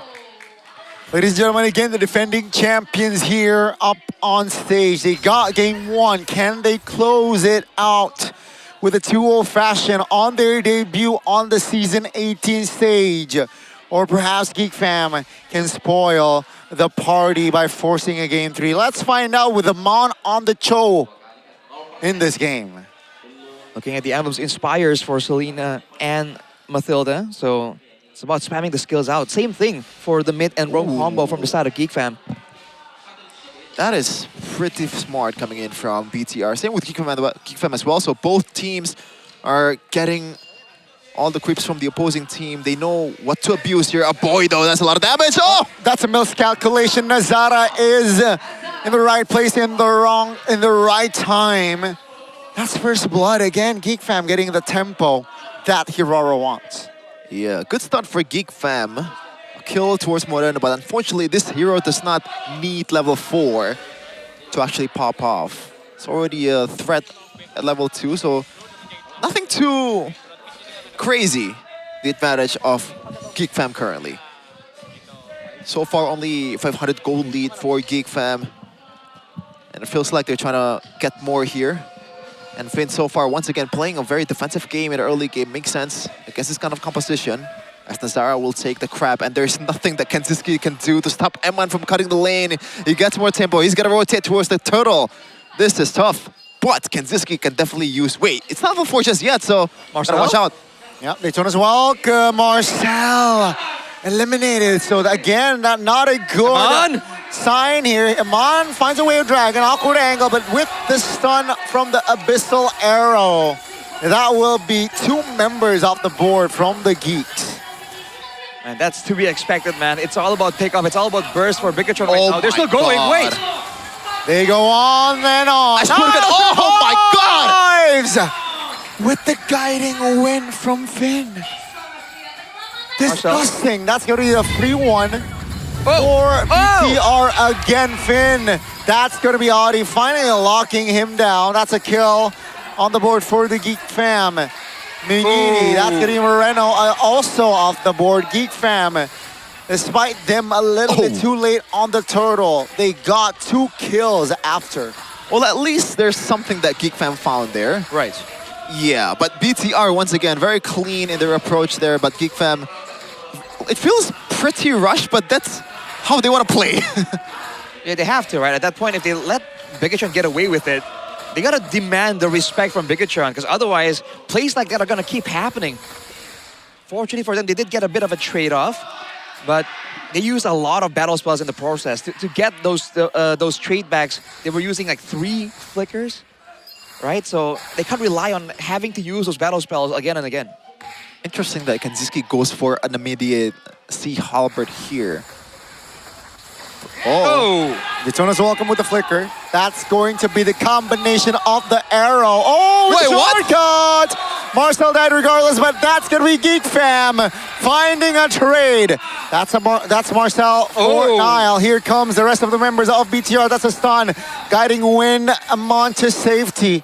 4 members from both teams left standing. I don't know what the hell just happened there. It feels like creepy. we were fighting in the top lane, somehow, somewhere, we were fighting in a different zip code. So Bigatron we're fighting on the top side, trying to pick off the Alice. But Geek Fam, they had the shortcut on the bottom lane, so Marcel just took the portal. Unfortunately, it wasn't enough to save his life there. Now with the photo completed for Finn, it's only gonna get a bit more tough for Geek Fam for the while. If they can weather this storm, I think there is some light at the end of the tunnel. Oh no! Yeah, that's a shortcut. That's a little bit too hasty there from Nile. That's the Daytona's welcome landing. Finn taken care of. Kenzie claiming the double. Signs of life from Geek Fam. Now this is what they pictured when they're up against TLID. Unfortunately, the counter engage from TLID was too huge in the drafting phase. And I feel like for BTR right now, they lack that. Yes, they can get away from a shortcut, but in terms of responding to a shortcut, TLID did it better. For sure. Ori threatening Eman yet again. So far, it won't be anything yet. But yes, man, the comp from Bigatron, it's meant to deny the playstyle instead of actually fighting against it, technically. So, Geek Fam, if they do get the team fight, if they do get the shortcut play, it's going to be a lot more damaging to Bigatron compared to when we saw this draft against TLID. So, things are looking up for Geek Fam. Still with the arcane boots, Finn, though. Very, very aggressive. Just want more damage. Kanziski, though, I don't know about this. Yeah, what a setup. Hold on! The shortcut towards the back. Finn, Kenzie falls. That's gonna damage. Now, Geek Fam looking to close the gap. Oh, circling eagle to safety now. They dive under the turret looking for Amon. Oh, great cancellation. But the Geek Fam stands with 5. They still got Nile as well. Oh!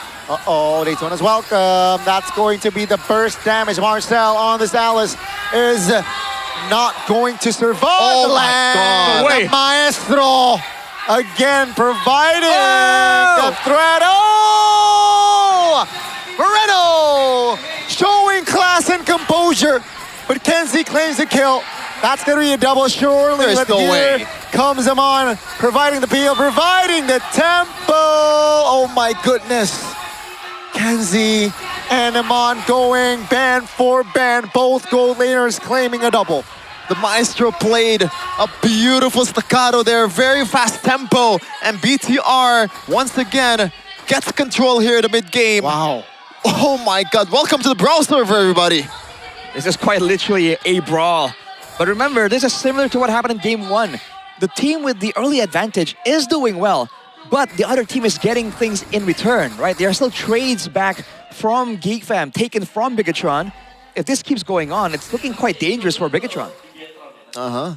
Dangerous is, I think, an understatement. Kanziski rushing that Malefic Roar so he can pack more punch towards the frontliners of BTR. Auditizo, though. Pops a conceal. Great awareness here. Bigatron. No flicker. Recollecting. Oh! Shogun misses the ult. Uncharacteristic of him. Finds a stun, but the turtle now is completely taken over by the Geeks. Nazara is on it. That's going to be Nile now looking for the support. Nazara claims it, no problem. Do they want to fight? It seems like Geek Fam says the turtle is enough. Good play by Geek Fam. They know they already got what they want for, but now the ultimate is up again. Yeah, it seems like BTR, they're the ones who want to fight. Marcel 1 HP. Nile looking to close the gap. That's going to be Nile now securing the kill. Oh my God. Almost. That's going to be Nile now into no man's land, but here comes the reinforcements. Marcel. Dude. Literally 1 HP. Escape. I can't believe he escaped. Like a lot of escape artists in this game, Marashi. A bit too much for my liking. It's way too close for comfort, man. They're playing with odds right now, right? This isn't calculated gameplay. These are gambles taken over and over. Eman! Yeah, Audi not popping the shortcut immediately. There you go. That's going to the immune. That's going to damage. Kenzie again securing his 6th kill on the board. But that leaves the mid lane turret quite vulnerable here. And that will be capitalized by the red robots. That's value, man. Mid turret for a kill, and I guess another turret in the bottom. But especially with this kind of comp without a shortcut, right? The mid turret going down is so impactful to how you can rotate around the map. And look at the placement of all the traps, man. They are handling the mid bushes here. Moreno just placing all the traps in the right target, in the right place, so that AudiTZ has less space to work with. But AudiTZ is pretty creative with his approach. And I feel like BTR should be able to read that. The fact that that is so obvious, no? Someone has to take care of the lane. Well, do they have a choice? That's the question. Look at Moreno. Right? He's got to be an arrow. There you go. It's so obvious. Yep. Great awareness again. Haughty now will have the mobility to escape. Under 10 seconds for the first Lord of the game. Oh no, AudiTZ might die here. Oh, that's a shortcut. And they bail out. They will bail out. Top lane though, it's a 1v1 him on. Almost getting solo killed at Kenzie. Still has enough energy to perhaps close the gap, but the Lord will fall for Nile. Throno Ruin finds the Dino, but no follow-up damage here. Ladies and gentlemen, 10 minutes in, we have 19 kills. That is on the backs of Moreno. Oh, again, I missed the Dona's welcome. But it's still all good. They can cycle again. Marcel getting brought back. Nothing too crazy just yet. Top lane, top lane. Yeah, that's going to be Audi now with the short. Oh my God! Kenzie showing a highlight clip as well here. Finding him on, but now he is dead as well. That's a big, expensive shutdown that Nile will happily collect, but it's just to distract. It's all an illusion. The Lord is for Geek. I feel like I need a couple more eyes to actually understand the tempo that's going on and all the fights that's going on in the game right now. It's just fights after fights, man. Solo outplays upon solo outplays. The fact that the Lord got cleared, though, that was an important one for Bigatron, right? They need more of that macro pressure. And now Aman, once again, might walk into Audi. Yeah, again, just a shortcut. They just want to shut him on down, bro. Aman just respawn and he falls again. Now, Geek Fam, what do you go for after killing him on? Seems like they want the map control. Geek Fam, like in the last 3 minutes, they were down by 2K or something around that. But it does not feel like it matters at all, Rashi. Because Geek Fam, they always have a man advantage. Like this. Shortcut again. Here comes Kenzie. Looking for a target. That's going to be Shogun here in the front. Thrown over Ruin. Locking one down. That's Shogun off the board. No Finn on the vicinity. Oh, that's a stun! A board finds a burst. That's going to be 3 members left standing here for BTR. They should disengage, but it seems like they're confident enough here to find a mid clear, and they will get the clear. Wow. That's Cassius right there, by the way. Oh! Whoa, whoa, whoa! It's not over! It is not over. They dive again. Nazara, though. Nobody to protect Nazara, and he will fall for 30. Yeah, thank God, though, the timer is definitely on their side. The Lord is still coming up in about 30 seconds. Nazara will be up by that minute. Oh, man. I'm not even sure. I think... Is it crazy to say that Geek Fam has control currently? They do. It's because of the shortcut presence, man. Everyone can funnel through into the fight at the same time. That's a War Axe for Shogun, by the way. I guess he wants part of the brawl, too.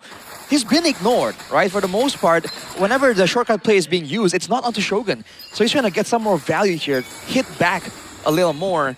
Even with the Sky Guardian build, just to ensure that he can take less burst and also regen and stay out of the base for even longer. Because again, it's all about tempo and movement, and Geek Fam is just outmaneuvering Bigatron. But they're cheating, they're using portals. Hold on. Oh, they don't want to go for Kanzinski. They know the portal is there. Yeah.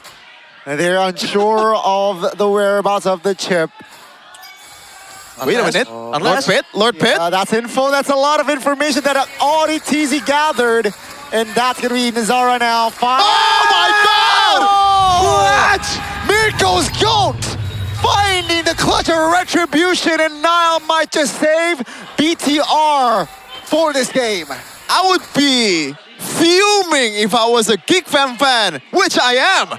Oh my God. I feel like they got robbed out of a Lord. That was decently played by Geek Fam. Kenziski shows, the whole team shows in the bottom lane, and somehow Nile just tapped the retribution like it's nothing. He cannot keep getting away with this. Highway robbery from Nile on the Boxer, the underground Boxer, the Street Fighter. That is so unfortunate for Geek Fam now.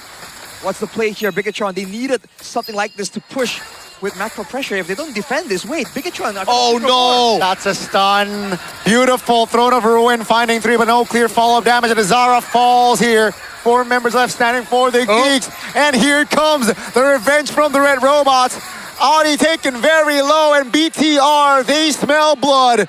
Nile, he wants to take Audi down. Take a look at the mid lane as well, folks. The mini map. That's getting the base turret falling. Kenzie now perhaps providing damage. That's a flicker shortcut as well. Moreno taken off the board. Wait. Geek Fam, don't count them out just yet. That's a stun. That's going to be the Alice again, just jumping in. 3 members of BTR zoning them away. As, ladies and gentlemen, 15 minutes in, we still got a game. With the burst damage, finally, Alice will be taken down. I can't keep going on with this game, bro. Like, the pendulum really swings quickly. 1 minute, BTR has the control, gets the Lord. Geek Fam somehow strikes back, but in a way, BTR got a lot of things in their hands. The mid turrets are gone. You gotta give Audi his props, man. The fact that he went out there and distracted Bigatron long enough, that really could have been a full-on 5v5 death ball with the Lord to end the game. But now Audi bought enough time, and now it's back to the neutral. It's back to the mind games, and this is where Geek Fam was excelling before that Lord moment. Crazy game, bruh. Interesting item choice here, Rashi. Eman going for C Halpert instead of something like maybe that can elevate his survivability? For me, personally, I would go for something like a Rose Gold Meteor or a Wings. I think he's just concerned about beating up Marcel, bro, because like Marcel is surviving for a bit too long in these fights. I think that they're trying to fight fire with fire, right? Instead of having safety measures, they want to make sure that they can hit blows of their own. It's a risky strat by all means. Oh no, this is risky too. No, shortcut spent. 10 seconds on the clock for the Lord. Kenzie now all alone. 3 members on him. Kenzie off the board. BTR now stands with 5 with the Lord now spawning in the land of dawn. No Kenzie. That is massive, man. They still have burst damage, especially from the Eudora at this point in the game, but it's not enough to threaten dives in the backline. Bigatron get a Lord for free. A Lord that they desperately required. Yeah, and mind you, this is not a composition that is built to defend or like have a solid high ground to defend this kind of sieges from BTR. To be fair, BTR siege is also pretty bad. Audi not spotted. This is a mid-off between these two. Oh, they see him. They see him. Gets out though. Fortunately for him, that was a bit scary. But yes, this team isn't meant to siege, right? It's meant to just barrel through and dive. If they are at a base defense scenario and an Abyssal Arrow lands on the right target. Oh no, like that? Yeah, maybe. On Marcel though. Oh no. Yep, the arrow doesn't land this time. Audi finds a shortcut. Aman off the board, ladies and gentlemen. BTR, only 4 members on the offense here, plus the Lord. Let's see if they can take a turret, at least a base turret, top or bot. But I think the call is just to be patient. Without Aman, it's gonna be tricky. Shortcut, ladies and gentlemen. Here comes the burst damage. Oh, Geek Fam throwing bodies, and Nile is caught. That's going to be Shogun. Finn pops the winner crown, but will be taken down. Geek Fam, they completely have taken over, but they got minions to take care of. Yeah, I think the solid turret hit to the top lane is kind of worth it for BTR. A lot of it, actually. And the cycle just works out for BTR. They can die as many times as they want to. Man, this is like a bit scary, man. Now is the point where you start wondering if there's gonna be a backdoor angle. Oh no. For Bigatron. Audi. Whoa! Daytona's welcome with the flicker under the turret. Crazy play from Shogun, but now here comes the follow-up damage. A boy from a flank angle. Amon now looking for an attempt of an angle. Doesn't find it. They back away. Both teams now waiting on the spells, I believe. The purple buff will fall for a boy. The mid turret, tier 1 of BTR, gone. It's a bit unfair. BTR has 2 more turrets than GeekFam, but somehow in terms of the long lanes, it is completely equal. We have a fact for you guys. We noticed by GoPay in Season 17, Nile and Kyrie ranked first in total objective steals with 25 combined Lord and total steals. Now, I don't know what qualifies as a steal here. Well, what Nile just did. Yeah, but like, there has to be When like, I think objective parameter, right? Yeah, I think when the members of your opponent has more control, and then you. Yeah, but how you judge the control, God. Well, if they're the ones trying to take it. Your body, right? You know? How about a 50-50? Is that a steal? No. I don't think that I think counts as a steal. It might count, actually. I'm not sure. Oh, man. Look at Marcel's item, bro. He's starving right now. I think that's from swapping. Might be the case. Oh, boy. Again, at this point in time, it's going to be really, really important for this Lord to fall into the right hands. And again, GeekFam always has advantage in these situations. The fact that Bigatron has lasted this long is already impressive. Wow. No flicker for Ramon, 60 seconds. That's a big resource unavailable for the Cho.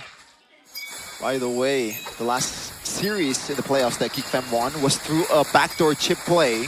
I don't know if it's going to happen right now, but Lord's half health. Lord is half. They're forcing the Only issue. Marcel has shown on the map. They want to go for Moreno. Oh, did you see? Look at that. He has flicker too. Yeah, the reset. The reset. BTR. Well, not a full reset, folks. 30,000 They have to gamble BTR. The lane is pretty bad for them. No? Yeah, the lane was pushed by Audi. Bottom lane is pushing, definitely. So far, trigger's not pulled just yet. This might be the case. Marcel sniffing out the danger. BTR as well. Here comes I don't know about this. from the back. Oh, they saw him. Yeah, that's the awareness. They know now where. Oh, they cannot reset? Yeah, the reset is. Oh! Marcel! Steals after steals in this game. And now that's going to be Bigatron lousing, hoping members of GeekFam falling. That's going to be immortality from Audi taken down. Amon with the knockup, not enough damage. Nile, though, finding one. A boy loses immortality. That's a stun. Moreno off the board due to Kenzie. Now, here comes the fight. The Lord is marching top lane. All immortalities popped and a boy taken down. Nile now providing the damage. And Zara and Marcel now looking for bodies. Only 3 members left standing for BTR. Dude, I'm sorry, but why? What would you chase? Oh, maybe that. Marcel now very strong with the Evolved Lord now marching top. Finn and Nile, can they do it? 3v2, this should not be enough for BTR. We might be looking at game number 3 right now. Marcel, Nazara, and Kenziski, they have enough to burst on the base. Yep, now about the Wind of Nature now with the Lord already touching practically the base. Kenzie taken very low. Oh my goodness, the minion spawn in the right timing. 7 seconds on Moreno, but ladies and gentlemen, the Geeks, they will not back down without a fight after an action-packed game number 2. Definitely, folks, we deserve a game 3. Oh my God! What the heck did I just see? That is, I can't really describe that. Man, you talk about, talk about third time being the charm. They doubled down yesterday and it didn't work out, but today, the strat has paid off. It wasn't easy, but they have pushed for a game 3. Oh my God. I was a bit dumbfounded by the fact that Geek somehow still fights, even though the Lord is still there. I can see the idea. You have Marcel, you have better AoE, you have better sustain, but BTR just microed that one perfectly to an equal fight. It was 3v3 until the last moment. Marcel single-handedly won them the game right here with this Lord. Oh. It might be more luck than skill, but obviously in this kind of games, you need a lot of luck to secure the game. Sure it's a game was, of man. inches. The steals alone from both teams, man, that was crazy. The fact that they were this late in the game and they made it that close of a team fight, ridiculous, man. Geek Fam too. Oh my god. Oh, it's a game and a half, man. I feel like that's a bit too much action. Like 2 games action packed into 1. Now, I'm not sure if that can be replicated in game number 3. It feels like BTR is forced to play Geek Fam's game. I'm not rocking with the choice there from BTR. Thoughts, Mr. Analyst, because Kenzie did a lot in that game, whereas Amon, you know, the head-to-head struggled. Well, you gotta remember, some of the early game picks were off the way of the dragon. And from the gold lane, he was rotating all the way to the mid and sometimes close to the EXP lane with that mobility, right? That's a long journey. I think at that point, they got gapped. I mean, they got caught, right? They saw the chip and the Masha and they're like, dang, we didn't think about that. What do we do here? And they thought, we need to impose our own game, right? Because if you go for one gold lane that does AoE damage, it might not have worked out the same way. Yeah. So I think it's a choice they made with their experience and their wisdom. And it got close, man. Yeah. Let's be real, it got really close. Seriously. Still, shout out to BTR, by the way. Just like Geek Fam in game number 1, I don't think they played a bad game. Like, seriously. In that late part of the game, I thought for sure that Geek Fam would have the control. And in a way, they did. You know, they're the one who is starting the team fight. BTR is forced to respond.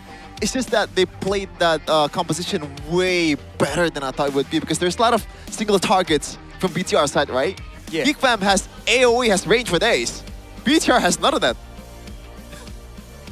But by the way, MVP, player of the game, it is Marcel Lethal L with the Alice.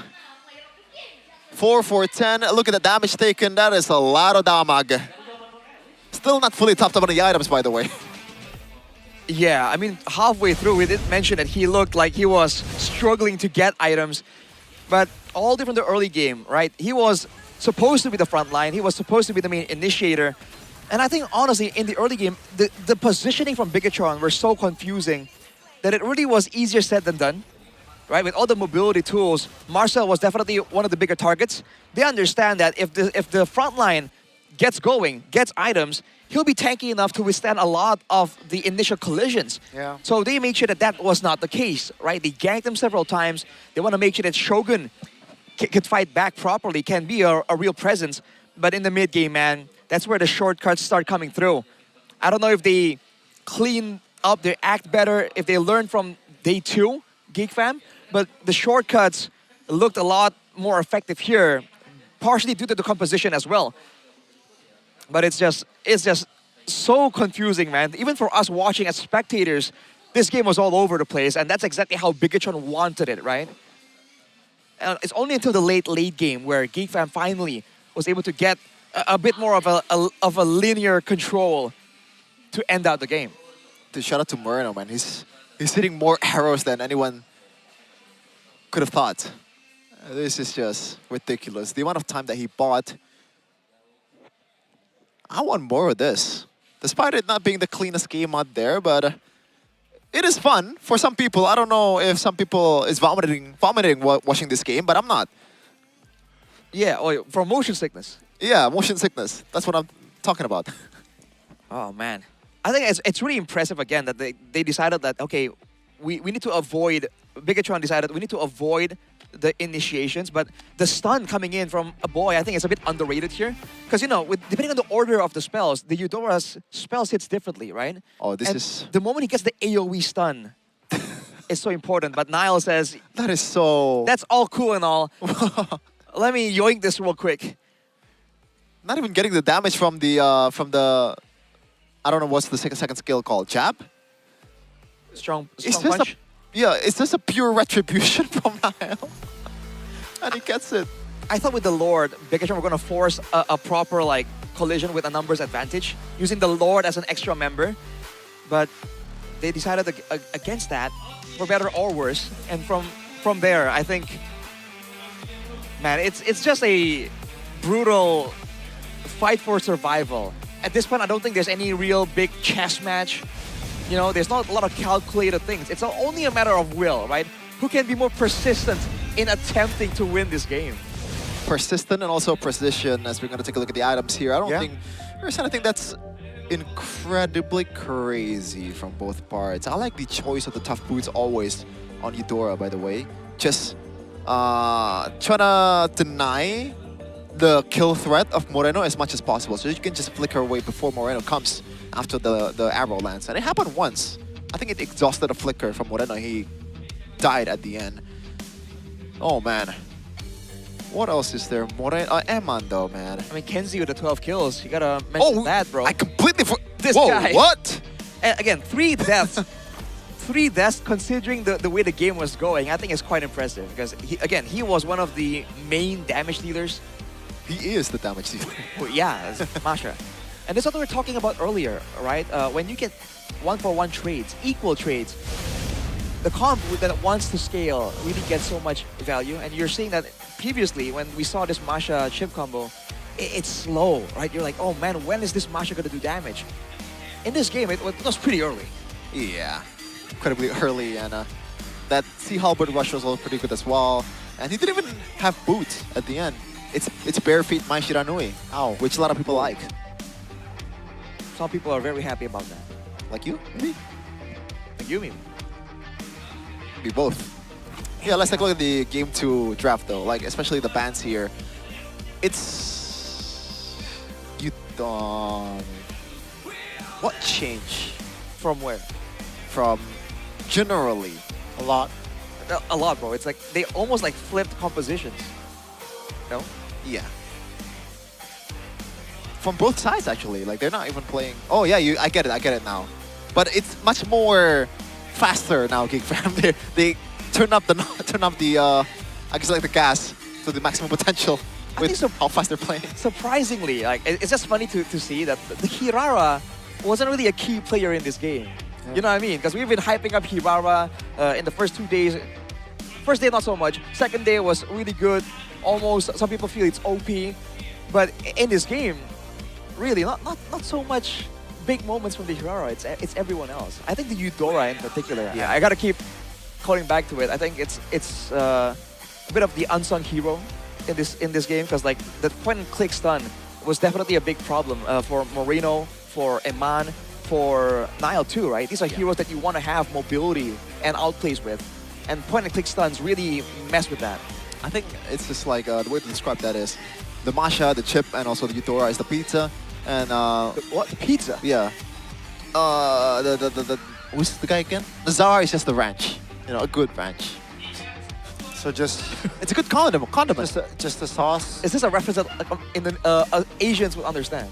I don't think so. So I don't think we eat pizza with ranch over here. Well, I do, but it's hard to find. Okay, all right. So what would be the proper comparison, Connie? Yeah, just... Oh. Fries and... You know what? I have a better example for Indonesians. American, he brought out fries, bro. Okay. So the Masha, the chip, and also the Eudora is like a full course nasi padang. But usually you want to have as much of broth as possible, or like the liquid thing. Is it called broth? It's called broth, right? Gravy? Yeah, gravy. I would go for gravy for padang food, man, because sauce just sounds like more liquid.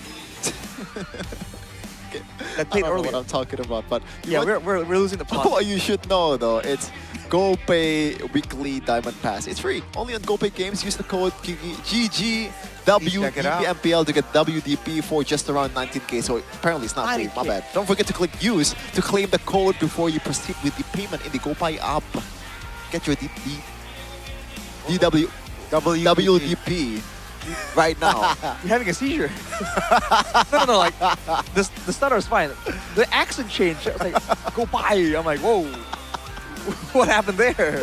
I like saying go pie. Go pie. Yeah. Yeah, use the much more hashtag posh. as well. More posh. Yeah. Posh. Go pie. Go posh. Wow, okay.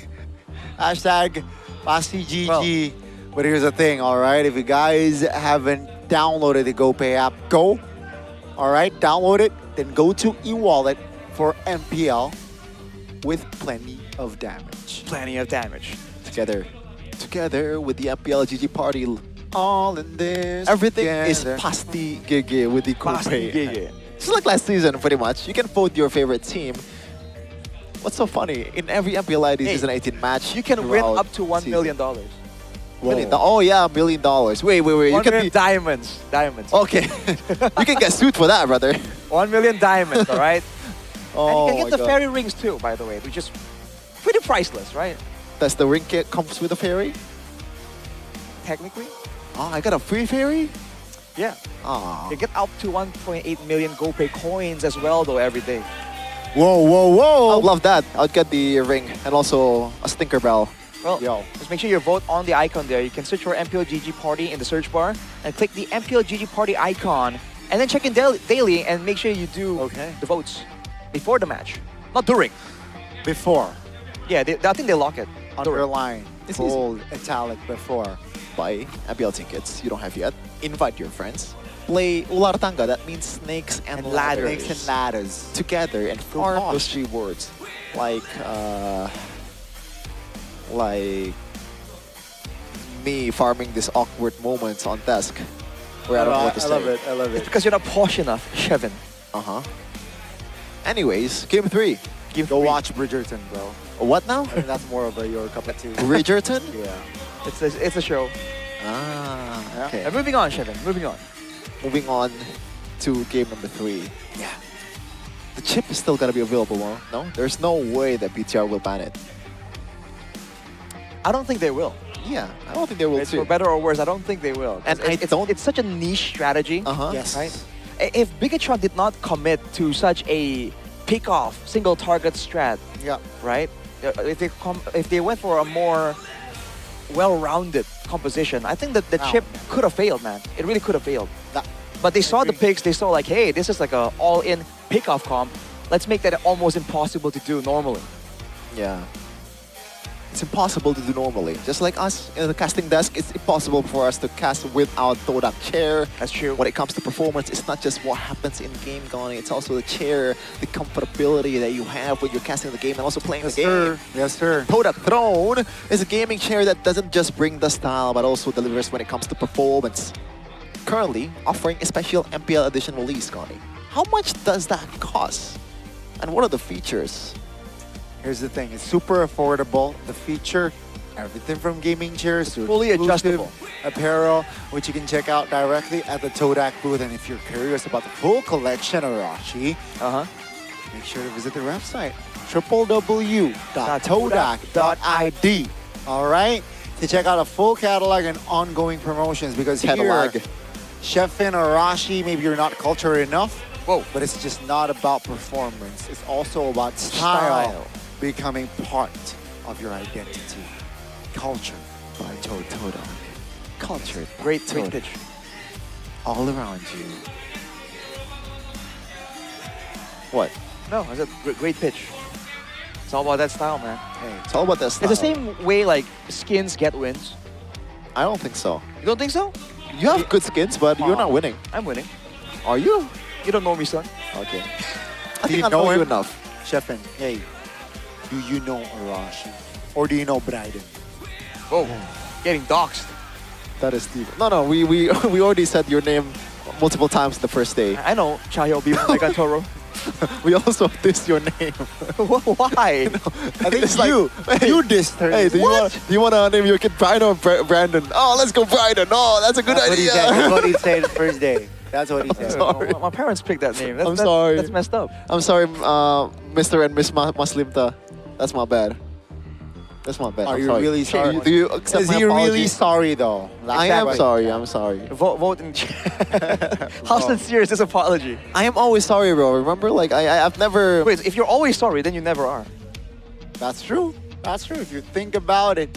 Think about it. You're taking the word sorry for granted, Chefin. Damn. Words have meaning. They do have meaning. And what does it mean for both of these teams? That was not a good bridging.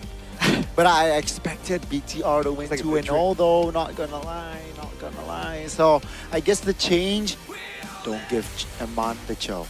Don't give Eman the show. For a random chatter that's chatting currently, I prefer the second option. All this specific reply, Chefin. Yeah. Was. But yeah, Was is das. alright. No, we gotta, I guess, again, highlight again for those of you who haven't followed all the way, GeekFam finally tripled down on the chip strategy and it worked out, finally. Will they do it again, though? Like, usually it's a cheese strat. That's why Bigatron didn't see it coming. But now they've done it 3 times. 3. Is it still a cheese strat at that point, or is it just a GeekFam? Hey, that's where they strike you, man. The reverse psychology. There's no way they're gonna do it again, man. Like, there's no way. And they strike back again with the chip. Come on. I think I do that a lot too, man. They're showing their identity here, right? With the chip. Again, teams are just showing their cards. Why are you whispering, bro? Yeah. Talk normally. No, I think because you've lowered. Oh your no, I think volume. you're trying to sound dramatic, and it's kind of working. But we're not talking about anything too dramatic. It's actually very loud on my like. Oh, Really? okay. Yeah. You're loud. That's why. Well, loud and proud, man. Loud and proud. What do you think, Chefin, as a GeekFam fan? No you like, more Cho for Eman. well, That's my you like- note. do you like the direction that GeekFam is going with? I like that they are aggressive. I like they're taking their chances. I like that they want to dictate the game. But sometimes, you know, it's not working out, especially against the LID. The past is in the past, though. The past in the past. Is that a TL thing or is it a GeekFam thing? Both. You know what I mean? Both. All right. They have to put their victories in the past. BTR by Vitality. So do you think they're gonna quadruple down with the chip? Maybe. Will they find a different combination to use with the chip? Maybe. I'm being a politician right here. Careful, man. Only answer with me. Finally, drafting phase! Oh my god. That took a while. Prediction? Water. Nah. Earth. Dangerous. Fire. Long ago. sorry. Let's go. You seen the movie yet? I have not. Okay. Want to watch it together? I am very interested. What? He asked you something, Arashi. It's that elemental show. You know what I mean? He didn't catch it. Yeah. Yeah. His hearing is starting to, you know what I mean. I mean, he's old. He's got Glass houses, bro. All right. Atlas and Freya. Off the board. As always. 3 games in a row, no? Oh my god. Oh. The drum. The drum That is startled support, man. Okay, my bad. It spoke to Chevin. My bad, chat. Okay. That is Now, the Geek Community, Chevin. yeah, if right we're- behind us are your people. Yeah, my people. Let's go, Geek Fan. But maybe just tone down with the drums. So, Marcel. Why? Because it startled me, brother. I don't want to get a heart attack mid-game. And you're calling us old, like, wow. Oh! It Never is a mind. chip ban, wow. That's their answer. They're banning the cheese here.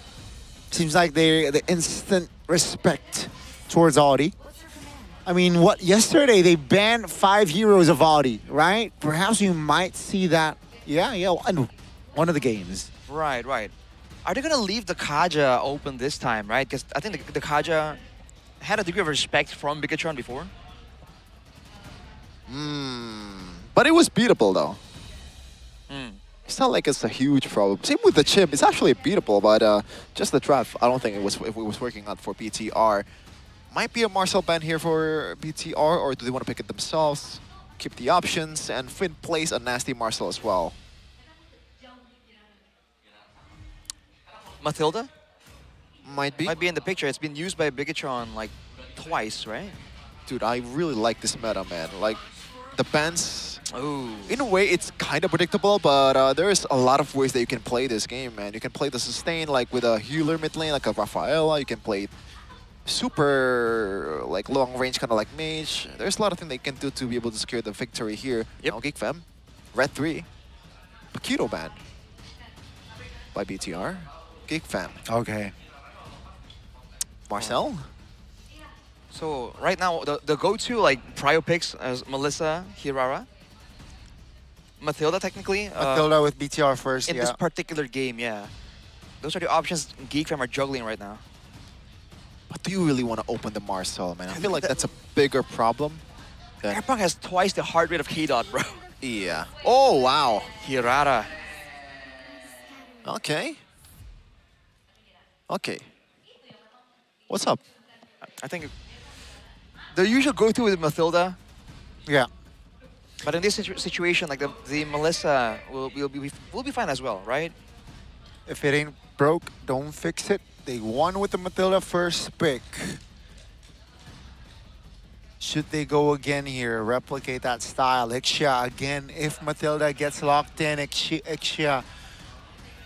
I think Marcel is a better option for BTR, especially with how aggressive Geek Fam has been playing it so far in the series. It's a good way for you to disengage and play it safely. Yep. Oh my god, Airpunk. I just realized it's literally double. You mentioned it earlier, Rashi, but I didn't expect it to be actually double. Yeah, it's literally double. 130. It's going up, by the way. So he saw the Marcel and he's like, oof. Is that Geek Max Moore earlier? Magmore? Yeah, Max Moore. Yeah. Yeah. All right. There's no rush for the Mathilda here for Geek Fam. There's no rush for a roam pick. So they can play it a bit more conservatively here in the draft. Pick something that can really go wrong. Something like maybe a Melissa. Yes, the Cloud is still wide open, but...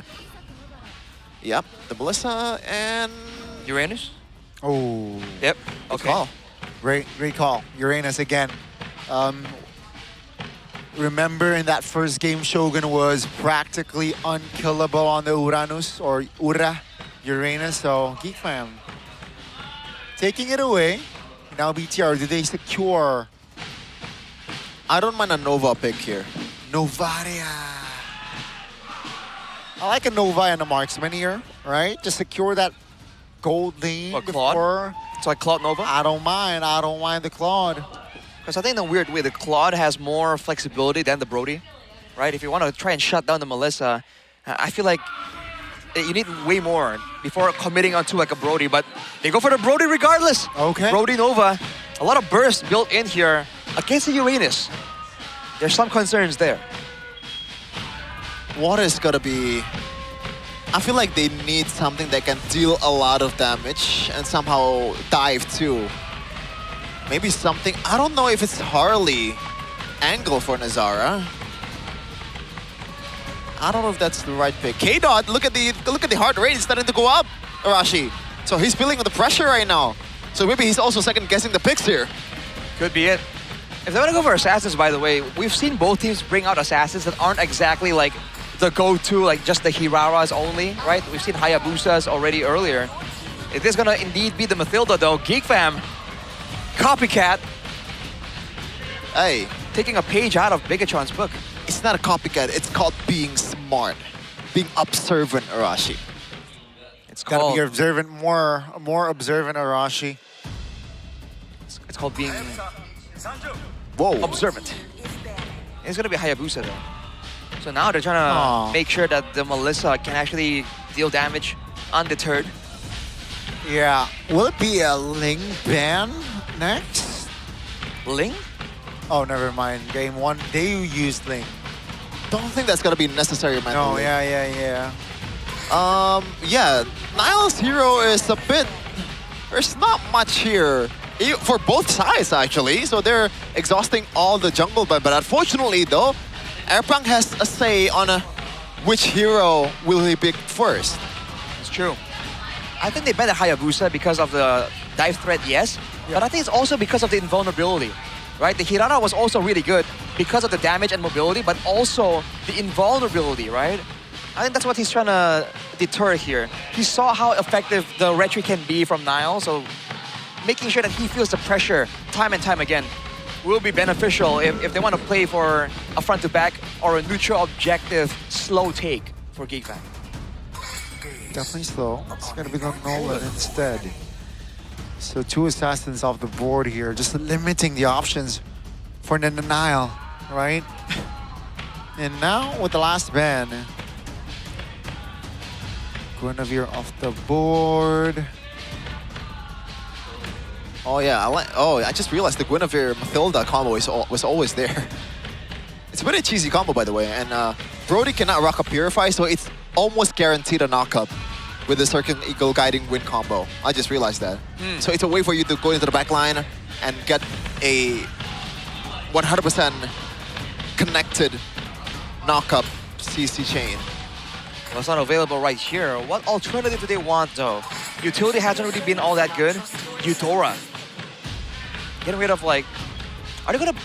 Nah, I think it's just so that the Marcel can have, like, space to play. Okay. Right? The targeted stun can be a huge problem, so...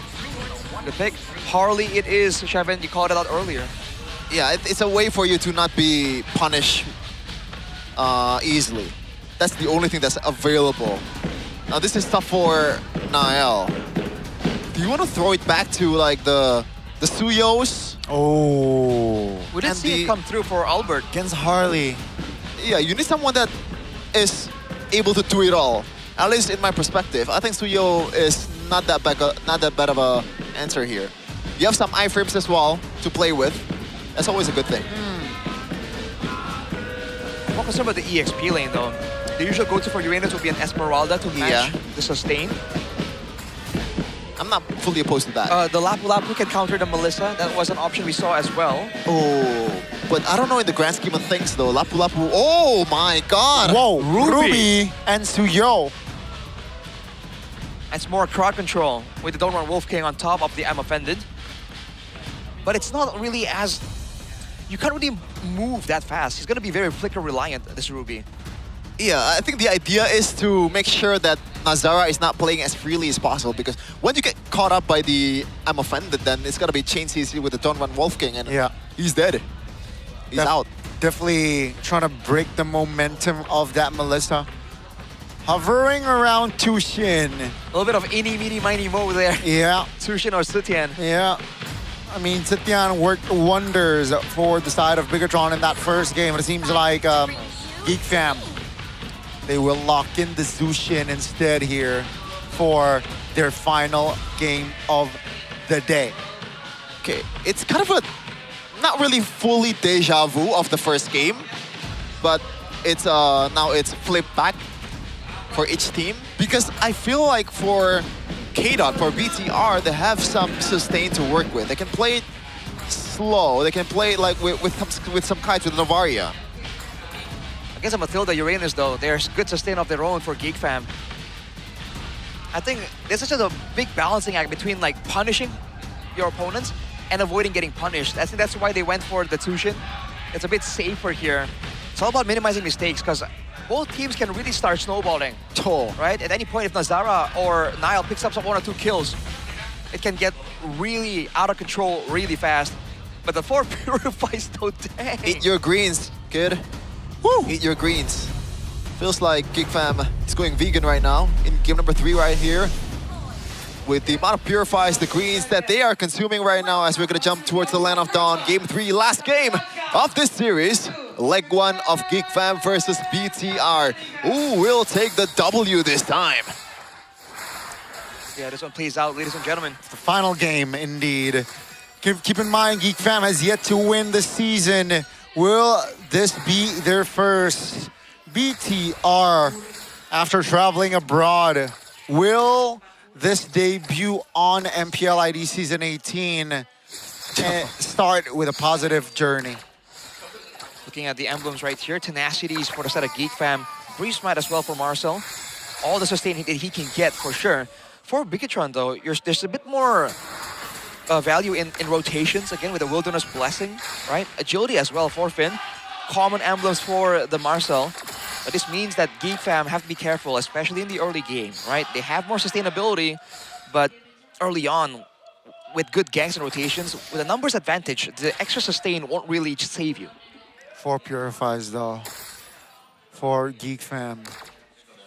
Oh, I just realized it's a sprint for Moreno. You are the sprint glazer here, Rashi. Like, what's your take on this? Well, I think there's not a lot of... Yep, that's a knock-up now. That's Oh the my cover God. by Finn and Niall.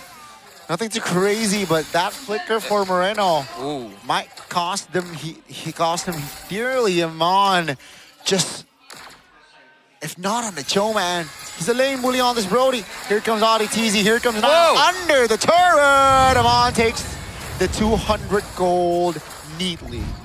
Yeah. Clean dive there. All that, it's from Eman, right? Just whittling down the HP first, and just Niall finishing the job. It is strong laning with the Brody. So now they go for the turtle play.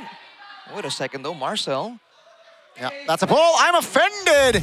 Nazara cannot move, and Niall gets the turtle. That's a knock-up from a boy. Crimson Beacon to the back. Now, that's going to be the... Oh, my goodness! Astral projection from Moreno will find a kill there with the help of Shogun. Now, do they go for more? That's going to be Mathilda surviving.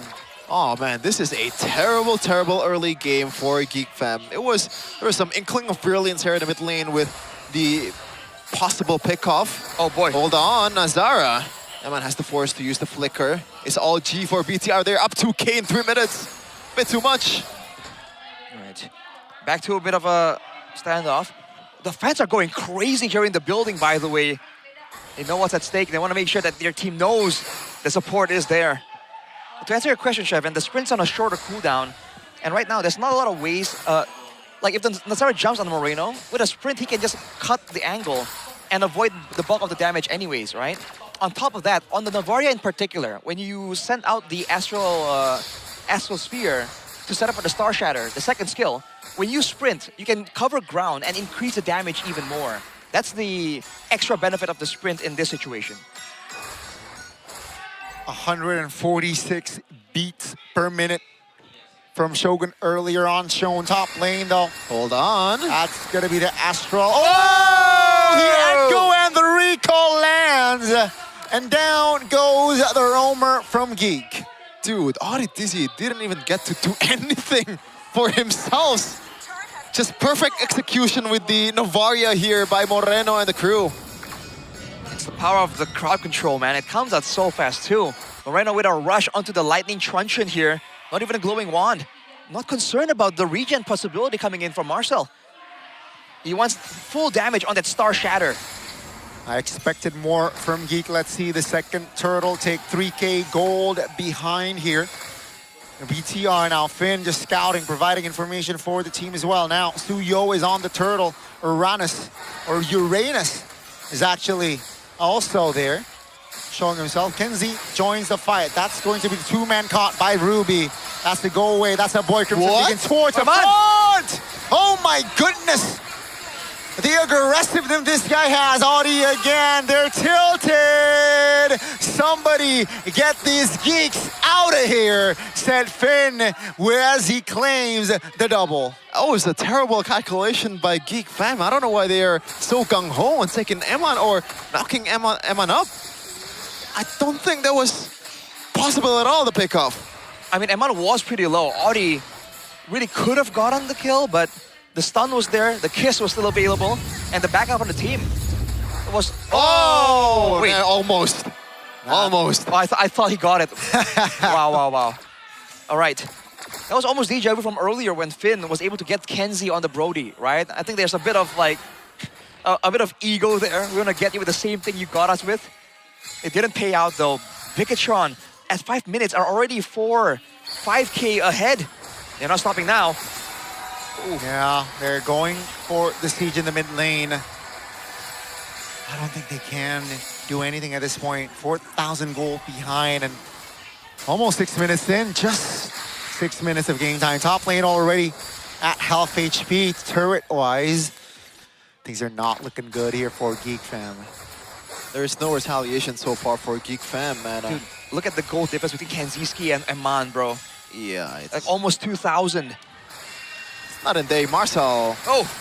Purify. Yeah, that's going to be Marcel now taken very low. Still able to get at this time. The recall doesn't land. Findall lands a golden hour, finds 2 members of Geek Fam. And boy, oh boy, Mon, who underperformed on the show earlier on, shows the quality that he has here on this Brody. Yeah, this is... I'm not sure if they can salvage this one. Nazar is just trying to find the scraps on the other side of the map. Don't even think he can get that total, especially when the shield is still up. What's going to be the angle here for Geek Fam? There's really not much catch as well. They have to play it slow, but they don't have the speed to do it. Yeah, 4 members caught. 2 men stunned. Now almost takes 1. And boy, though, now stunned up. That's going to be Marshall shutting Amon down. An important kill, but folks, take a look at Audi taking the brunt of damage, and that's just 4 members bodying him. Marcel now, as Uranus will be sustainable enough now. They can defend their tier 2 in the mid lane, but Turtle is up, and ladies and gentlemen, take a look at the kill count. It's 10-1. Look at how much they have to sacrifice their, not just resources, but their bodies as well, just to get a single Amon in the backline. Oh my goodness, this is looking pretty bleak for Geek Fam currently. But surely they're not out of it just yet, as the term geekable would say. Again, this relies on Geek Fam being able to utilize Marcel. Oh, Finn! Nazara almost finding an angle there, but... All right. Not enough. The advantage here is that Moreno, again, went for the Lightning Truncheon, so there's no Glowing Wand to lower the regen. But just by pure difference in Snowball, Audi and Marcel have not been able to survive from the damage coming through. Snowballing Brody is always in trouble. It's a winning lane. It's like 1.5k gold lead over Kanziski. There's no way Geek Fam is fighting on this Gambit. They're gonna be forced to find something on the other side of the map with Kanziski. I'm not even sure too that this time around they can secure the second tier turret, as they're gonna back up. Yep, nothing they can find. BTR gets the Lord for free. Nothing they can do either, right? They're getting scraps here. That's just BTR by Vitality. Take a look at the gold gap between head-to-head, Arashi. Yeah, especially in the gold lane, like we said earlier, but also in the roam and mid. And usually the mid lane is a bit more utility-based, but Aeon! Torn apart memory. Luckily, it's the Uranus. They're okay. Here comes the re-engage, though. That's the Echo, finding 3. Marcel now taking a lot of damage, guiding Wind and circling. Oh! That's a lot of damage here. Nile, calm, composed. Cold-blooded jungler showing class again. I didn't expect that Geek Fam was able to fight that well, but the elephant is still in the room. The Lord is still marching up at the top lane. And there's no gold shield, there's no holy shield at all for Geek Fam to count on. There should be a bit of take for BTR. So much good siege here with the Brody and the Novaria, man. Poke is there, turret damage is there as well, and they're starting to work on the top side. Yep, that's the recall. Marcel, the Uranus. It feels like a marksman when 5 members of BTR is providing the damage now. 4 members only left standing here. Geek Fam finally taking care of the Lord Amon now. Takes a couple of shots on the main base of Geek Fam. Still able to clear though. But that's the base turret top lane already deleted as well. Now BTR, they will go for the siege in the mid lane now. Geek Fam will defend with 5 as Marcel now rejoining the group. That's going to be the base turret in the mid falling.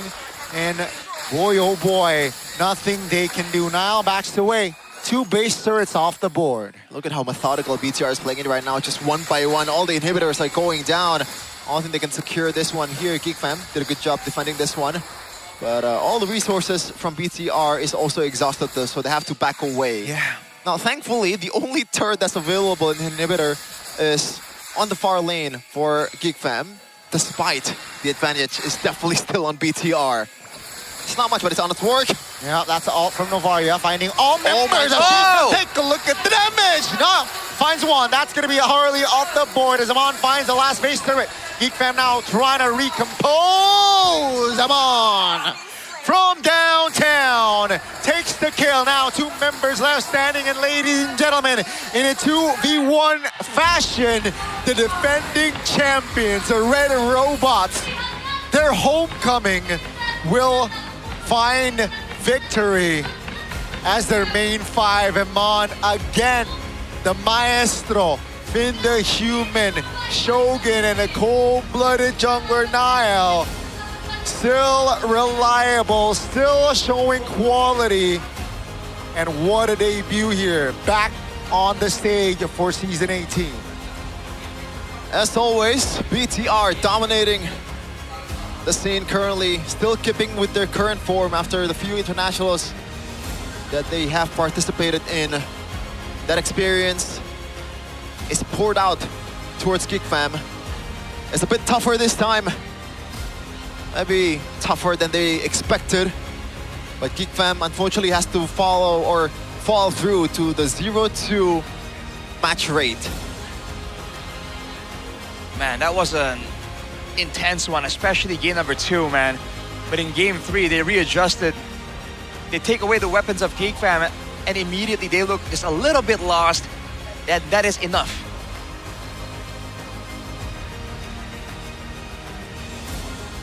Just look at the kill count, bro. Look at the gold lead. Look at how easily textbook BTR played this game. Just a few mishaps. You can't even count it in one hand, the amount of times they make mistakes. Hell, you don't even need one hand to do that. Maybe a couple of fingers, but we're gonna see the winning interview right here with BTR up on the stage with Bude, Clara, Mongstar, and also First, Bigatron by Vitality is back ke MPL Indonesia. Dan mereka mendapatkan kemenangannya ditambah lagi. Plus. Yes, luar biasa banget. Memang kita masih melihat ya ini angin-angin juaranya tuh masih kerasa banget loh Bude. And the winds of victory is still teman-teman Bigatron, gimana kabarnya? How does it feel? Tapi kan? BTR, how are you guys? Eman, Eman. Aduh Eman. Eman is not feeling too well. Gimana Eman? Lagi gak enak badan kah hari ini? Are you not feeling well, Eman? Sakit kepala doang. Just a bit of headache. Siapa yang ngajarin pakai koyo di kepala?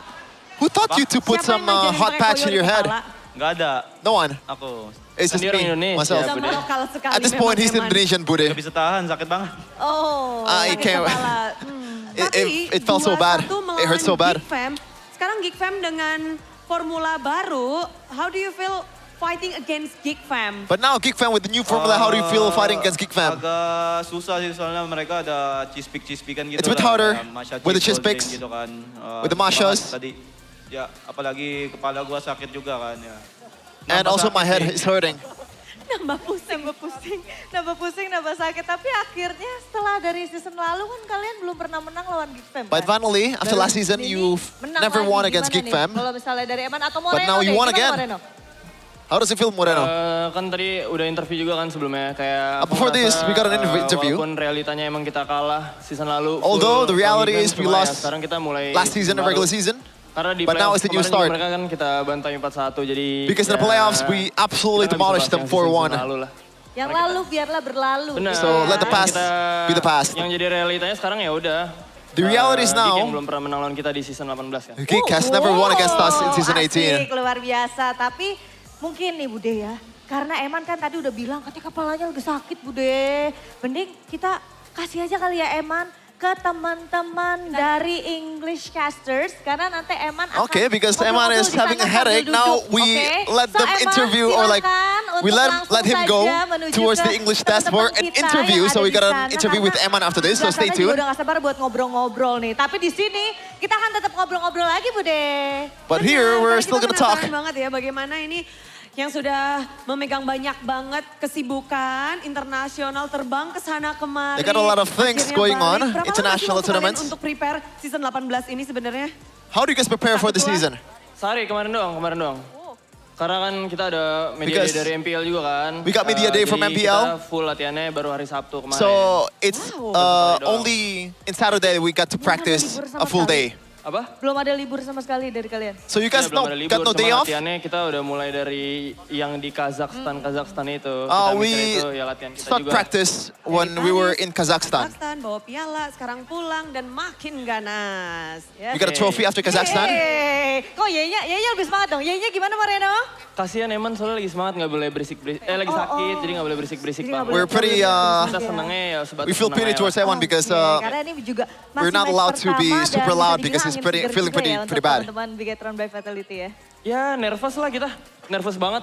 Apalagi Nael. Nael Oh, nervous. buset. Katanya sih gitu, katanya Oh, kedinginan gitu, dia. I was pretty nervous. Nervous kenapa Nael kalau boleh tahu nih?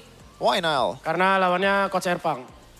Because we're up against Coach Gimana Erpang. sih dengan Coach Erpang menjadi lawanmu, menjadi lawan pertama bahkan dari Nanael? How does it feel? Apa yang kamu pikirkan Your first nih? opponent is Coach Erpang. Anything that you want to say to him? Tebak aja sih drumnya bakal nge-ban hero-hero aku semua. It's pretty Tapi expected ya, he's gonna ban rasanya sedih, my sekaligus heroes. senang juga lah.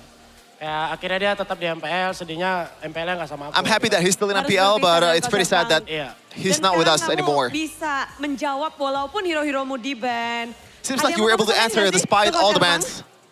Mantan. Nah, sebelum main dia bilang dia nggak ban Fanny gua. Tiba-tiba dia Before we ban 3 game. played, Jangan gitu lapangnya. he said that minta he's dilepas gonna ban dong. my fanny. Semoga Bang, semoga. Semoga Bang. Jadi itu ya, udah dikasih notes ya sama Nael, Coach Erpang. Kita Looks tunggu like ya nanti you got ya, some, untuk dilepas stick and pick fannya from Coach dari Erpang. Nael ya. Cuman di sini yang tidak lupa juga sudah ada Vin yang ada di tengah-tengah. Halo Vin. Obviously, Iya, we got langsung. Finn Aduh, here Mike, in the middle. Vin, Vin. gimana nih? Kamu How does it feel? bermain di match kali ini, tapi ada yang berbeda kali ini. Playing yaitu today, but ada- there is something different ya, today. audisi di There is the RTZ on the other side instead of Gimana? Poloski. Berasa lah kayak nggak ada baloynya. It feels Jadi the ada lack yang of kurang Poloy dari Geek. is Ada yang kurang dari kita, very tapi much felt. perbedaannya gimana So nih, what's the Vin, difference kalau boleh between these tahu? two? Gak tahu pasti sih, cuman kayak I don't really know. mungkin dari shot caller dari balonya Maybe kali ya, shot nggak ada. calling. Jadi Vin merasakan hal itu kah? So did you felt it? Maybe, Satu maybe. suara berarti ya ketika nggak ada shot caller kan gerakannya nggak serempak gitu. Iya. Tapi menarik di mana kayaknya kalian memang latihan satu hari itu udah ngebaca banget. It seems like after just a day of practice, dengan pakai but you guys were able to read Geek Fam's kajanya, gameplay. Lalu kalian with the jawab Kajas. dengan combo juga. Ixia Matilda You guys had an tadi, answer for that, ditambah Ixia tadi Matilda. juga Moreno pakai Novaria. Even Moreno with Itu Navaria. kalian udah ngesiapin ngelawan Geek Fam. Did you guys prepare already for Geek Fam match? Enggak juga sih. Not really. Tapi kita udah tahu lah kayak But we mereka know. bakal pick aja gitu. They're gonna pick Kita the udah tahu Kaja. counternya juga. Oke, terbang dibalas dengan terbang. Iya. Gimana tadi game satu seru banget kayaknya ya? It was a Paling pretty fun berkesan game. berapa sih buatmu melawan Geek Fam? Which game Paling do you seru felt game 2. the most fun? Karena Is game 2. ada Masyanya sih. Takut. Because of the Masha, we were so Untungnya scared of sama the Masyanya, Masha. bukan sama Kajanya. Enggak. Oke, dicakar-cakar Masya. Oke. Bener. Benar. Jadi memang ya game 2 kalau misalnya menurut Vin. Tapi kalau misalnya menurut Shogun sendiri gimana nih Shogun? For sure good. Nah kalau misalnya What do dari you think? Shogun melihat match yang tadi. Kalau kita ngomongin match yang tadi ya Shogun Looking ya. at the Melihat match yang tadi. match Kalau earlier. menurut Shogun tuh seru di game berapa sih? Game 1? Which game was the most fun out of all of them? Paling yang paling berkesannya yang game 2-nya. It's game 2. Yes. Kenapa tuh? Why is that? Game 2 soalnya Game 2 because- lama match-nya. Terus ada agak horor gitu gamenya. It's a bit horror, the game. Agak horor. Soalnya It's a bit scary. tebak-tebakan musuhnya di mana gitu. Because we have to guess where the opponent Iya, Chip. is. Kalau Masyanya kan sekali pukul hilang gitu. Jadi agak If horor dikit. if we encounter the Iya, Masha, tapi then momen one dimana hit, then it's kayaknya gone. Di game ketiga, walaupun Geek Fam udah Game bawa 3? berapa Purify itu Shogun, tak bisa No matter how many melawan kamu ya. purifiers Geek Fam brought, they can't really do anything about it. Kalau gara-gara kita connect aja sih berlima. Because we connected better, Keren I guess. banget. Tapi dari Bigatron by Vitality, kembalinya kalian ke MPL Indonesia, perdana kalian, ada yang pengen kalian sampaikan gak sih dari Bigat Troopers? Sudah kangen dari Jumat, Sabtu, akhirnya Minggu bisa ketemu kalian. Any message to the bigger troopers now that you guys finally can meet them after the 2 days rest? Kata-kata sambutan. Any welcoming Mau words? dulu dia. Oke. 3, 2, 1. Gas. Ah.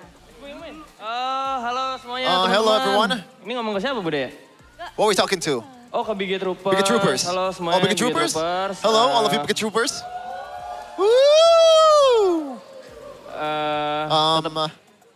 Tetap dukung. Iya benar. Always support. Dukung kita terus di season 18 Always ini. support karena us kita in season 18. Memulai season 18 ini dengan momentum Because kita. we karena start kita habis season 18 with juara a juga better season momentum lalunya, after jadi ya, winning regular season. mohon Oh, bantu winning semangatnya the season. Terus, dukungan terus dari kalian semua, keluarga, So thank you for teman, all the supports, pasangan, Bigger for Troopers family, semuanya. Terima kasih. partners. Tapi Thank you satu so lagi, much. banyak yang penasaran dengan A lot of people are Bigatron di season 18. Tim-tim pretty lain banyak yang nungguin kalian wants to juga. know. Apa yang ingin kalian sampaikan kepada tim-tim lain di season 18 Anything ini? that you guys want to say to other Banyak yang teams? nungguin. Iya, banyak yang penasaran sama kalian. Let's see lah. We'll see, we'll see. Kita tungguin kalian juga. We're Ntar also juga waiting for you ketemu guys. kan. Ya udah. Oh, jadi saling menunggu satu sama lain ya. We're waiting for each other. Let's see, itu dia yang diucapkan oleh Moreno. Tapi inilah dia hasil pertandingan kita yang amat sangat panas di match kedua pada hari ini. So Biget Troopers, marilah kita sambut. Inilah dia. Biget Troopers, give it up Vitality. for Bigetron by Vitality.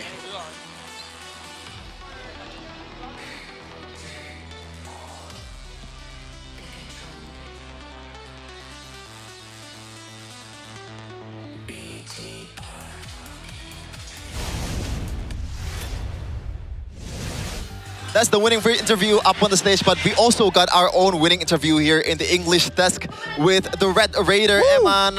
I want to say, how are you doing? But it seems like you're not doing so well. Is it because the amount of games, the amount of tournaments that you've participated in the last few months? Oh, I don't know, but maybe I think it's just my head is hurt earlier, so I will just put what do you call this?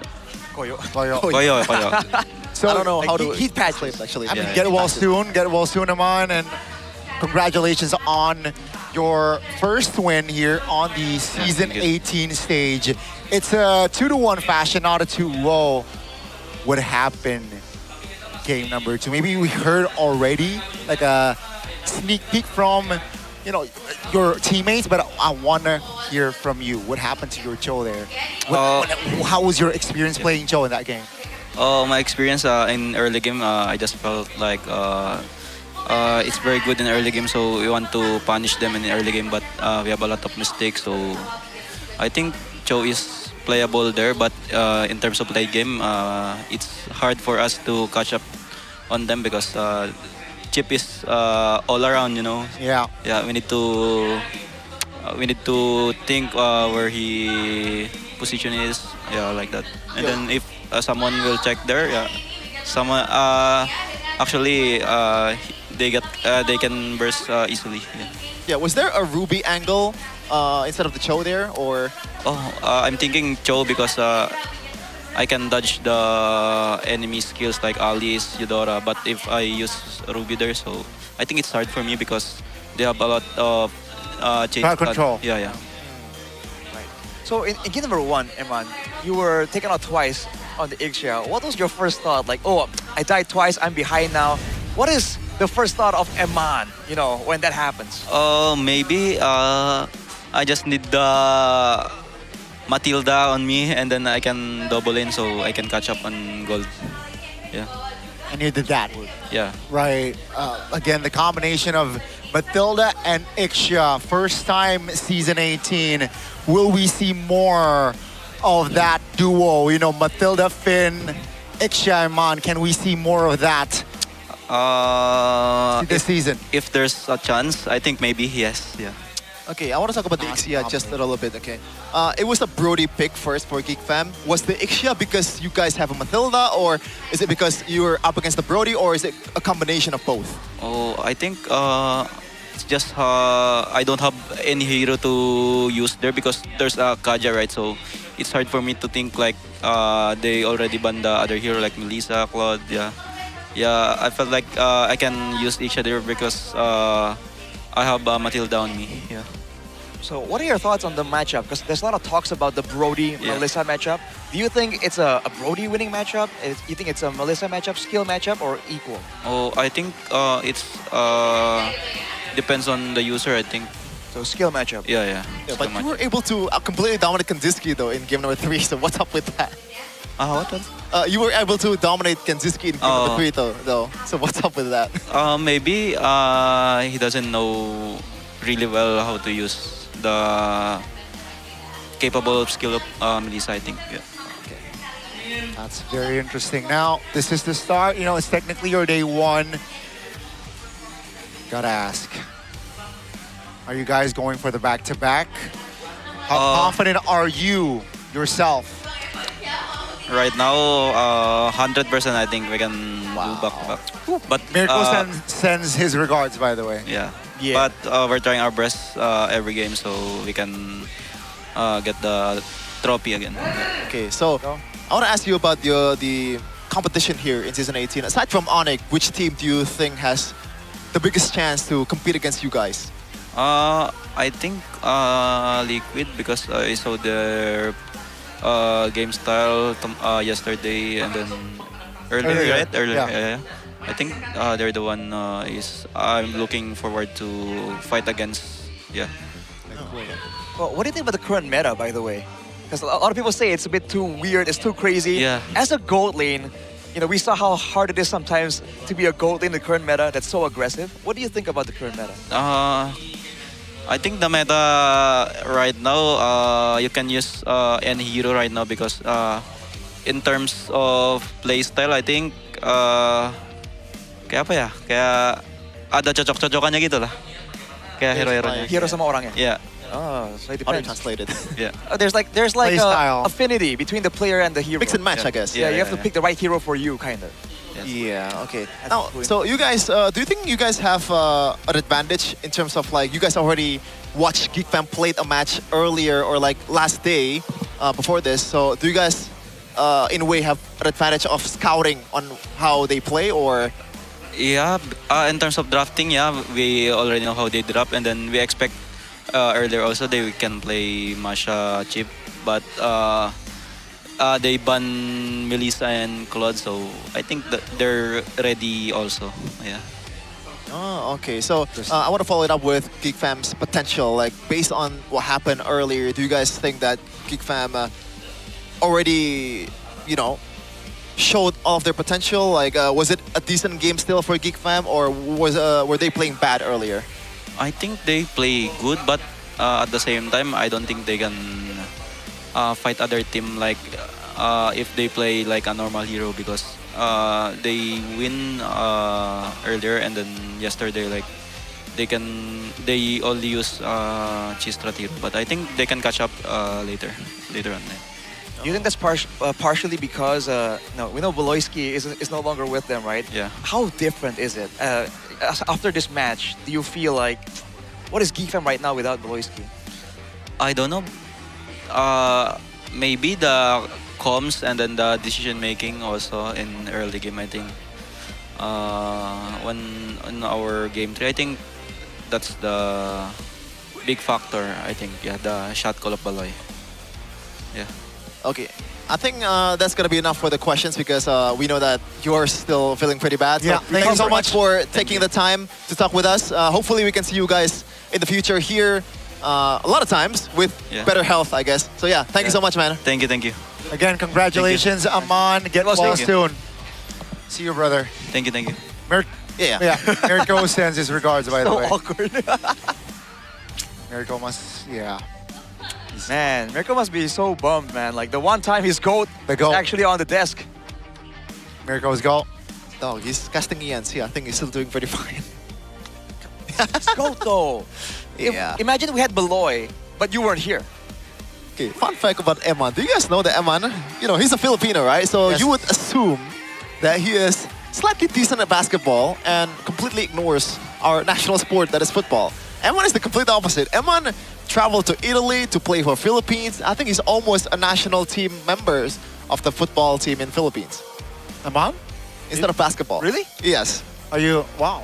Did not know that. Yeah, but that's the fun fact. So we're going to take it to the break. After this, we're going to see another match. It's Alter Ego versus the debut of Onyx. So don't go anywhere.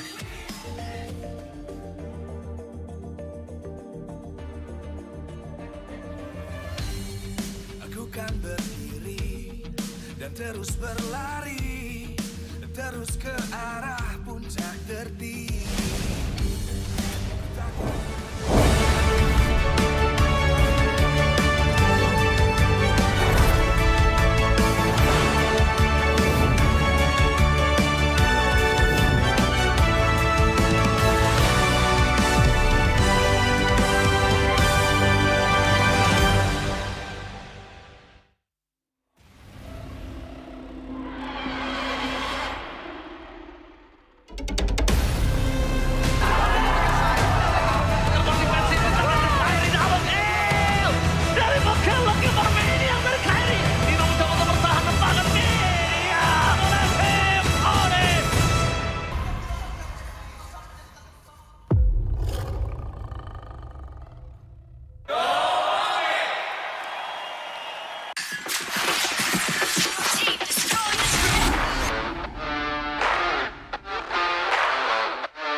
cultured by Todak.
Di tim yang paling susah itu nyatuin semua di tengah perubahan yang nggak ada habisnya. Kami bukan lemah, kami cuma belum searah.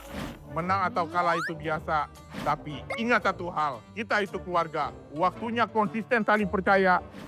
Sejak kapan Navari jadi CEO? Hah?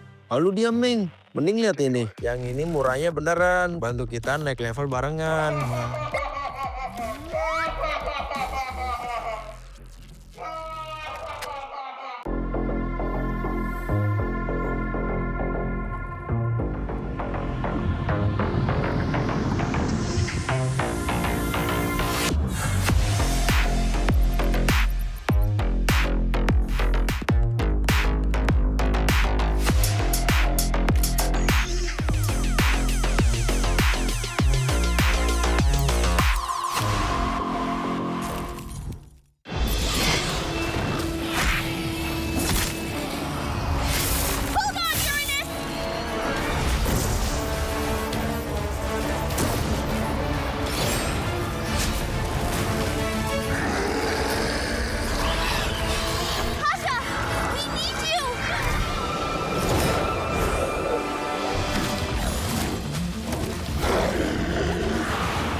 Divine judgment!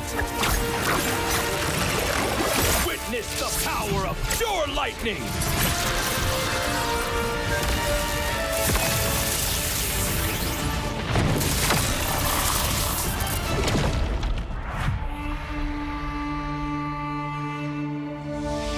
All that lies below is under my vigil.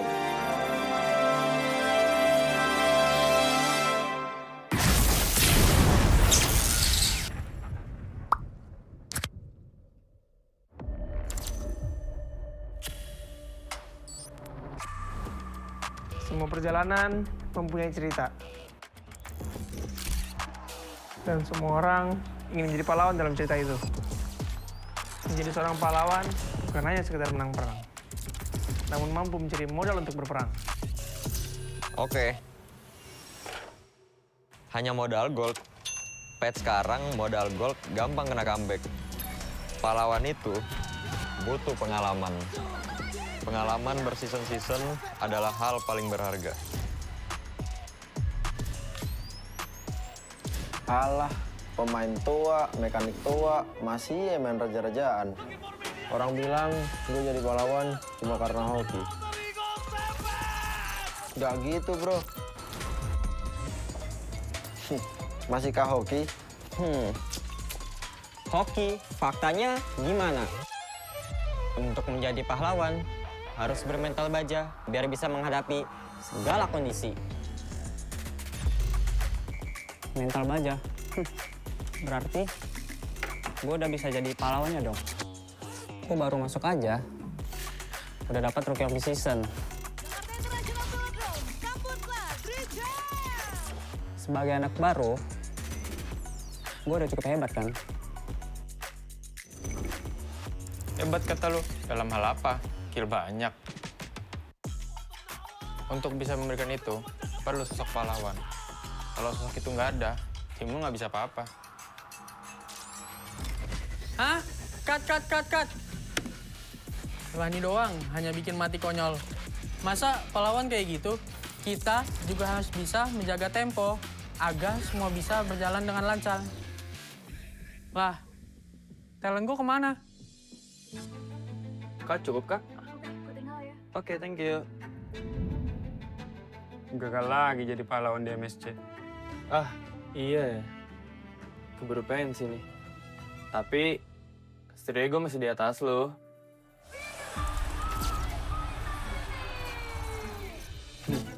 Oke doang lo itu mah. Season ini nggak akan semudah itu. Yuk, mulai syuting. Nih, baca dulu. Loh, kok lu jadi Estrada, Man? Magang, Mor. Wih, serius kita bakal main di sini? Yes, approve. Kalau emang di sini, akan lebih pantas buat ngebuktiin siapa pahlawannya.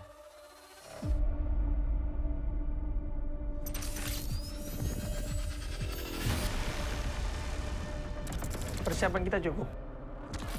Kita berpengalaman. Kita harus sesuai target. Kita punya mental. Kita nggak butuh waktu lama. Kita memiliki inisiasi. Kita bisa mengatur tempo.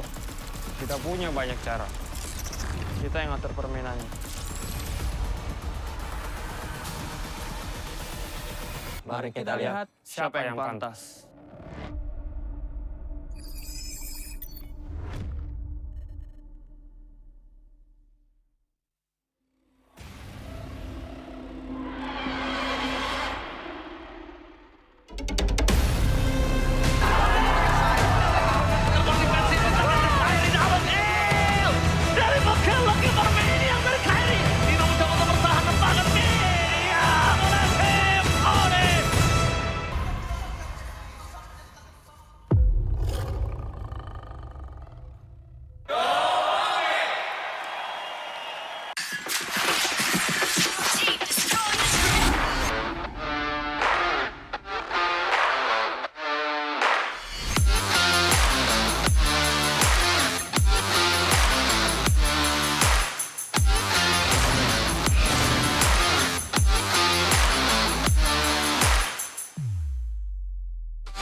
This, cultured by Todak.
di tim yang paling susah itu nyatuin semua di tengah perubahan yang nggak ada habisnya. Kami bukan lemah, kami cuma belum searah. Menang atau kalah itu biasa, tapi ingat satu hal, kita itu keluarga. Waktunya konsisten saling percaya. Sejak kapan Navari jadi CEO? Hah? Lalu diam, Ming. Mending lihat ini. Yang ini murahnya beneran. Bantu kita naik level barengan.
Divine judgment!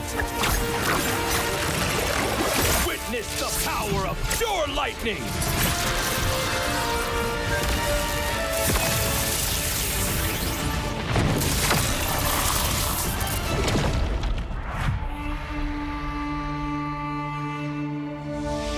All that lies below is under my vigil.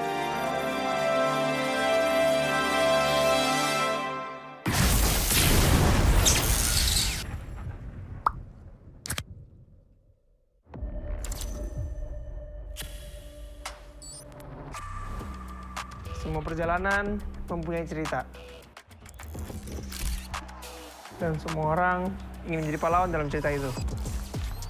Menjadi seorang pahlawan bukan hanya sekedar menang perang, namun mampu mencari modal untuk berperang. Oke. Hanya modal gold. Pet sekarang modal gold gampang kena comeback. Pahlawan itu butuh pengalaman. Pengalaman berseason-season adalah hal paling berharga. Alah, pemain tua, mekanik tua, masih main raja-rajaan. Orang bilang gue jadi pahlawan cuma karena hoki. Gak gitu, bro.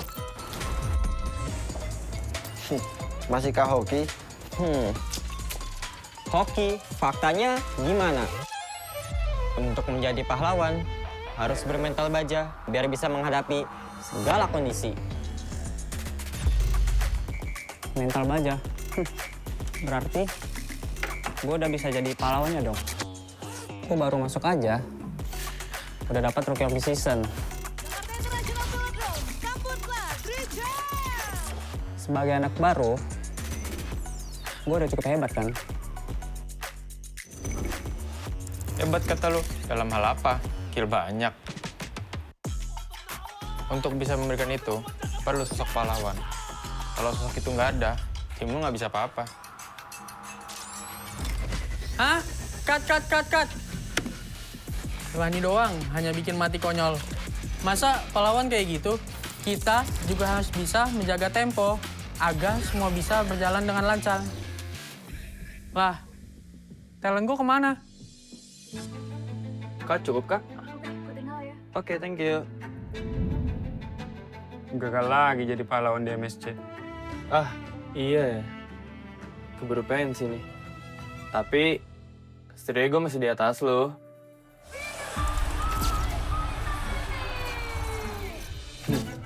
Oke doang lo itu mah. Season ini nggak akan semudah itu. Yo, mulai syuting. Nih, baca dulu.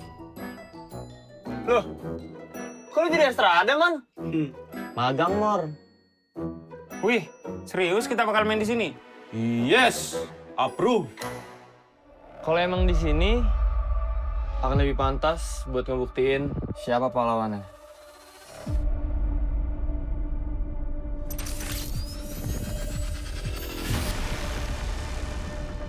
Persiapan kita cukup. Kita berpengalaman. Kita harus sesuai target. Kita punya mental. Kita nggak butuh waktu lama. Kita memiliki inisiasi. Kita bisa mengatur tempo. Kita punya banyak cara. Kita yang ngatur permainannya. Mari kita lihat siapa yang pantas.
This, cultured by Todak.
Di tim yang paling susah itu nyatuin semua di tengah perubahan yang nggak ada habisnya. Kami bukan lemah, kami cuma belum searah. Menang atau kalah itu biasa, tapi ingat satu hal, kita itu keluarga. Waktunya konsisten saling percaya. Sejak kapan Navari jadi CEO? Hah? Lalu dia Ming. Mending lihat ini. Yang ini murahnya beneran. Bantu kita naik level barengan.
judgment!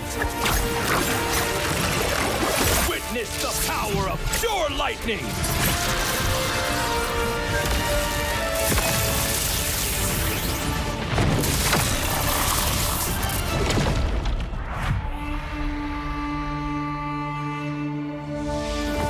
that lies below is under my vigil.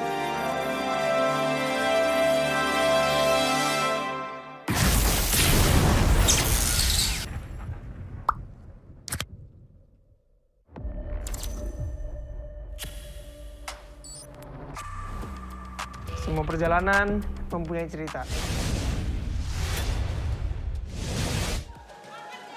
Match penutupan di minggu yang pertama MPL Indonesia. Closing season 18 match MPL Arena. for Mana our suaranya? last day of week 1. Ladies and gentlemen, Luar let me biasa hear your sekali MPL voices. Arena hari ini terasa begitu penuh karena tentunya di match kali ini Seems like match full antara house. Onyx melawan Alter Ego. Onyx Rasa-rasanya going up against seperti Alter deja Ego. vu karena melihat dari Feels Grand like Final deja vu. season 16 mempertemukan Alter Ego dan juga Onyx.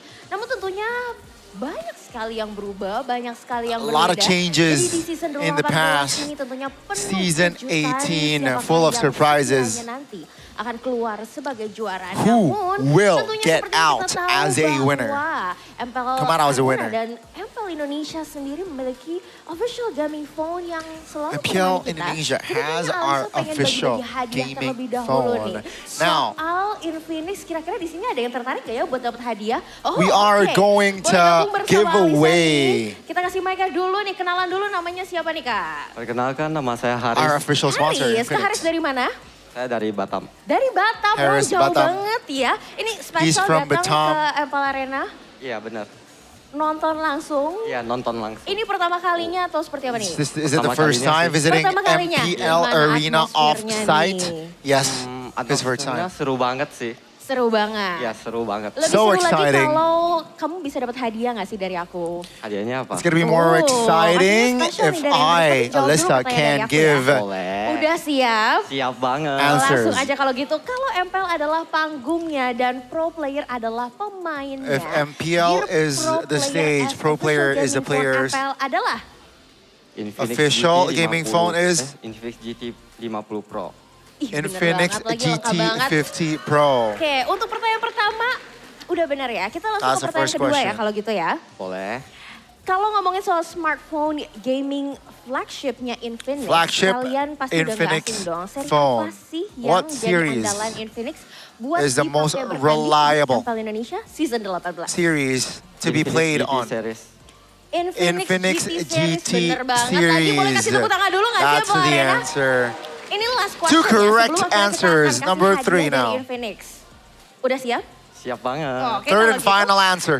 GT Third 50 and Pro final question. bisa kasih pengalaman gaming hingga 144 FPS. 144 FPS FPS itu is sebenarnya singkatan the experience you dari can apa get sih? with this Nah, phone. apakah A, face player speed, B, frame per second, C, What's first FPS? person shooter, atau D, full power system? What's FPS in this context? Frame per second. It's B. Bener banget lagi Frame jawabannya dan per selamat mendapatkan hadiah dari second. Infinix. That's correct. Kita All langsung three kasih aja nih answered hadiahnya ya. correctly. Here's Sebenarnya di sini a datang gift sebagai Alter Champs atau from sebagai Sonic Infinix. sih? Alter Champs You come here dong. for Champs. Alter Ego or Onyx? I came here as an Alter Langsung champ. dari Batam, aku kasih kesempatan kamu buat kasih semangat dong pastinya untuk Alter Ego. Silakan. Any words of Untuk Alter Ego, semangat any untuk hari messages? ini. Tetap jadi yang lebih baik dari yang kemarin. Dan untuk Nino, saya fans kamu, fans berat kamu. And for Nino, fansnya Nino datang good jauh-jauh luck. dari Batam. Semoga Hopefully you bisa guys ketemu win. bareng And ya for sama Nino, kita akan I'm a tunggu nanti huge fan, tentunya he dan harapan said. terbaik pastinya untuk Alter Ego maupun untuk Onyx. Dan kita akan melihat di match penutupan, match yang ketiga di minggu yang pertama MPL Indonesia Season 18 MPL Arena.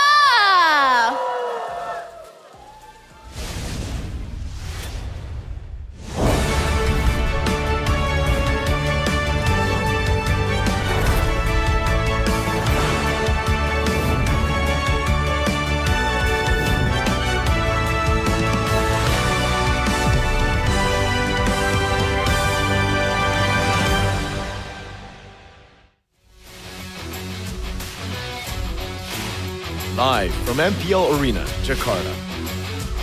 MPL Indonesia Season 18 is powered by Muto. Supported by Esports Federation of Indonesia. Presented by official gaming phone, Infinix. official e-wallet, GoPay. Official gaming chair, Toda. Partner in esports, Aqua. Good time. So good.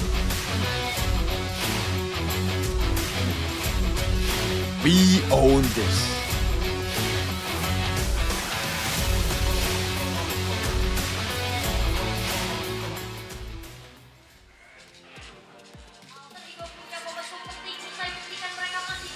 Alter Ego versus Onyx. The last game or the last match of the first week of MPL Indonesia Season 18, and we finally get to see the most decorated team in Indonesia to finally fight in this new Season 18. Gani, how are you feeling? I'm ready, right? We just saw what the defending champions on their debut on the Season 18 stage. They got a win, right? They got a full win. Now, yes, the runner-ups, third placer of MSC. I expect nothing less. That is not the flex that you think it is. You have to make it all about, yeah, all about him like that. But I think expectations are definitely high. You want to talk about creativity? Onyx was the OG team. They started being really creative, really unpredictable, right? This meta, in theory, should favor them. Yep, and not forgetting the very, noticeable star power here in your screen right now. A lot of people are waiting for them, lining up, like girls lining up in Gani's DM. Keyboy, Sans, Lutpi, Keller, and Kyrie. That is too much star to work with, brother. And now they add, they shamelessly add Peloyski to the lineup. Why? Why? For what reason? For what reason? To get into his big brain. Look, if you had a team, would you not want Beloy? At the end of the day, it's Beloy's decision to make. Yeah, that's true. Shout out to Beloy, but I still hate Onyx. I thankfully, this is You hate every team, bro. You're like the token hater on the English desk. Yeah, this is a known fact. Except GeekFam. Except GeekFam. But You hate on GeekFam too. Well, I hate GeekFam the least. When they're winning, you're like, I don't believe they can do this again. I don't think that's hate. I think that's just stating the facts and also, saying what I think. Is that not allowed? Okay, Huh? okay. Then what's your second least hated team? Navi. Okay, there you go. You might jump ship. No, I don't You might jump ship. I'm not gonna jump ship, especially to a yellow team. It reminds me too much of Onyx color scheme. So, I get a bit giddy thinking about it. But yeah, let's go back to an actual proper discussion. Yes. Onyx versus Alter Ego. Alter Ego, obviously the last M series, it was such a memorable runner-up in M7, and now they're somehow looking to recreate the glory that they had back then, with a different meta that might suit them more. But before that, audience topic voting by Infinix GT50 Pro, finishing Onyx in their first match. Can Alter Ego secure the win? Tough, Onyx will dominate. Number B, depends on in-game execution. What a centrist answer. When you get the word depends, you already know it's going to be a centrist. That's literally your calling card, Rashi. Play aggressively, Alter Ego will win. You are a politician here. Hey, I'm forced to consider You live in the gray area. I'm forced to consider multiple possibilities, all right? Speaking of gray, that's a gray hair. Not really. Is that blonde or gray from Ray?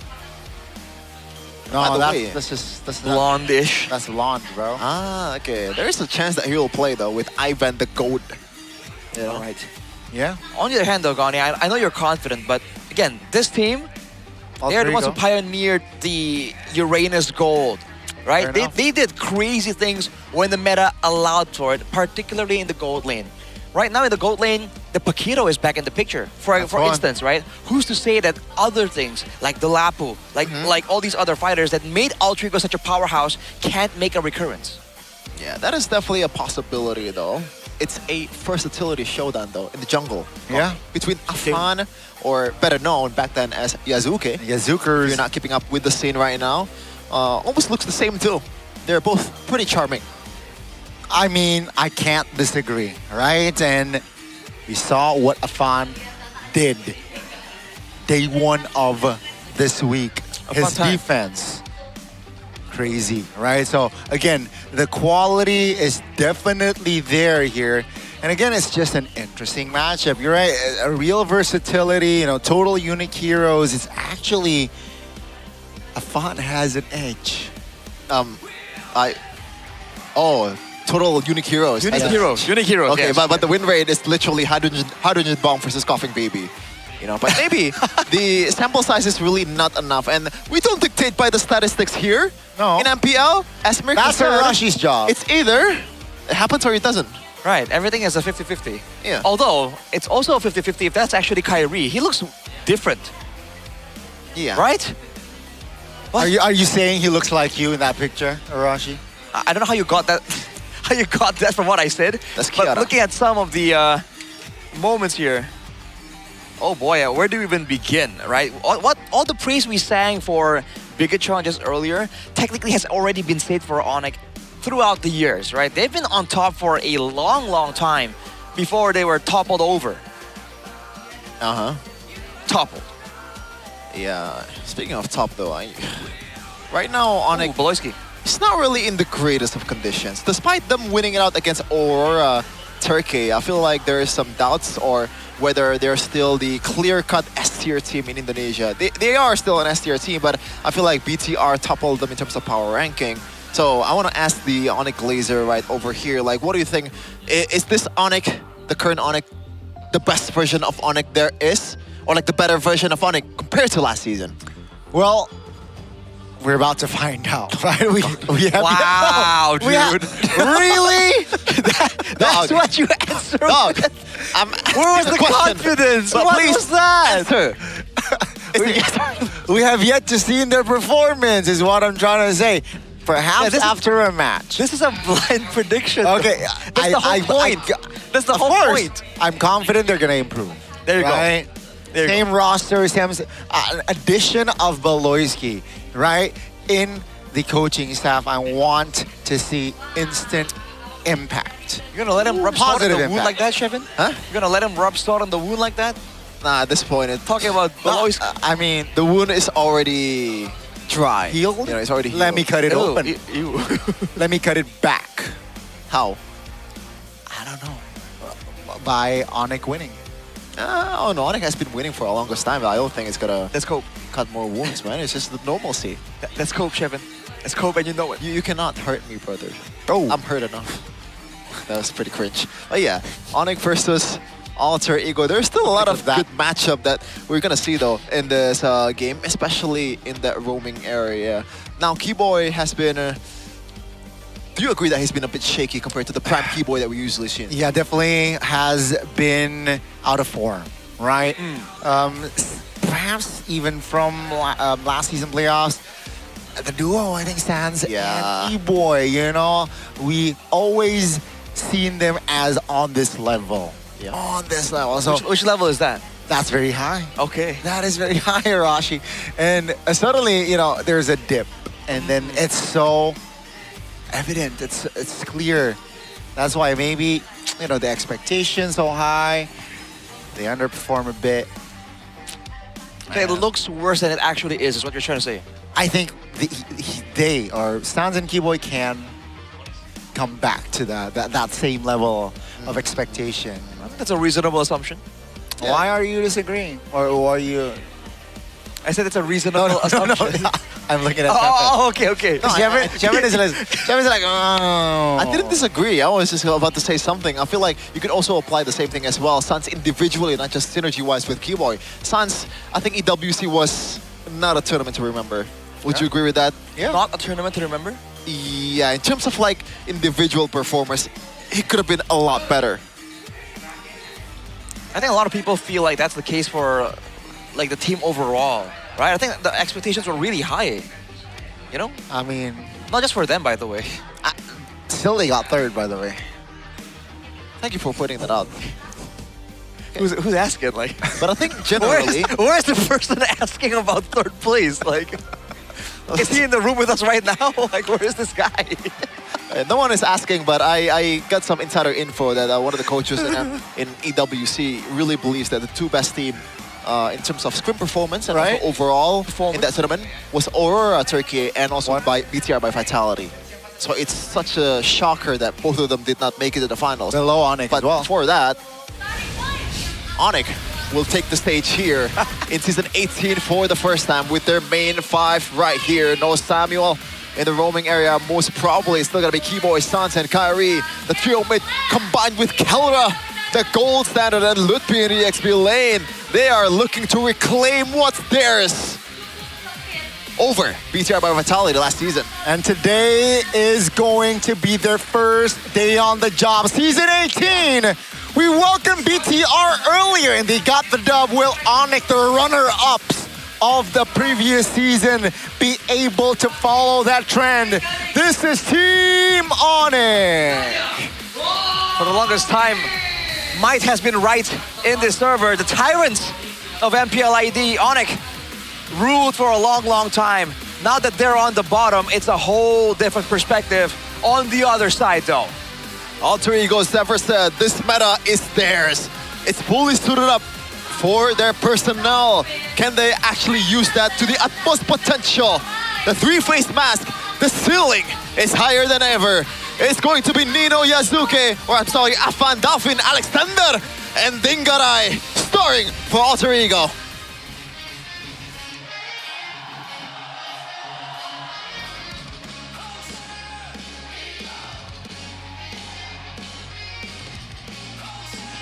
On the first opening day of Season 18, they got the win that they wanted. Now, can they follow it up today against a Titan, against the Sky Kings? Will Afan be able to carry that momentum? Please welcome Alter Ego Esports! It was a display of friendship, power of friendship, if I've ever seen one.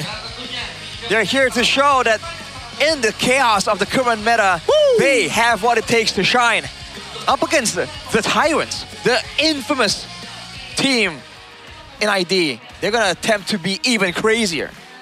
And crazy is the name of the game for Professor X.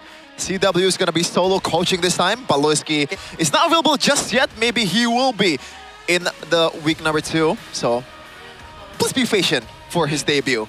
But obviously CW, after multiple appearances in the internationals, a lot of experience under Yep's tutelage, should be much more used to coaching these dudes, which back then, it was just like his comrade in arms. Right, it's definitely someone, these are people that he is familiar with, to say the least. Man. We've seen already the surprises coming in just previously on match number 2. But honestly, I think we're going to see more surprises, right? It's so early in the season, it almost doesn't make sense for both these teams to not experiment. Oh my god, audience topic voting though by Infinix GT50 Pro. Tough Onyx will dominate with 64% of the vote. A lot of A. Yep. I'm pretty upset that it's only 64. Because it was 70 for GeekFam earlier. I'm just scoping right here. But yeah, play aggressively. Alter Ego will win 16%. Definitely not the most popular vote, especially with the amount of Filipinos here watching the broadcast. 4 times. 16.4 is 64, Gani. Quick maths. Wow. That is, again, good on you. No wonder you're a geek. Now, Asian community. Again, top 5 heroes pick, though. Take a look at the versatility on this guy, right? 4 assassins, 1 tank. Yeah, even when the utility meta was there, Kyrie is still one of the best junglers in the game, at least in Indonesia. But on Assassins, he is much more dangerous, Rashi. Give him everything. Give him Hirana, give him like some random assassins out there that I can even, you know, name. He's still gonna be great. On the other side though, a much less experienced Afan, but still respectable. Respectable, someone that has to be anticipated by Onyx lineup. I think when it comes down to just craziness, Afan has occasionally outshone Kyrie, but Kyrie has had moments where it's like cleaner moments, you know, clean escapes, clean executions. Afan, there are some moments where you're like, what, how? And not even how, why would he do that? but it works out, right? That's exactly why I want to see an Assassin clash between both these teams, because they have a really good Assassin player and they have a strong roster around it to set up. Alter Ego. Not much changes. Or barely any changes, just Ivan as the sub. But he's not even playing right now, so both of these teams are still sticking to their original roster in Season 17, looking for different result. Onyx obviously still topping the regular season, but obviously they were champions that season. But Alter Ego, much more miserable performance in regular season, Arashi. Did not even make it to the playoffs.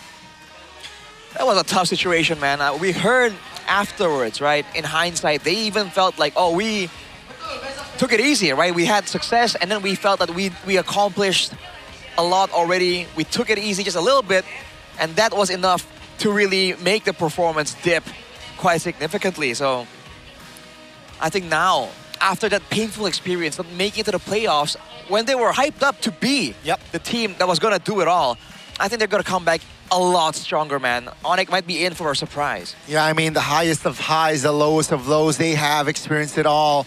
And all in a span of what, 3-4 months?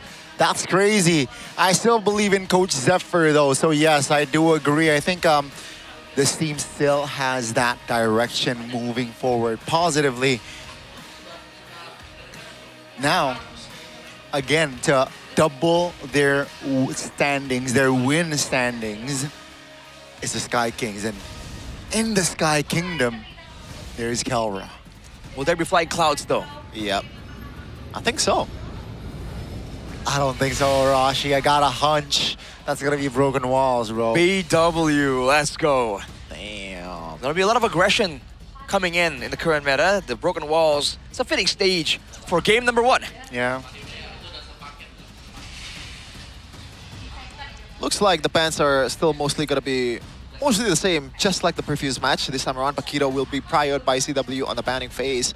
The Freya on the Fanny, as usual, on second picking team. Kaja ban, that is something that, interesting, for me, outside of my expectation.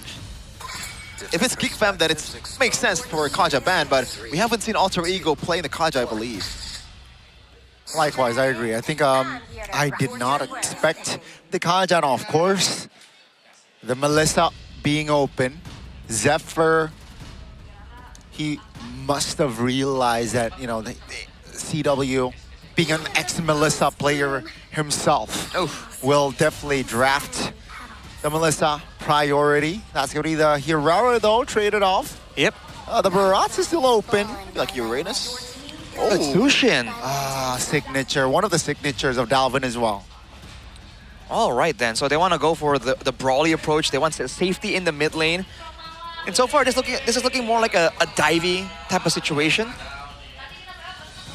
Not for Onyx, though. They want to go and get ahead on the EXP lane. The Uranus can work fine. We know that Elite P can play it. Or perhaps they want to go with something a bit more aggressive. It's going to be a Harley.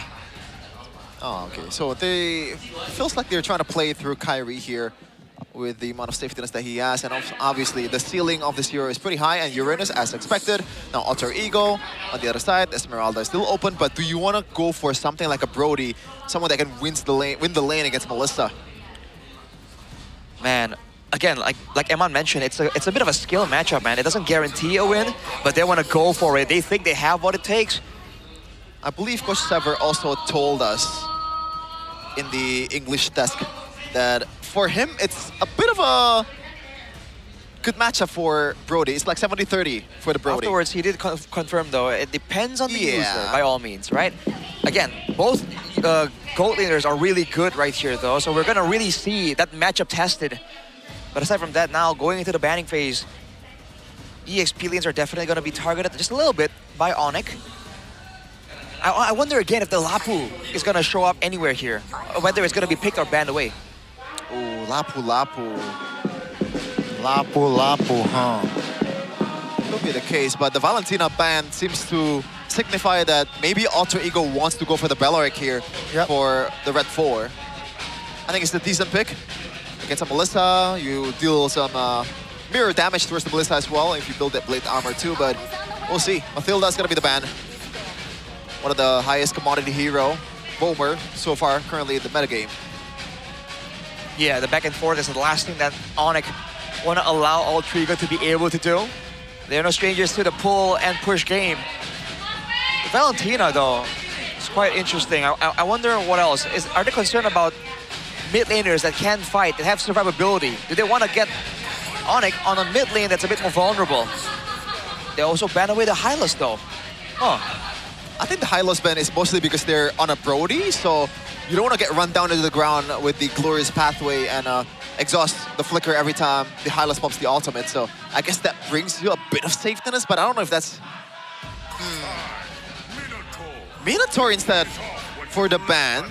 So maybe there's some divey kind of heroes from Onyx side, and this should just be a Belleric for Alter Ego. Oh, let's go. Well, I thought that with the Melissa, they wouldn't be all in on the dive idea, but I guess card control in general is something they're concerned about.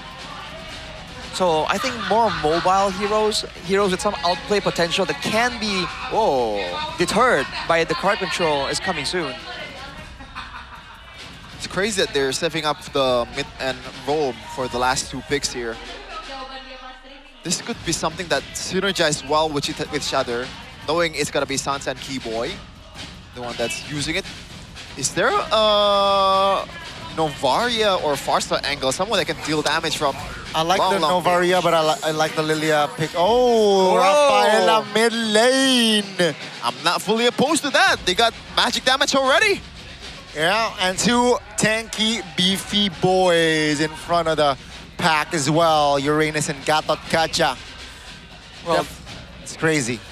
This is my first time seeing the Rafaela mid in action. I know it did pop up, but I haven't seen it myself. So I'm looking forward to this one. By the way, this Belleric pick is still can be flexed by Alter Ego. Oh. Right. So be wary about that, but I'm not sure if that's even gonna be the option here for Coach Sever. What a get here, like a glue. No, not a glue, no way. I'm not opposed to the glue actually. Oh. Oh, Tyroth! Against the tankiness, they have the physical damage, they want the shred. Dude, I like that. Right now the Tyroth has an insane amount of sustain. Yeah, and honestly, it's kind of annoying. This is a fully front-to-back comp from Alter Ego, except for the Hirara. It's just gonna wreck down the backline, I guess. So, in the late game, especially the Gatot Kacha and the Uranus will have to play much more safely than it usually is just because of the shred. And this is a Brody and Hirara whittling your HP down, so they got the game plan. It's all about the execution. How about Onyx though? It feels like, as the Filipinos would say, is it a bit walang demek pre? Oh man, it depends on the Melissa, right? Melissa can output damage to everyone at the same time. That's the big strong point. Aside from that though, yeah man, quite a bit of lack of AoE. I would say they're really relying on being able to maintain the front line and use and abuse the sustain. But that's an old meta. Let's see how it plays out now. Well, people say save the best for last, and the last game or match of week number 1 is Onyx versus Alter Ego. Let's have a good one, ladies and gentlemen. For the last match of week 1. Let's see if Onyx can find a win on their debut here on the Season 18 stage. And let's see how Alter Ego handle the pressure. To remind you folks, Alter Ego did not even make the playoffs last season. Let's see, going up against the Sky Kings, will the pressure get to them? Okay, that's a real example, Rash. Apparently, it is a skill matchup. Oof, Dingarai with a clean escape right there. Looking at the emblems, only one tenacity on Alexander. Everywhere else, it's the firmness and the Festival of Blood for Lutpi though. This is a new, different emblem setup. Whoa. Technically, there's more built-in sustain, but all right. Along with that, the police are together for Dingarai, but Nope. Nino here understands the Tyroth damage very well. The jump doesn't land on towards Kyrie. Lutpi dealing a lot of damage now. Both the XP laners going head-to-head here. Kai forced to use a recall, so the jungle camp was defended by Nino. talk about calculation. I didn't think he would survive that one, man. He is kind of low, but fortunately the wave is pushing towards Alter Ego, towards the Darath, so now that Afan is here, Nino can push up, get the clear, aim for a level 4, but it's gonna be a little bit low, right? I think he might want to find a recall maybe, if possible. Maybe he can heal up with the passive from the wave clear. That does not apply for the Onyx team though, because they have Rafaela, so they can stay as long as they want to. Nino though. Yep. And Afan. Yep, that's a taunt. A great one with the Unbreakable. That's going to be the turtle finding Kyrie's hands. Now it's a 4v4. Oh, that's a flicker from Dalvin. I don't think that's the right call. That's, again, Kai with the knockup. No first blood here, but the sole casualty from that trade was the turtle.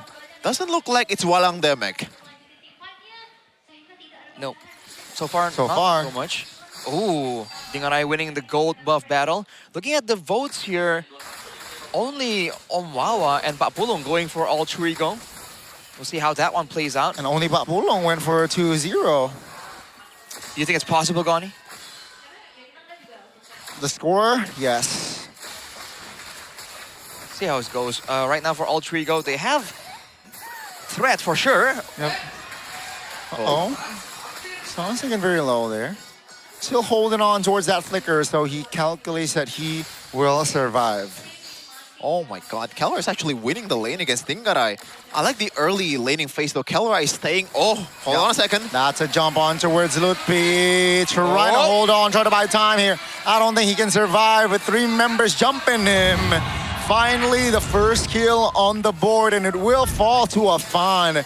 But again, the quick resurrection from Sans to just resurrect Lutfi.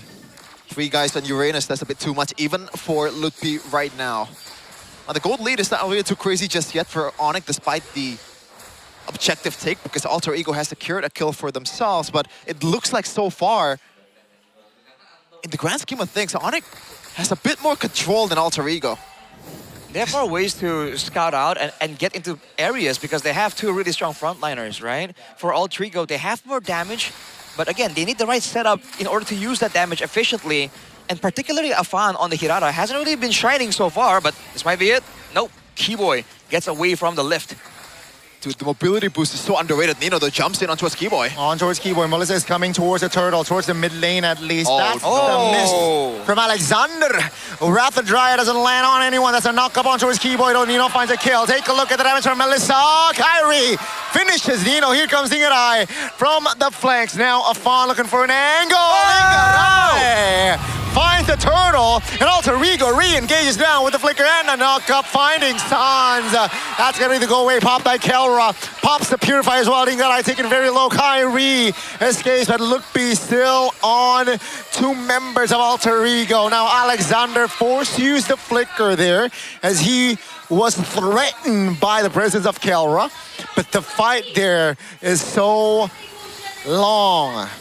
Seems like we're still keeping up with the momentum of match number 2 with how chaotic it is so far in the first game for Alter Ego versus Onyx. Already 5 kills in 5 minutes.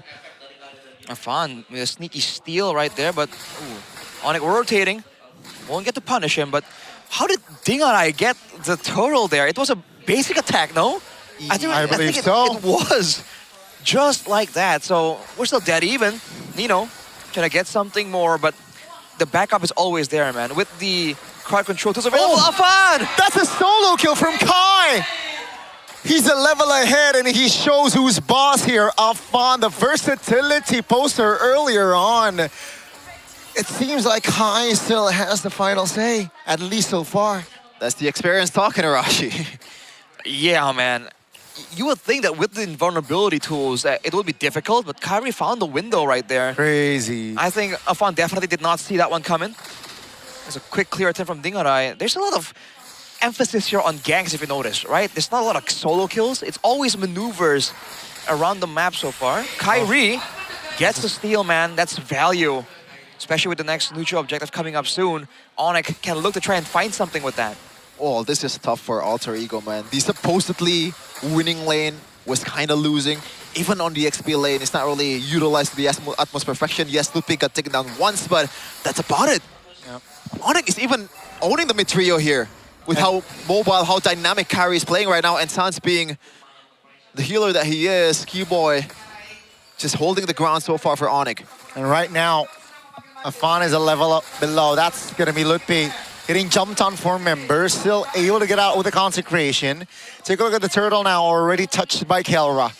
Nino showing, providing the information. 5 members, Alter Ego investing on 5 members here. Let's see what they can do. Kai is in the vicinity trying to find a steal. Kai calmly takes the retribution now. Ningarai has a flicker, Rapid Dry at the taunt as well. That's going to be the stun of Fawn now, taken very low. Will not escape to the hands of Sans. Now, only 4 members remaining here, 4 out of Alter Ego with the respawn. Kibo is back in the game now. Kelra is in the mid lane. They want to siege. Tino is trying to hold on, but the call from Alter Ego is, let's go. Let go of the tier 1 in the mid lane. What Onyx wants, Onyx gets. Did you see the reaction time from Kyrie there? Evading that flicker by the Dryad with this second skill of Harley. That was pretty fast coming in from Kyrie, but we also got a fact here from Gope. We noticed this marks Nino's debut on Dairoth, making it the 51st unique hero he has played across his 12-season MPL Indonesia career. That's a lot of heroes. 51? All right. That's Arashi's age. What? Okay. Well, now, this is the problem here. They have the Dairoth and the Brody for burst damage, but they can't shred the front line. Sans is keeping everyone topped up. And that's how Onyx are just able to power forward and allow Kelra to do so much damage. And again, he's hitting multiple people at once. He is single-handedly carrying these team fights. It's crazy that with the amount of damage that Alter Ego has in their kit in the draft, it seems like the ones that lacking in damage is Alter Ego themselves. Onyx, they can stay in their team fight as long as they want to with the Revitalized, with this Ravaela. Can go in and out with Kelra and Kyrie just being a nuisance. Lutpi has a built-in healing. So how do you deal with this also as Alter Ego? Is it just a pure catch from Alexander? Well, you're seeing some options here coming in from Dingarai. He goes for the Sea Halberd. He might go for something like an Endless Battle as well. Get more true damage, penetrate some of that beefiness coming in from the 2 frontliners. Aside from that, though, I think Afan might have to do a bit more flank-wise, right? He's coming in and playing with the team, using the utility to help with the team fight. But if he can zone Kelra, that will be even more value for his team. 2.5k gold lead. Seems a lot more than it seems for Onyx currently. As another turret got taken down. That long lane is working so well for Onyx. Still a second-tier turret. Only inhibitors left for Alter Ego. A big knock up on towards the Gatot Kacha. Still able to, again, disengage. Take a look at Kelra, free hitting. 3 members down, almost taken low. Dalvin out, the recipient of the ult of Harley. Now Onyx, they know that Alter Ego's members, they are low on health. They shift their focus on towards the Lord. Kai is also 2 levels above Afan, so again, they are confident on that Lord take. Just crisp, clean Lord coming in from Onyx. Just the execution is immaculate. The way they zone out people, the way that Kelra procs that models to multiple people. And once again, he's just doing it again. Might be getting that gold shield down before the Lord hits, but no. Alter Ego clears that one for themselves. All right, LG. Let's see. That's going to be Onyx just applying pressure in the mid lane. They know that the Lord is coming top. Yeah, that's a big item though from both sides. The chastised cauldron from Nino. So it's gonna be a full-on utility enabler Dairoth instead of dealing damage for himself. So Nino, in terms of what he can do, is very, very limited. Hell, I don't think he can do anything by himself at this point. Not even a solo kill towards the assassins. He has to somehow enable his team to be able to be effective now. Alexander at the front line for Alter Ego. Has the flicker here, Alexander. So you could expect a sneak attack from Alexander with the flicker and Wrath of the Dryad. Now, in the bottom lane here, can Onyx siege and apply pressure? I don't think they have enough resource. That's the clear. Alter Ego, you know, not too shabby, losing top lane turret. But bad news is that's the far lane, folks. It's getting woes and woes, almost 5K gold lead. That's a big item for Kyrie, and they're just knocking on Alter Ego's door. Yep, that's the siege in the mid lane. Taken quite low. That's a retribution to clear the wave. Now bottom lane shoves Alter Ego this time. Still able to stabilize at least again with the defense. Still standing with 5, 2 base turrets remaining. There's definitely still some damage available for Alter Ego, and Onyx respect it. But honestly, we've seen the Melissa being prio, but I think Kara is really showing the potential of this hero to solo carry. We were concerned about lack of damage, but Onyx is not having any issues with that whatsoever. And he's zoning everyone with the muddles. Take a look at Kai's positioning, looking for a possible flank there. But again, it's just a reset. 40 seconds on the clock for the next Lord, and that's going to be the next aim or goal for Onyx and Alter Ego. Take a look at the gold cap already, Arashi.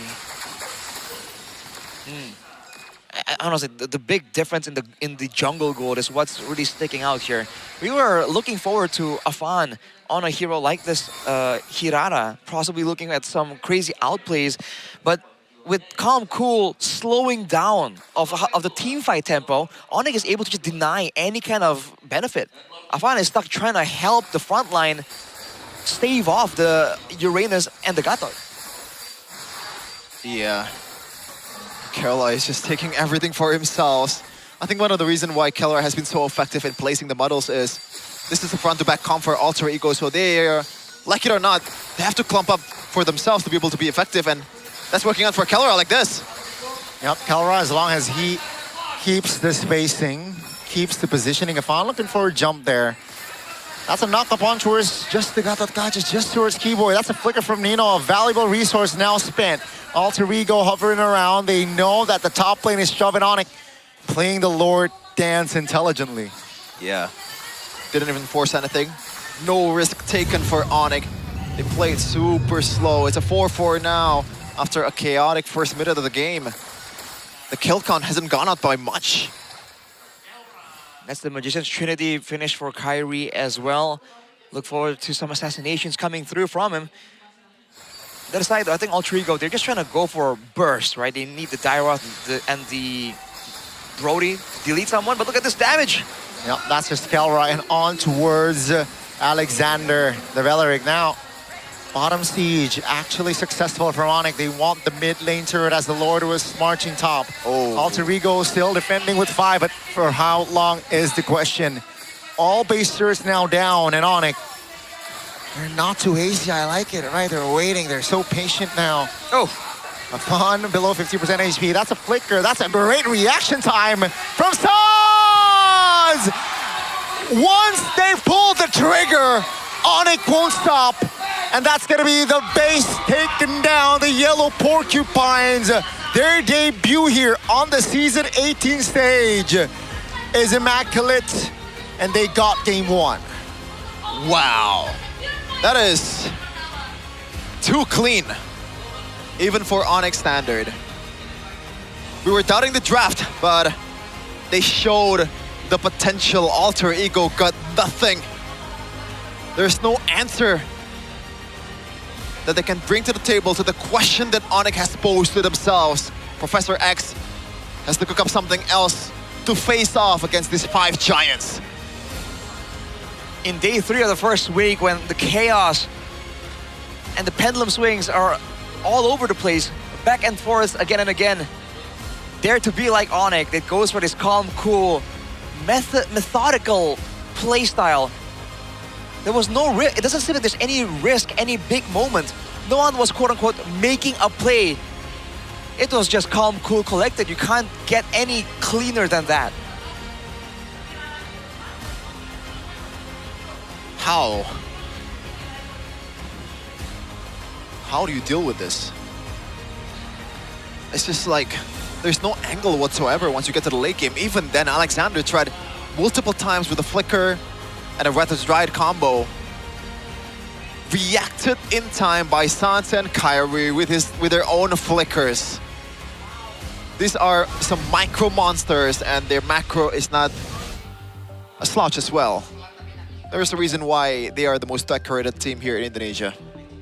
Yeah, then they're reminding a lot of the non-believers who they are, right? Again, nothing too crazy. It just seems like they simply outclassed the opposition. And this is Alter Ego. We were just talking about how Alter Ego themselves right now have pretty high stocks in Indo. And yet this is how it looks. It's only the first game, but you get a feel that they're setting the tone for the rest of the match too. Boy, it's... I feel like I'm an Onyx fan after that match, man. After that game. Really? Only after that game? Oh man, okay. I gotta shout out Kelva first though. It's he played that one perfectly from the start until the end. What impressed me the most is we talked about Sever about the matchup, Brody and Melissa. Most of the time, a good Brody will outclass a good Melissa, but that was perfect coming in from Kelva, brother. One of the reasons why he was able to win the lane is he stayed inside the gold shield when he's trading with the Brody. So that's why he was still very much survivable. Because of the passive. Sustainable. That's true. In the early game. Yeah. Somehow winning the lane, bro. I mean, of course, there were ganks involved in that as well, but showing again that in the right hands, that matchup is not a done deal. And Melissa, when, gets the priority items. 100,000? It's just so hard to stop, bro. And 100k seems a bit too high for a 103 KDA, but there's a reason for that. Onyx kind of lacks the finishing touch in terms of like the kill, the kill pressure, right? Yep. As we said earlier, kind of walang damage, but when you can just zone out people and take the objectives and try to build your advantages slowly but surely, there's really nothing to worry about. That one steal on the turtle by Dingarai was the only moment they had, pretty much. Everything else was so slow and methodical, and right here, they're able to first get a punish, and afterwards, you can see that even when they want retaliation, Alter Ego, they went in here and they used the Wrath of the Dryad to get the fight started. But afterwards, right, it doesn't leave much to do. There's not much left to use to try and stop Kelra. He has a Purified and he used it here and immediately turned it around. It's almost like they need two crowd control tools to stop the Melissa. And again, particularly for Afan, right? I bet somewhere in his mind he was thinking, I need to flank. I need to find ways to get to Kelra to stop him from being able to do damage so reliably. But when there's a Rafaela, Uranus, and Gatotkacha playing bodyguard duty, that's a lot easier said than done, man. Yeah. I think the real highlights are the lack of highlights itself from Onyx. It's just textbook MLBB. Yeah. Very macro-based, very objective-oriented from Onyx, despite having a really good team fighting composition, but they use the team fight just to zone out people. It looks like Dingarai actually gets that with a first kill, maybe, instead of the basic attack, but it still does not matter at all for Alter Ego. Only little advantage that they have in this early of a game. Amazing. Amazing. Man, I wonder if they're rethinking, like, oh, should we have gone for a bit more shred? No, like, if they want to play front to back, right? They can either go for the Dairoth physical defense shred to try and nuke someone down, try and get some early game pressure, or they can try and match the Melissa DPS with some kind of shred, right? Yep. But they didn't go for that, and I wonder if they're thinking that they should have, considering that it really devolved into a front to back the whole game. There was no flank whatsoever. Even Dingarai prioritized the DHS over a lot of items out there because he knows that he needs to whittle down the frontliners, but there's the items on the opposing side. Look at that. Chesta's Cauldron and also Anti-Caress has been secured by both of the frontliners of Onyx. At the point, it's more than tough to actually break through that. So they have the Rafaela, who has the Flask of Duise, so that's a lot of healing onto the tanky boys, like we mentioned on the draft. Best wingman is 4 assists.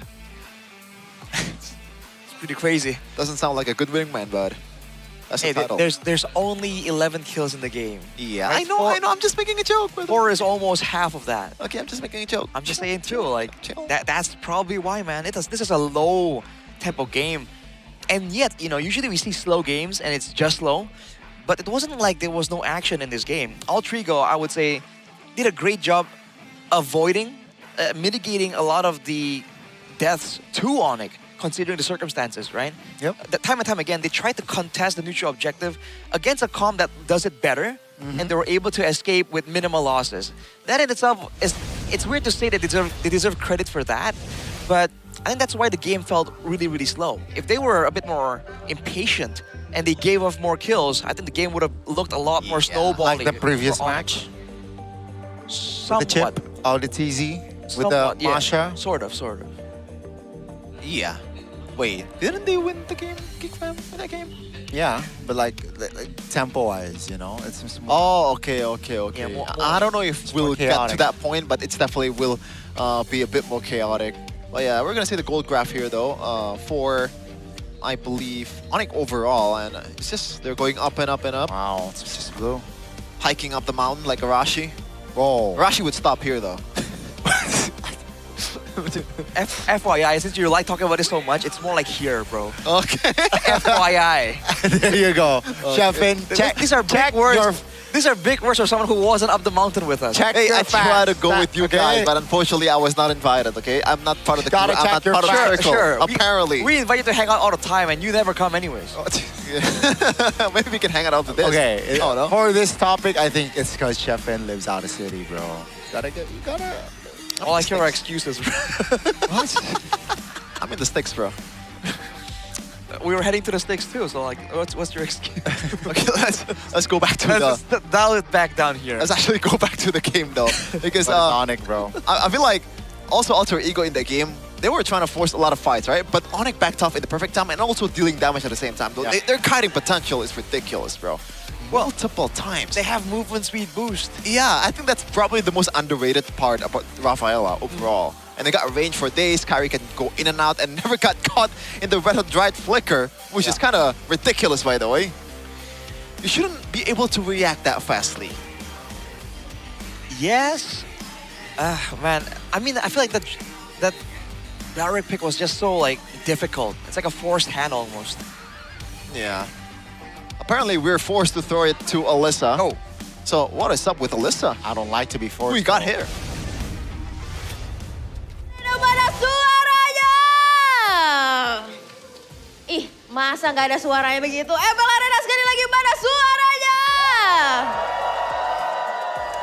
Masih bersama Alisa tentunya di keseruan match penutupan kita di minggu yang pertama. Dan tentunya kita bisa melihat 1 poin kemenangan sudah didapatkan oleh Onyx. Dimana memang kalau kita lihat dari sejarahnya antara Onyx dan juga Alter Ego. Sayangnya Alter Ego ini memiliki sedikit kelemahan ketika melawan Onyx ya. Salah satunya ketika kita bisa melihat di Grand Final Season 16. Dimana Alter Ego juga kalah akan Onyx sehingga Onyx keluar sebagai juaranya. Tapi kita akan coba tanya-tanya dulu kali ya sama Sonic dan juga Alter Champs yang udah jauh-jauh datang nih ke MPL Arena. Langsung aja di sini sudah bersama Alisa ada PK. Halo, tos dulu dong. Mantap. Wow, ini lengkap sekali ya. Iya. Satu setelan, boleh muter dulu gak sih? Fit check dulu, fit check. Nah loh, tim Onyx Official. Ini pin-pinnya melambangkan apa ini ya? Melambangkan yang nggak dipunya orang-orang. Oh, yang tidak dimiliki orang-orang apakah dimiliki oleh Alter Ego juga apa nggak dimiliki Alter Ego nih? Tadi sih dengar ceritanya sih belum punya ya, jadi kita pamer aja. Oh, jadi pamer dulu ya. Iya. Ada MSC yang paling Tuh. terbaru ya, Paris ya Iya. kan? Terus ada apa tuh? Loyalis. Koleksi MPL kita kan banyak, yang lain ya belum. Ini sombongnya ya. Mas Pakel nih emang pengen jadi maskotnya Onyx atau mau jadi jimat keberuntungannya Onyx apa gimana sih hari ini? Karena ya kita jadi presiden aja sih, menaungi semua Sonic. Oh, menaungi semua Sonic ya? Yups. Karena Sonic ini semua hari ini datang dukung Onyx. Iya. Walaupun betul. baru minggu pertama. Betul, match pertama pula bagi kita. Match pertama Iya. juga ya. Kira-kira gimana nih keseluruhan dari season 18 kamu ada prediksi-prediksi gak nih buat Onyx? Kalau buat Onyx tentu aja kita akan selalu yakin kalau Onyx bakal memberikan pertandingan terbaik dan mereka pasti bakal terus berusaha untuk jadi lebih baik lagi tiap pertandingannya. Tiap pertandingannya, kalau kamu datang kira-kira bisa membawa keberuntungan sedikit luck untuk Onyx apa enggak nih? Kalau PKL datang 2-0 tenang aja, semua kru bakal cepet pulang. Oh, ini doa para kru di balik layar ya dan juga saya supaya nggak lembur ya saya. Betul. Tapi gak apa-apa kita akan lihat ya apakah 2-0 atau justru 2-1 akan dimiliki oleh Alter Ego. Thank you so much Thank you, Mas PKL. Jadi Alisa. kita akan Kita gini. Oke, kita akan lanjut ya ke Alter Champs di sini karena kayaknya Sonic udah sombong banget nih. Jadi sudah bersama Alisa di sini ada Mikel. Udah bener belum Mikel? Udah. Udah bener ya? Udah bener. Mikel apa kabar nih? Long time no see. Alhamdulillah baik. Kalisa apa kabar? Baik dong, luar biasa. Mikel, ganteng banget sih hari ini kamu pakai batik gitu. Mau nyari makan di kondangan. Oh, mau nyari makan. Oh, sebelumnya tuh sebelum datang ke sini tuh udah kondangan dulu ya hari Minggu Iya. gini ya. Jadi biar apa namanya? Biar ngisi perut. Dukung Biar Alter ngisi. Ego semangat. Biar semangat ya. Tapi kayaknya nggak cuma kamu yang pakai batik. Kayaknya Iya, semuanya ayo. pakai batik Ayo, nih ayo. ya. Sepeda Mana hias, nih sepeda pasukan hias, Alter ayo. Champs hari ini batik-batik Ayo, ya luar sepeda hias. biasa. Ini Ciro. Ciro batiknya batik Nah, modern. anak muda Oh, Bukan Koko Ciro, Cim. Koko Cim. Oh, Koko. Iya, Ni hao, Koko ni hao. Ni hao. Ni hao. Koko hari ini temanya apa nih Koko? Aku hari ini timnas. Ya. Oh timnas, fit check dulu dong, coba balik Koko. Apa? Balik badan. Nah, hari ini kenapa kalian semangat banget menggunakan batik dengan semua tema kemerdekaan? Karena hari ini apa Kel? Karena besok kita 17 Agustus. Yaitu Jadi nggak adalah ada MPL, jadi di hari sekarang aja. jadi hari sekarang aja ya. Merdeka. Jadi untuk merayakan kemerdekaan Indonesia juga ya, Alter Champs boleh nggak sih minta supportnya sekali lagi untuk Alter Ego? Let's go! Kalau gitu, Las, kalian bisa kasih pesan-pesan untuk Alter Ego? Silakan, Koko. Main yang bener dong, udah semangatnya udah. Main yang bener, udah selalu. Main yang benar, Iya. walaupun 2-1 gak masalah, Alter Gak Champs masalah. tetap setia mendukung. Dan kita akan lihat di match kali ini apakah Onyx atau Alter Ego yang akan memenangkannya. So, we'll see you. Bye-bye.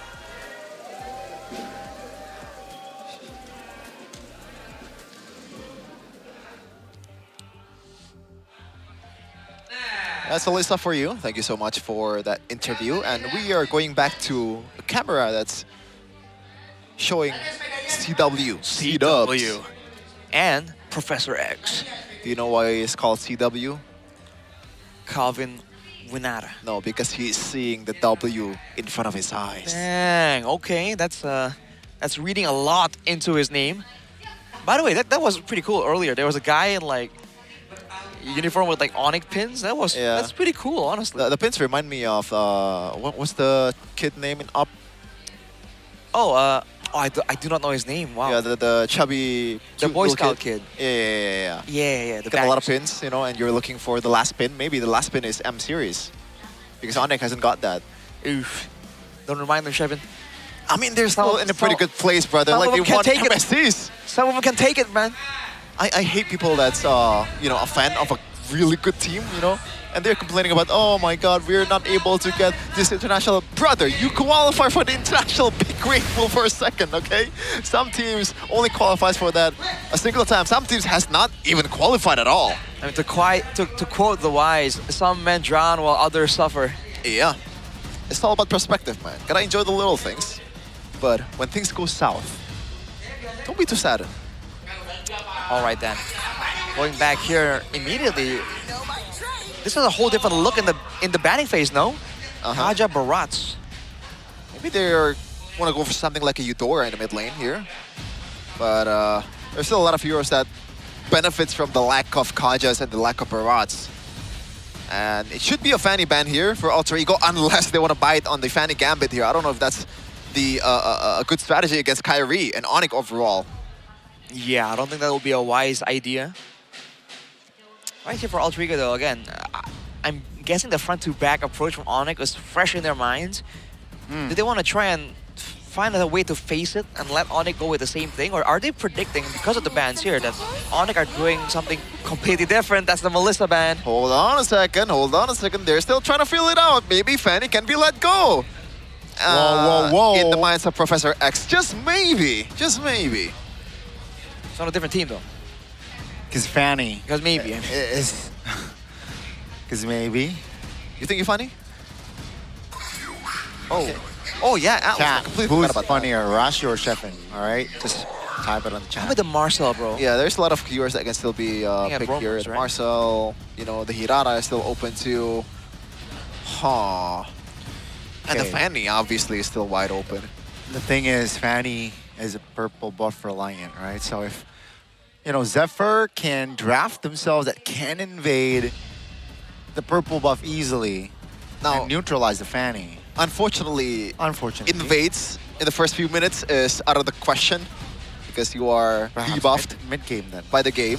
Mid-game then. In the mid-game, so the thing is, Gani, like there's a lot of coaches that thinks like you know, we can somehow pressure Kyrie out of the blue buff, but no one has failed to do that consistently. Valoric has been banned. There you go. Hold on a second. Zephyr is playing with fire. I was thinking like the previous game that Beleric pick might have been a way to deny it from Onyx. It might be forced out instead, but it's a Paquito for Onyx. Oh boy. When you got a jungler like Kyrie, when you got an EXP lane like Ludpi. So Swivel, it's gonna be rough, splash. but Marcel Fanny for Altrigo. Questions on the synergy between these two heroes, but they're both very frail, and Altrigo has them to play around with. I don't think it matters. The synergy, man. Like Marcel can work on his own, Fanny can work on his own. It's very micro-reliant. What if the Fanny cables into the golden hour though? That's the Fanny's fault. I mean, that's the negative synergy that can happen. Hey, if you're good enough micro-wise, you can just circle around the golden hour, right? Yeah, if. We have our faith in Afan for this game. And, of course, Alexander. Alexander. Very much expected. Eudora against the Marcel and Eudora. Yeah. And the Ruby. Now I like it. The flex is crazy here for Onyx because Ruby. Okay. Ruby can fill out 3 lanes here. Gold lane, EXP, or roam. So can the Paquito. Yes. Maybe not roam Paquito, but jungle Paquito. So 3 Are you sure about that? lanes possible for these 2 heroes right here. Well, not for the Eudora. It's going to be in the mid lane. Now, what's Are you sure about for Red 3?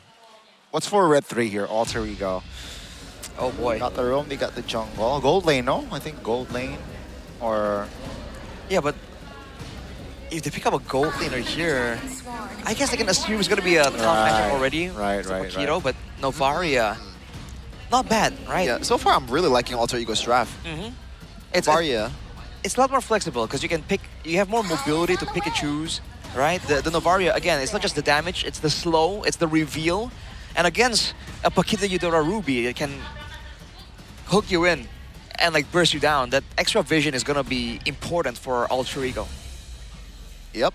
And they're denying the Mathilda here. A good hero to pair up with this Ruby and Eudora and Paquito. Pretty much a good catalyst to any composition, this hero. You wanna play safely, just go back with the Guiding Wind. You wanna play super aggressively, Guiding Wind into a Circling Eagle. And the Rafaela next. Rafaela? Oh.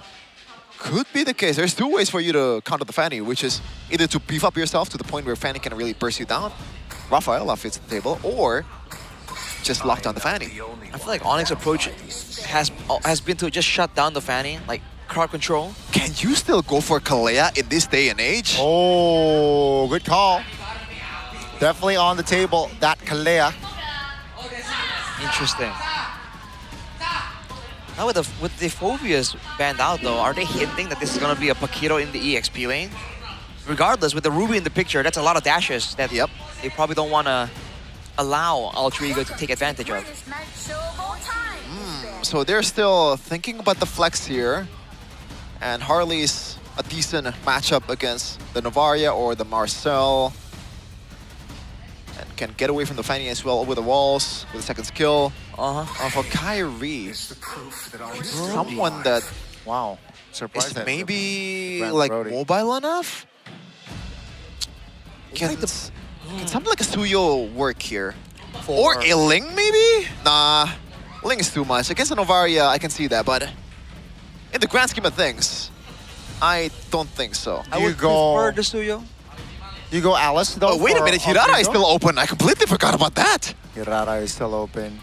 But I feel like putting Hirara on the Onyx roster now would be a bit too much. Getting a Moskov here, good peel, kite ability. Good late game insurance as well. Now for Onyx, they finally want to reveal who goes where. What comp is this? It's going to be a catch comp. Is it going to be a full-on dive comp? Can you YSS with something like a Kalea? I don't know about the Kalea, man. I feel like it doesn't really fit with the meta, but still. I think the Ruby might be roam. That's my assumption. I don't know. I think you need some kind of like... Not to say that Ruby is not tanky enough, but there are more tankier heroes in the mid lane. I feel like it might be an EXP laner coming up here, no? No. Oh, wait. Oh, YSS and...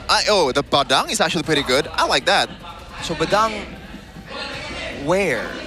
Badang roam. Roam for sure. Badang roam. Almost So, certainly. if you really think about it, all 5 heroes from the side of Onyx has some sort of crowd control. Okay. Yes. Damn. Very tricky here for the Fanny. And the Badang in particular really counters that Fanny, right? And I like this. They haven't revealed the EXP lane, and they can pick a good matchup.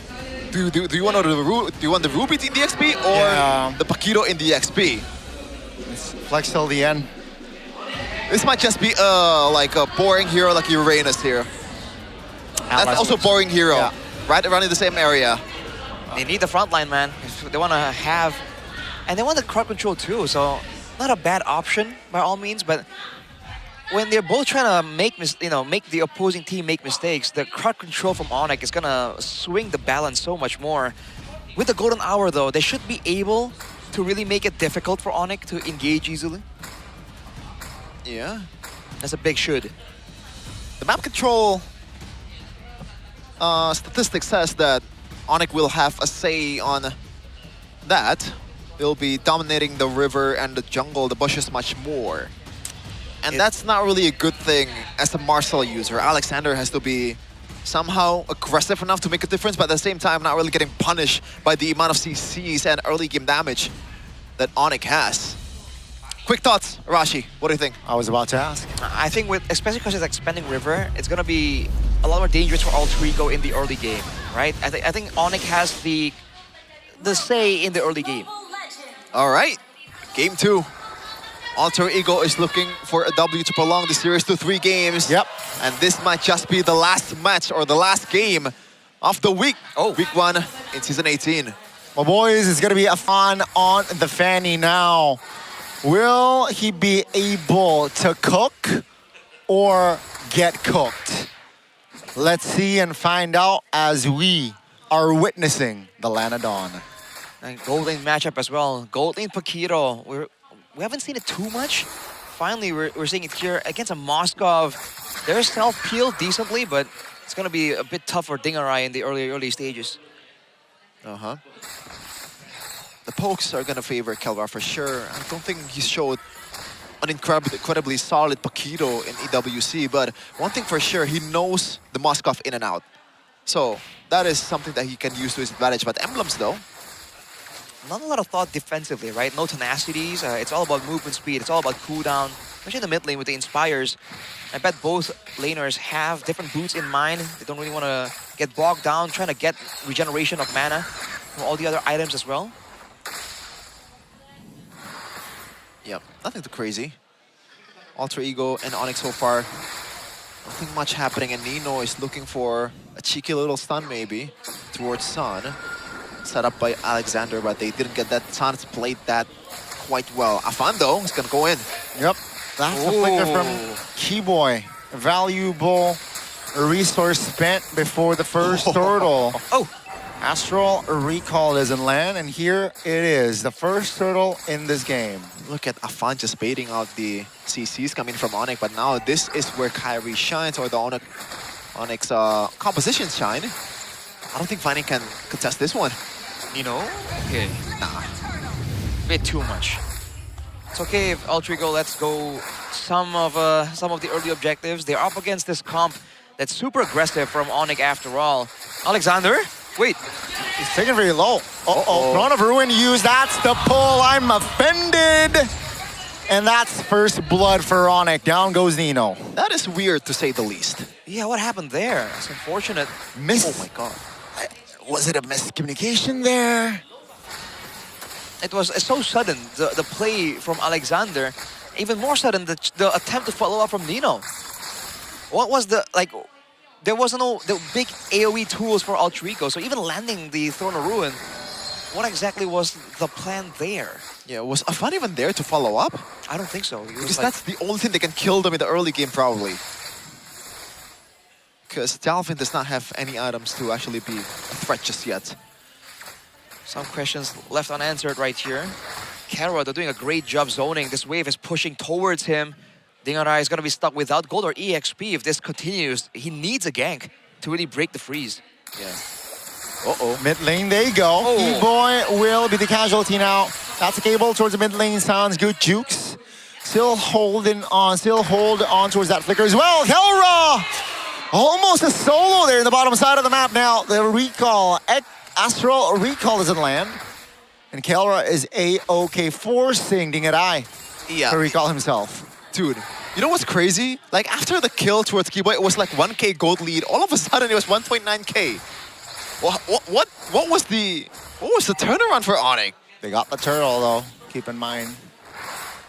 Yeah, it's just that, along with the fact that again, Kelra, look at the gold diff here. There's no kills just yet in that gold lane, but just by pure laning, by zoning. Oh, all alone again. The second time this game, the last pick, Alice. So far here, 4 minutes in, not having an ideal time. Man, they read him like a PDF file. They were waiting in the exact burst that he used the flowing blood to get into. And right before the neutral objective as well.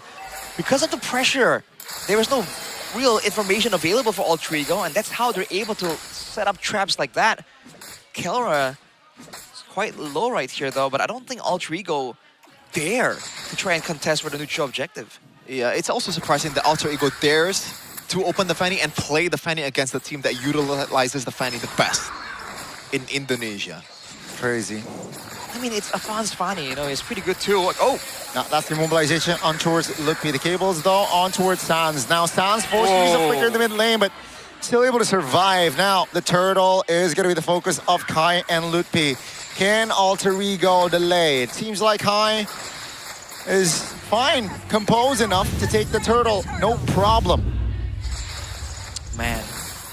Oh, on a second. Yeah, that's going to be the stock. That's the golden hour.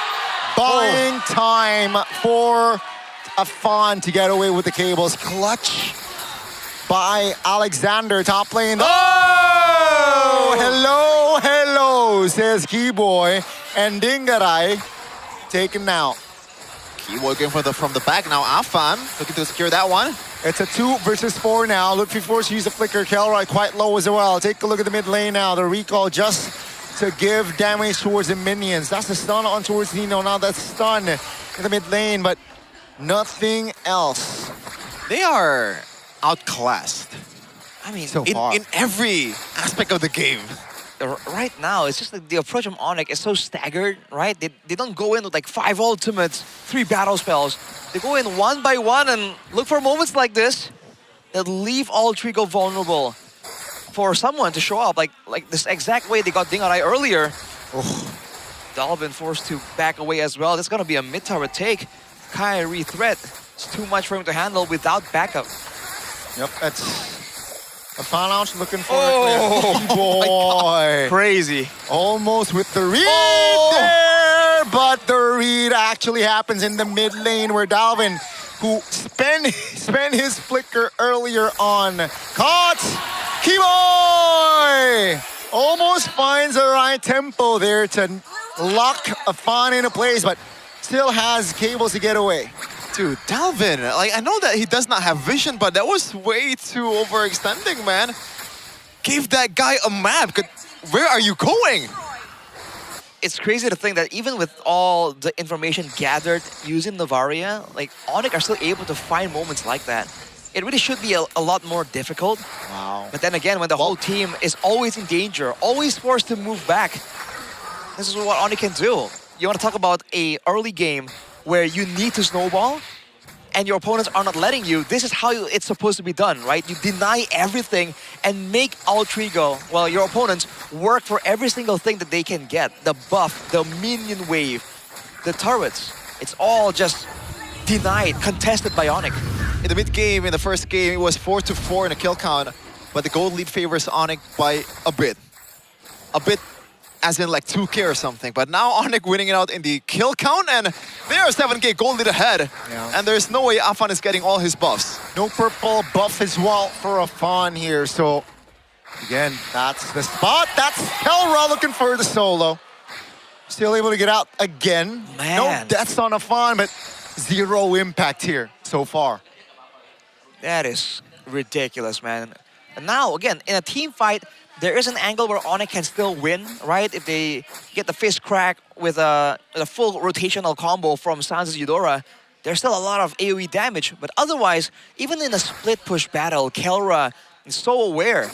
And he has the tools and damage available to punish like that. That's an Alice, brother. That's an Alice. Yep, that's going to be the cables jumping in. Kelra use the flicker. That's going to Kai with the Mountain Chalker now. Throne of Ruin will be used. Kai finds an angle to find the kill. That's going to be Keyboy now trying to provide cover. Kai dies regardless. That's Bingarai finding the double, but he is in stuck position. That's going to be the trade now. That's a stun by Alexander. Forces to use the flicker again. Cables from Afan.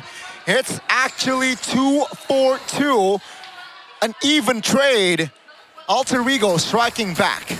Yeah, I don't think there is a shutdown there, but from a 7K to 5K, I'll take that if I were Alter Ego. I mean, they were ahead, and the two members that died were the gold lane and the jungle. That's almost worst case scenario. But because most of the gold advantage comes from the farm difference. Oh! Astral Echo used up. No, nothing too crazy. That's a stun on towards the roamer, though. Kai. Great Mount Shocker timing, and down he goes for 20 seconds. And he's on a Sky Piercer. Dude, every bit of space, every single cooldown gets punished. Afan, can he escape death yet again? Oh, Kelra and Keyboy get spotted. Altrigo are gonna be able to go for a contest if they want to, but without Alexander, it's just not possible. No way in hell it is possible, and Kyrie is just gonna take this one. All fine and dandy. No contest. Not even near the Lord Pit at all. And it feels like once again, Onyx is just, or Alter Ego is waiting for the inevitable. You can only hope for mistakes like what Kelra did earlier, and Kyrie also overextending in the front, in the top lane. But I don't think that's gonna happen again, bro. They should learn from their mistakes, Onyx. I mean, if Alter Ego are counting on that to happen to win the game, I think it's a bleak future awaiting them. And right now, the Lord isn't really controlled, guarded by Onyx, so there's a opportunity here to clear it out. Lutpi's looking for a chance though. Yeah. Oh man. That is quite literally the Lord by himself getting the second tier tower. Does not even need the assistance of anyone. Two different moods right here. Well, I expect Skylar to be a bit more cheerful with this kind of situation, but maybe he just has that face. Yeah. Like that resting face, Rashi. Well, maybe he's just focused on what's going on right here. Berserker's Fury on Kyrie, by the way. It is the burst. Correct me if I'm wrong, but that's not the usual build we've seen in past times, is it? Yeah, after DOD. Oh, hold on. Oh! Kelra in a 1v2, still able to get out, but he's low though. Oh. Off-camera kill, actually. Kai takes the kill, 28 seconds. That's a double. Kai under the turret. Clean again. It's somehow similar. Feels like game one. Oh my god. That's a pull, that's a purifier, that's big information that will be relayed by the Onyx players. Dude, at this point, it's not even Alter Ego's base, just Onyx is living in it without any consequences whatsoever, and they're not even paying rent. 9-3 on a kill count, 10K gold lead right now. This could be the end. Astral Icon recall has been popped. Mid turret still stands, but Onyx, they know they can play it safe. 60 seconds on the clock here at least. They will get a turret down there, Alter Ego, because of the wave setup. Oh, Nino barely stopped that recall, didn't quite get it. Alexander's looking for something, but the backup's too far away, man. The opportunities are so slim in between for Alter Ego. They didn't even get the turret on the bottom side. Alter Ego fans, don't look at the screen right now. It's not good. 4K? 4K? 4K gold between the junglers, man. That is ridiculous. That's kind of what you get from Infinix GT50 Pro screen. Oh my god. Oh boy. Right now, Alter Ego just playing it slow. Again, there isn't even a real good target to go for the pickoffs because they tried to go for Kelra multiple times. Yep. Him being the gold laner. It has to be Sans. He's the only real vulnerable one, but when he has a point-and-click stun, whether it's Alexander or Afan, when you get anywhere close to Eudora, it's a gamble. right? You either get him or you get got. Oh, by the way, speaking of getting something, I love this route from Keyboy, man. Every time Keyboy knows that he is tanky enough to somehow weather the storm in the front line, he builds this one Fury Hammer, maybe going towards something like a Heptasis for himself to make sure they can burst down the Fanny, potentially. Oh my lord. Wow. It's going to be a 10K gold difference here, ladies and gentlemen. You know what that means. Soon it will pop up on your screen. Alter Ego now, they can't do anything being this behind. All right, if they can survive from this Lord, then maybe they can still do something, right? They have to rely on Dingarai, who already has the Swift Trinity, along with the Malefic Gun. So there is some fighting chance here. A big if, though. Yeah. With an 11K gold lead, this used to be the mark in gold where you can actually brute force your way with the Lord. Let's see how this plays out. Yeah, Sands on a Winter too. Potentially the final push here. Let's see if Alter Ego can prolong the series. That's a pull again. Now it's a 5v4. Cables, Afan now finds Lutpi. That's going to be Afan now looking for an escape. Lord will be taken care of. Whoa. 2 base turrets, though, will be taken out. Now Onyx, they will take it slow. They know they have all the prios needed. No risk should be taken at this point. You know what? All in all, good defense by Alter Ego. I feel like Onyx is a bit too overzealous, but now, bottom lane, there's still waves coming in. Keyboy leading the charge for Onyx. All right. Oh. Yeah. Okay. Man, right there, though, you're seeing again that if Dingarai did not have the Purify, it's going to be a tough situation. Now the fights, I think, really rely on that battle spell on Dingarai, right? If he doesn't have the Purify available, there's too many ways for Onyx to try and stop him from doing damage. If he has the Purify, though, like you saw earlier, in a split second, he got 3 members so low that Afan can just play cleanup. Some safety items here. Oh, yikes. Yeah, yeah. That's a roamer. That's a roamer. That's crazy. Oh my god. And it's not even a full, like, damage Eudora either. Like, it's more of a utility with the glowing one and also Winter Truncheon. Or like Winter Crown. Still deals a lot of damage. Packs a punch over the Radiant Armor of the Marcel. Right. But looking at the defense earlier, it feels like it's somehow possible, despite the odds are not definitely on their side, Arashi. You said it correctly, push advantage with the Lord 17,000? Interesting. Well, either way, Alter Ego, they're doing a great job here. Just managing the waves using the macro. They have the Moskov, they have the Fanny. Oh man, Keyboy is trying to find him. But wait a minute, Alexander. No, perhaps this might be the game. Golden Hour on towards 1. Alexander now repeats that. Take a look at Keyboy! Almost there, but Kai finds the kill. Doesn't lock him into place, but Dingarai pops the Purify again. Oof. Information is relayed. 20 seconds on the clock for the Lord here. 11,000 goal lead, man. They're starting to get a bit desperate. Just a bit, you know? But for a good reason. At this point, you gotta grasp every opportunity that is presented. But the chances are definitely very, very low. You gotta gamble on all occasions, on all the trades that is possibly coming around for Alter Ego. Unfortunate. That's the winner crown here. Nino still die regardless of that WC. The last baser in the bottom lane will fall now. Onyx says, let's just go for the Lord. With the amount of CCs that they have on it, Afan can only poke as a fan. He cannot fully commit towards the CCs, man. They don't want to go for the Lord, they want to go for the end. They want to look for an angle. That's a stun, that's the damage coming through. Monster kill for Kai. Now Afan trying to desperately defend. Here comes the minions, here comes the base turrets. And ladies and gentlemen, the runner-ups of MPL ID Season 17, the Yellow Porcupines, with their debut on the Season 18 stage. Find the mark.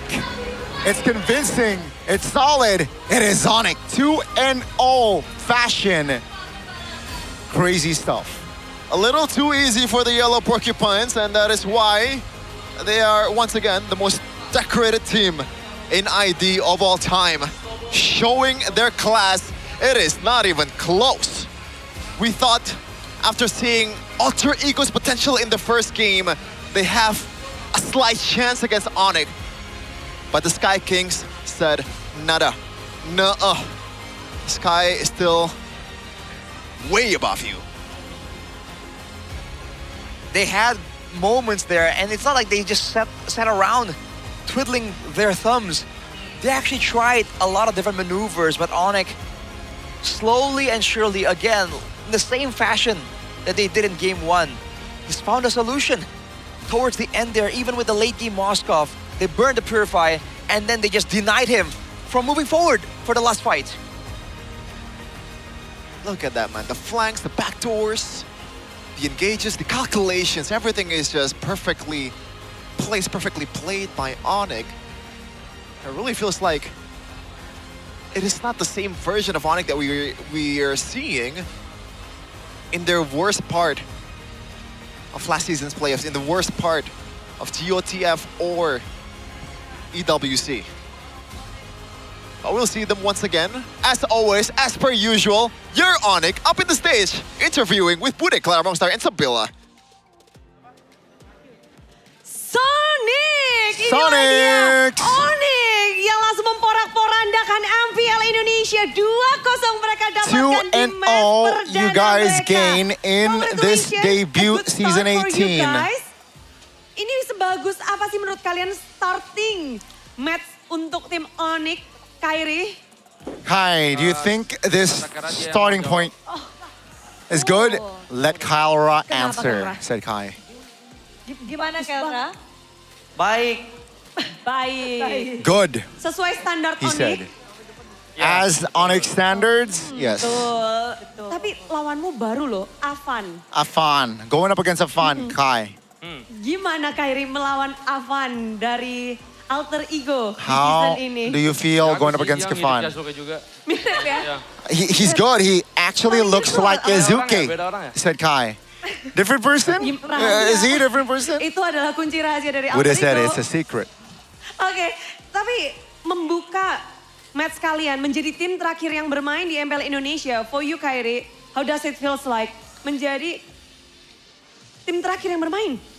You're the last team to play this season. How do you feel? Enak sih karena bisa liburan dulu kan kemarin dari international tournament. I like it. I finally can take a Sibuk. Day ya, off Sibuk Kairi, tapi ya after balik lagi kan.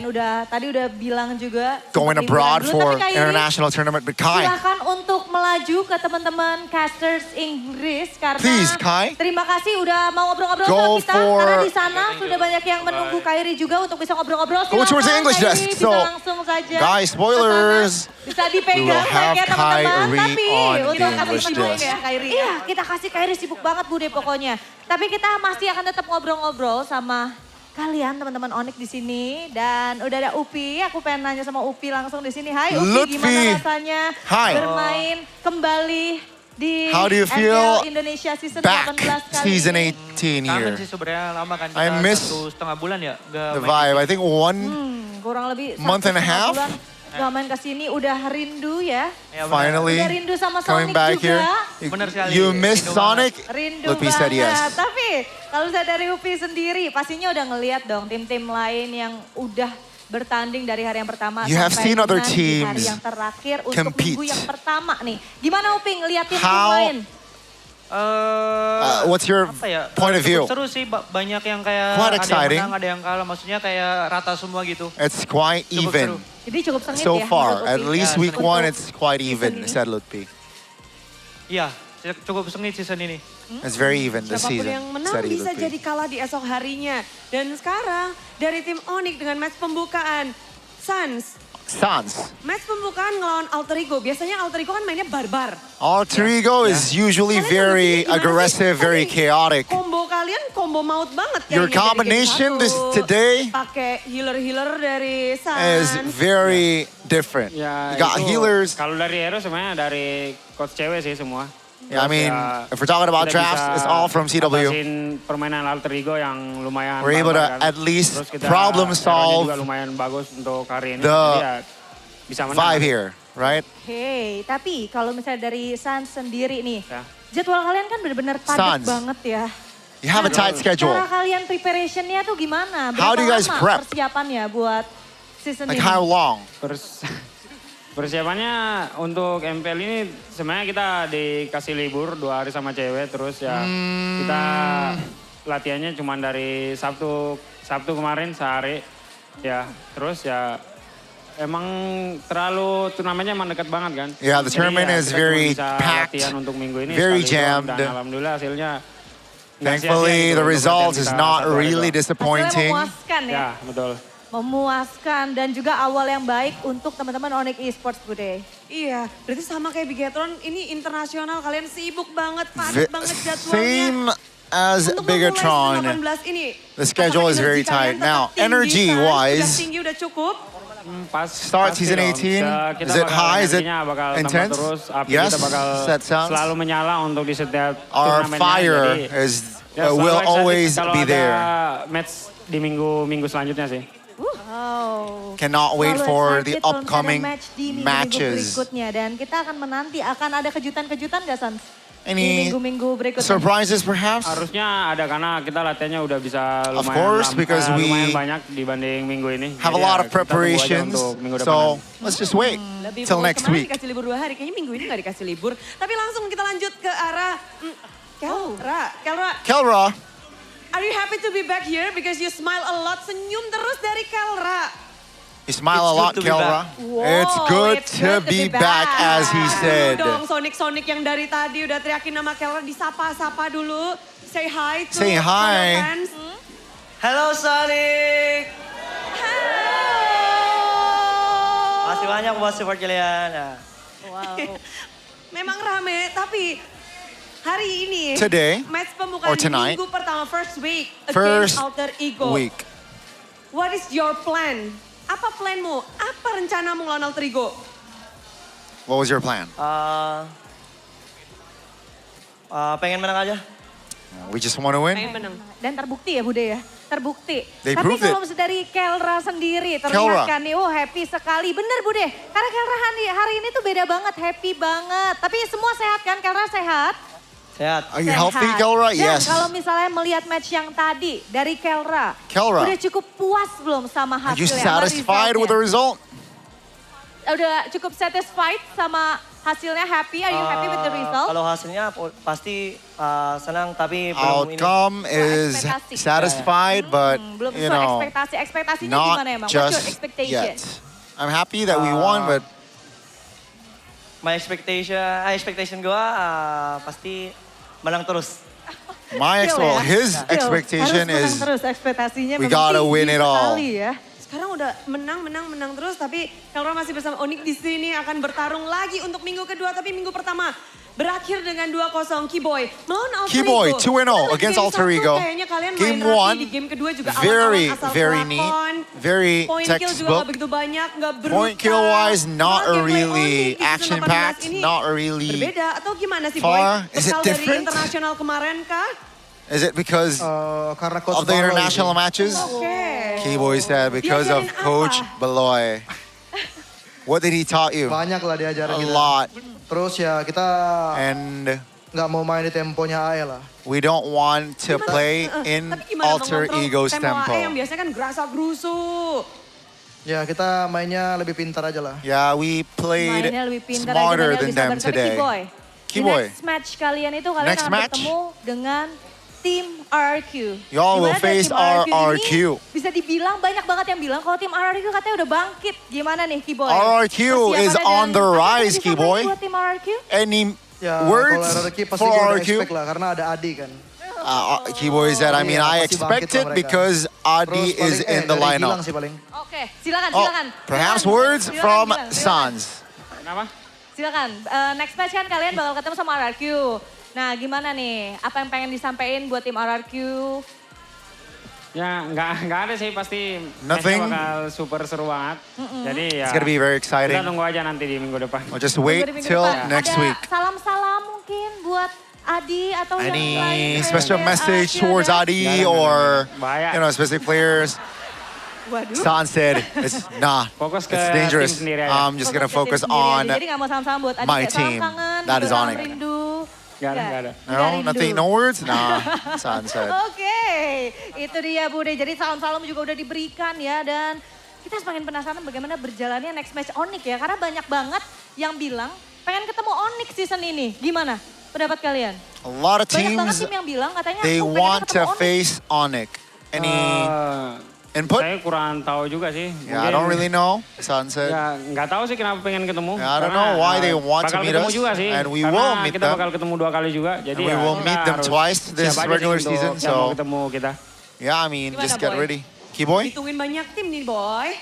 Ya kalau ditungguin udah pasti sering sih dari season-season sebelumnya juga. Yeah, I mean, Jadi kita a lot udah of biasa juga. teams Udah biasa. are Kayak Keyboy juga udah expecting biasa or banget they ngasih want to teman play with untuk against us. dapetin poin kill. Karena dari match tadi, Keyboy itu mendapatkan total assist berapa? Keyboy. 5.050. After that match, Keyboy got a total Manis assist in banget. MPL Karena Indonesia. Keyboy manis banget, Boy nih. 5 Karena main terus aja. Karena nggak jadi streamer aja. 550. Iya, tapi all good 550 semuanya dari total Keyboy. assists. Set 5,000, semuanya. sorry, Pasti aman banget lah, terus masih 5,050 berapi-api lah. total Masih assists. berapi-api. That's crazy. Keyboy masih menyala.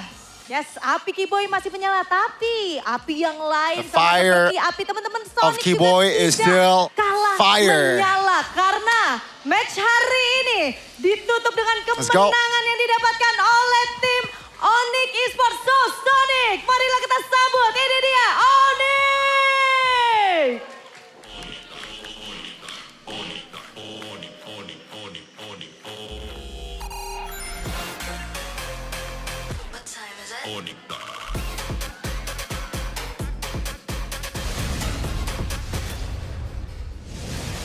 What's up, ladies and gentlemen? We got a special guest right over here. After winning it out against Alter Ego, we got the God in the Jungle, Kyrie. Hi guys. What's up?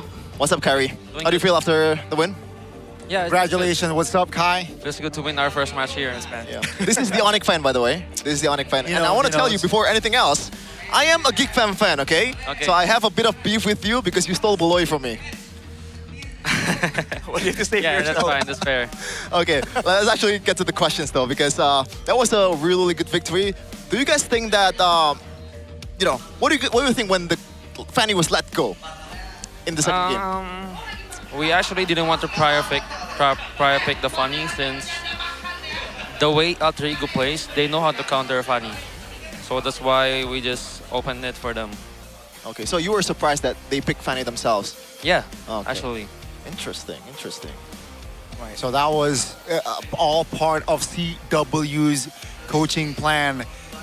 Now, Kai, you know what, let's just go to the chase. Can you beat BTR this season? You failed to beat them in the finals last season. You failed 2 times at the finals. Yeah. What is going on? What happened? And now it's personal for Goni. Have you guys repaired it at least? Or what's your effort to repair it? So like just the way we usually do it, we prepare a lot of things for every team, and yeah, we'll know next week.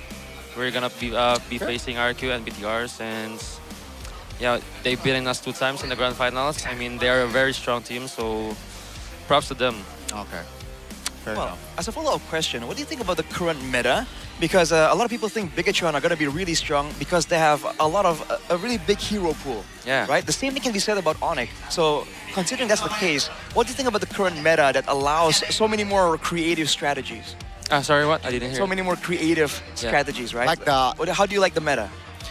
Yeah, the meta is very complex right now, so even a lot of Filipino players don't understand the meta that much.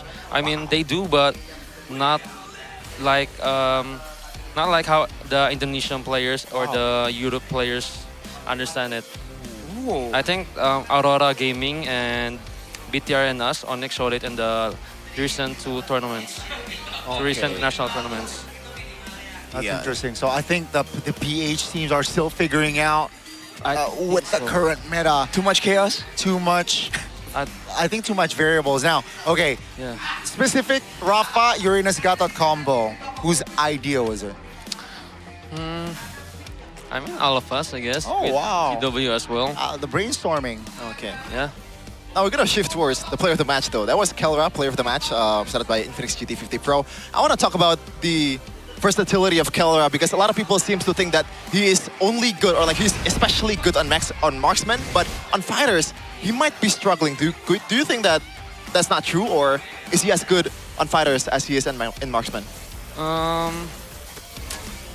think it's good at using both of them. As we can see like how his Freya is never open for us, even in the international stage. And yeah, I think people judge him just because he doesn't play that much fighter.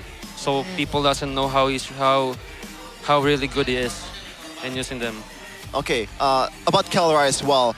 We actually asked Coach Zephyr about the Brody and Melissa matchup. It seems like a lot of people, or at least Professor X, thinks that Brody is actually a winning matchup against Melissa, but somehow Kelra was able to win the match in the gold lane. Like, what do you think about that? Like, what's so different about Kelra?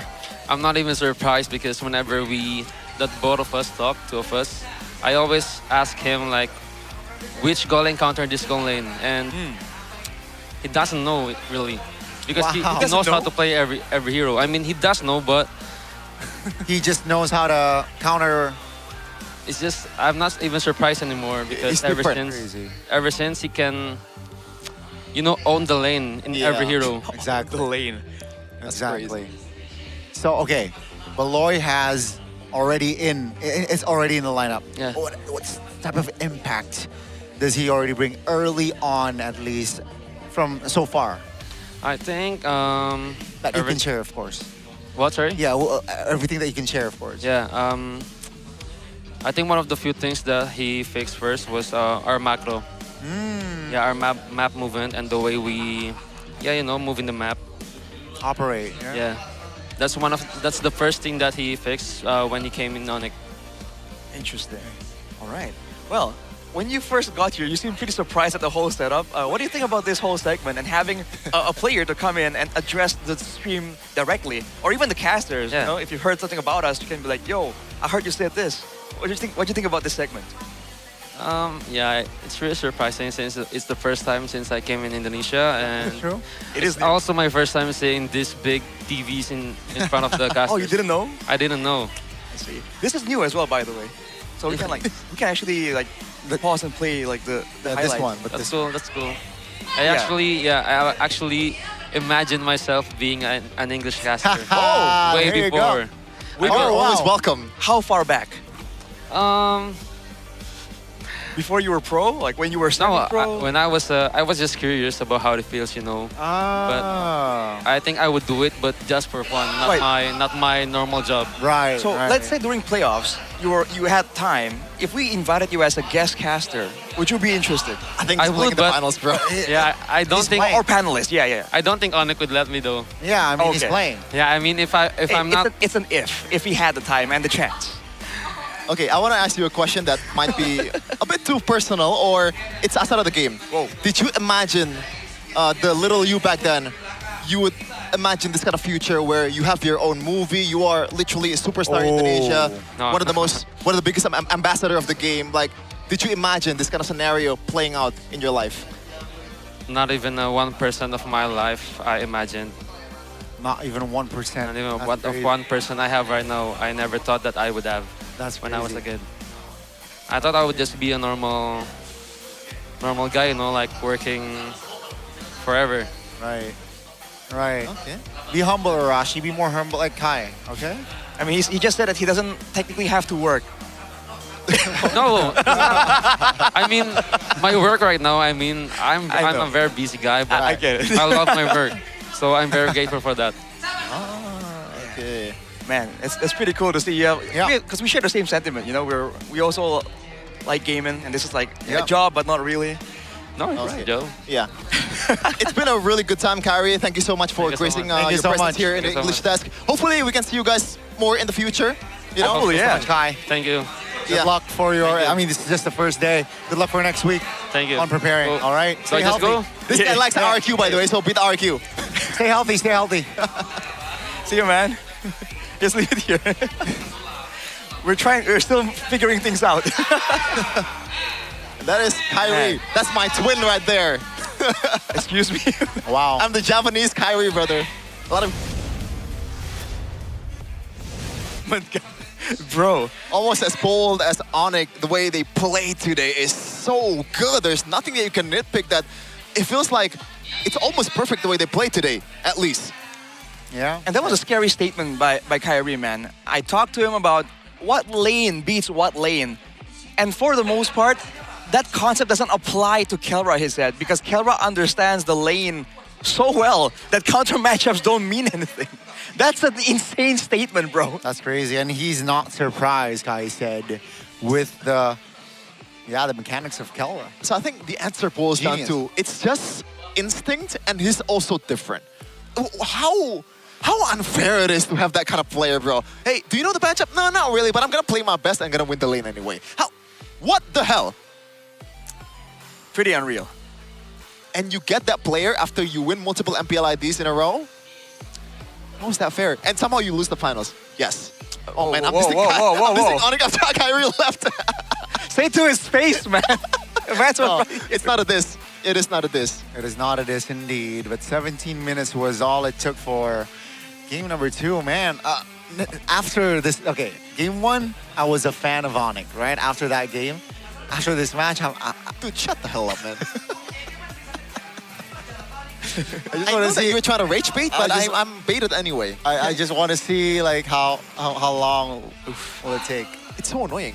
By the way, just speaking of like the strat here, dialing it back to the game a little bit. Yeah. I like the approach where they had the burst damage, and usually you would really try hard to really get the jungle, the gold lane, the mid lane, right?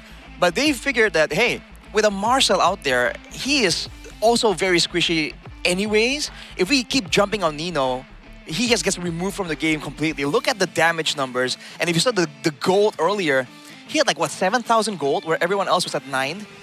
So man was hardcore struggling, and I don't think that's a coincidence. I think that was a planned approach coming in from Onyx. Yeah, that's the face that I would make if I were Nino. I did my best, bro. I'm taking all the damage, you know. What else can I do? What a fitting face to have on the ass. There's nothing I can do about it.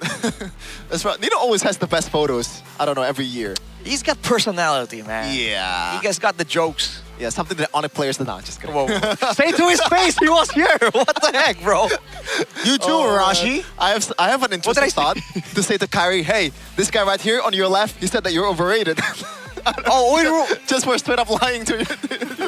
Oh my days. Oh man, I would do that next time. I'll do that next time. We're gonna meet him a lot. He's so humble, guys. I like the energy that Kai is giving.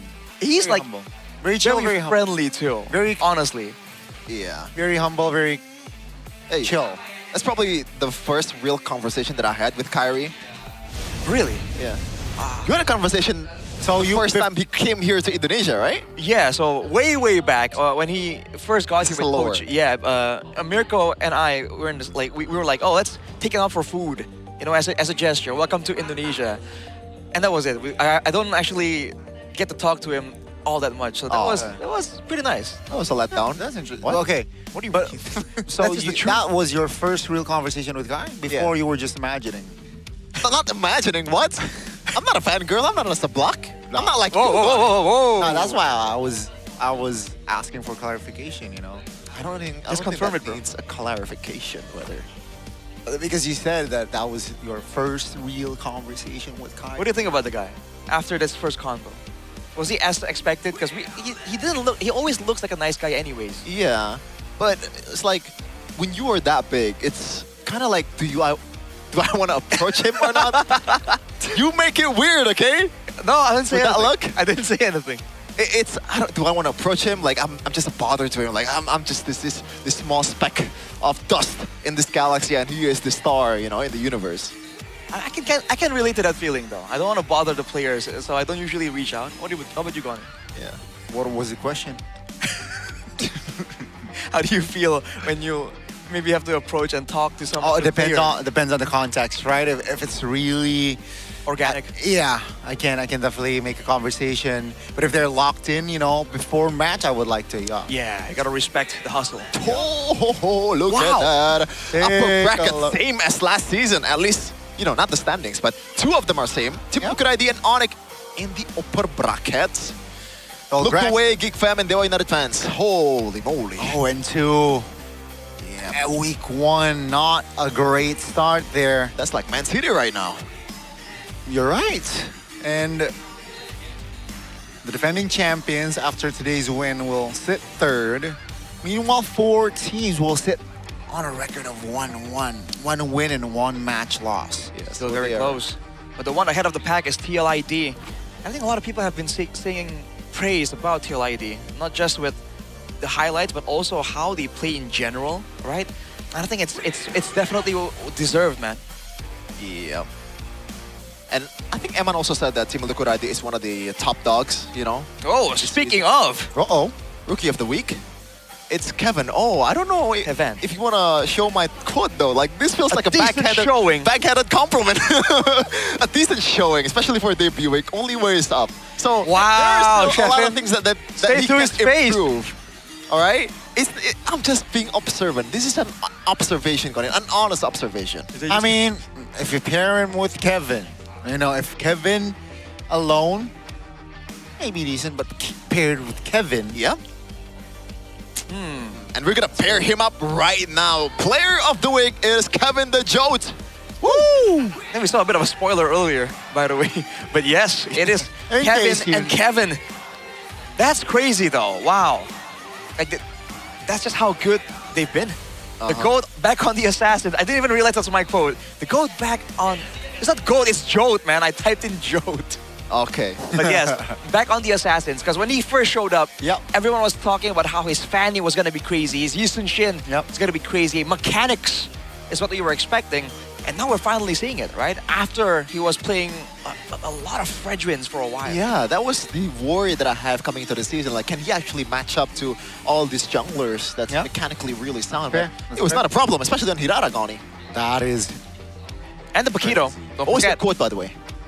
I didn't have time to talk about it, so I just wrote Kevin. That's fair, that's fair. I'm just like, okay. No one asked, but my quote was, the Jote is your favorite player's favorite player. Interesting. The Jote is your That's a bold statement, though. Yeah, and we're going to see the Jote immediately to start the next week. First match of the next week. Wow, wow, wow. Against Friday and Navi. Saturday. Oh, boy. Man, Saturday is looking kind of tough, man. I'm not gonna lie. We're gonna go up against Navi, Mr. Famunity, and also Evos. Ooh. Meanwhile, we'll take on the Kings of Kings and also BTR. That's a tough match, I gotta say. It's a tough match. Yeah, the BTR one, definitely. Not the first time I'm praying bad for Aldo. I'm just kidding. Whoa, whoa, whoa, whoa, whoa. I'm just kidding. That's my kind of humor. You have to trust, bro. You have to trust. That's my kind of humor. My bad. Aldo, I love you, bro. I love you. Not that way, but yeah. Oh, that's crazy. Superfan standings, though, as always, RQ Kingdom is just too good. Bang! You know? Are they going back to back? Oh, back to back on the Superfans Cup. That's pretty interesting. That's actually put in the Wall of Fame, bro. We'll wait and see. So if you guys want to participate, you know, get involved, man. There's a real competitive scene going right here. Competitive? Competitive. Okay. Competitive. Damn, there's 3 teams that are still undefeated right now. Okay. Who? Kingdom, Alter Gems, Immunity. Immunity! Yeah, it needs the kick, bro. It's just, it doesn't feel right coming out. Sonic Republic is undefeated too. Oh, wow. That's true. They haven't played though. How about this name though? Whoa, wait, what? What? Hello? What happened? Wait. Whoa. Okay, life update. Update. Sonic Republic lost, apparently. That was so on cue. Oh my god. Hey, by the way, Sonic Republic is undefeated. Nah, here you go. Connie, this is the real standing. You jinxed it. No way. Love it way. when Connie's taking an L. Always love it, bro. Oh, that is so good. It's a rare. Rarely I take L's, but I'll take that. I'll take that L. Crazy timing on that. Wow. It's almost intentional. I think it is intentional though.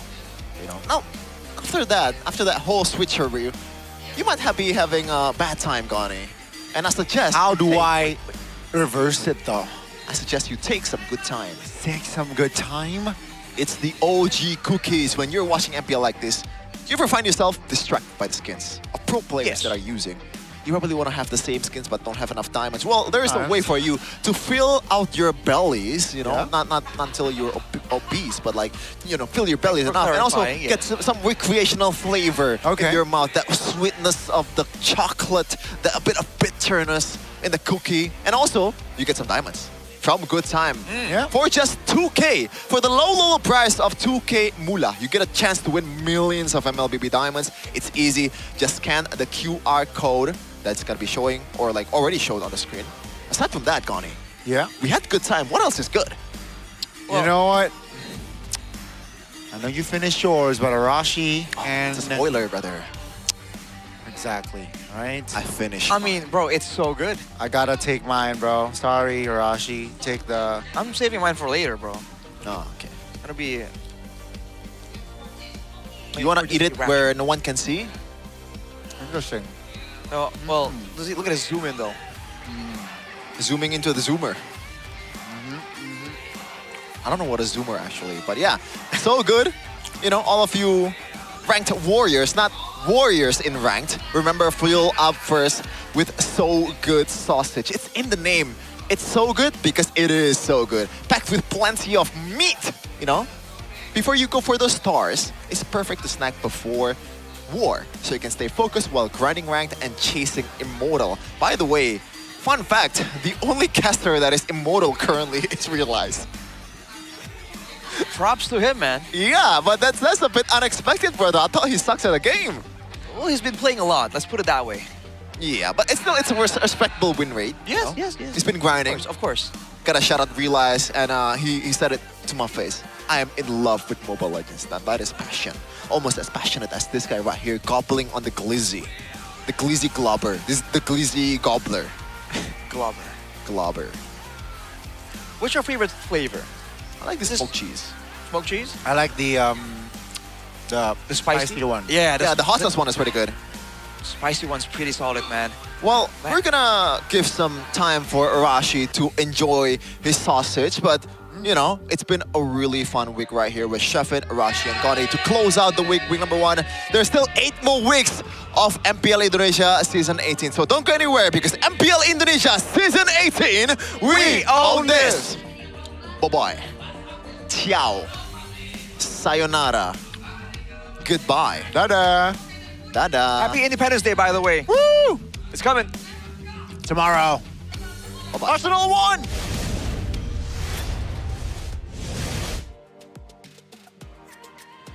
Begitu meriah minggu pertama dari MPL Indonesia Season 18. Season yang baru, season yang lebih menantang.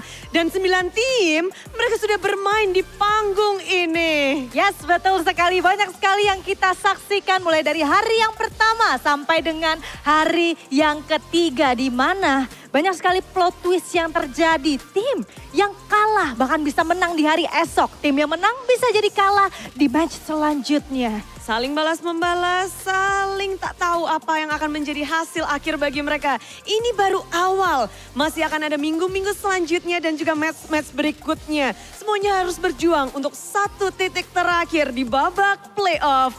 Karena kita akan terbang jauh, Sabila. Yes, betul sekali. Karena untuk playoff dari MPL Indonesia Season 18 kita akan terbang langsung saja ke Kota Pahlawan. Jadi semakin penasaran bagaimana berjalannya di season ini karena tim-tim sudah semakin bangkit, tim-tim sudah improve dengan luar biasa banget, Bude. Iya, begitu luar biasanya 9 tim namun juga MPL Indonesia begitu mantap dan luar biasa. Karena ada dukungan para sponsor dan partner, kita ingin mengingatkan bahwa MPL Indonesia Season 18 powered by Munton, supported by PBSI, presented by Official Gaming Phone, Infinix, Official e-wallet, Kopay, Official Gaming Chair Todak, serta untuk partner ini sports kita ada Aqua, Good Time, dan juga So Good. Itu dia ya, kita berterima kasih. Tapi gak lupa juga Bude, kita juga ingin berterima kasih kepada seluruh super fans yang sudah hadir ya. Dari hari yang pertama sampai dengan hari yang ketiga. Selalu memberikan dukungan, selalu memberikan semangat buat kita semua, buat tim-tim favoritnya. Ngebuat berjalannya MPL Indonesia Season 18 ini semakin meriah. Iya, meriah tentunya. Ini adalah season yang baru, harapan juga baru. Dan bagaimana minggu depan? Yes, itu dia bagaimana minggu depan akan berjalan. Jadi kita berdua pengen ingetin lagi kepada semua super fans yang udah punya tiket ataupun mungkin yang belum dapat tiketnya nggak masalah. Terus dukung tim favorit kalian karena di minggu depan kita masih akan menyaksikan tim-tim akan terus berjuang. tim-tim akan terus bermain di minggu yang kedua dari MPL Indonesia Season 18. Dan gak kerasa pastinya kita berdua sudah berada di penghujung acara. Kalau begitu aku Sabila April dan juga Bude Clara Mongstar, kita berdua pamit undur diri. Dan kita berdua pengen ingetin jangan lupa untuk selalu saksikan MPL Indonesia Season 18. We on this!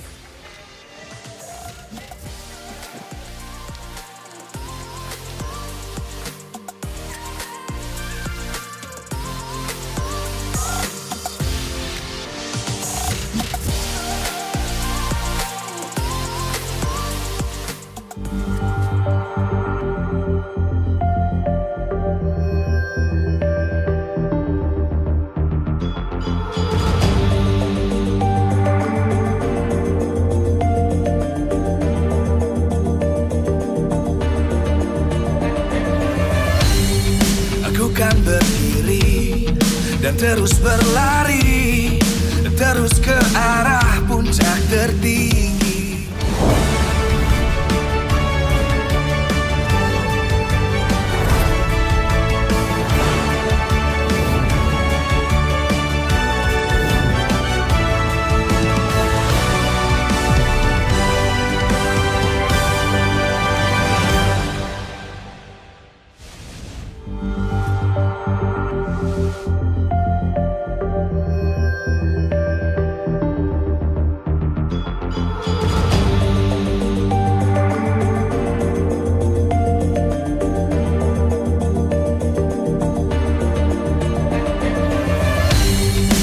Kan berdiri dan terus berlari, terus ke arah puncak tertinggi.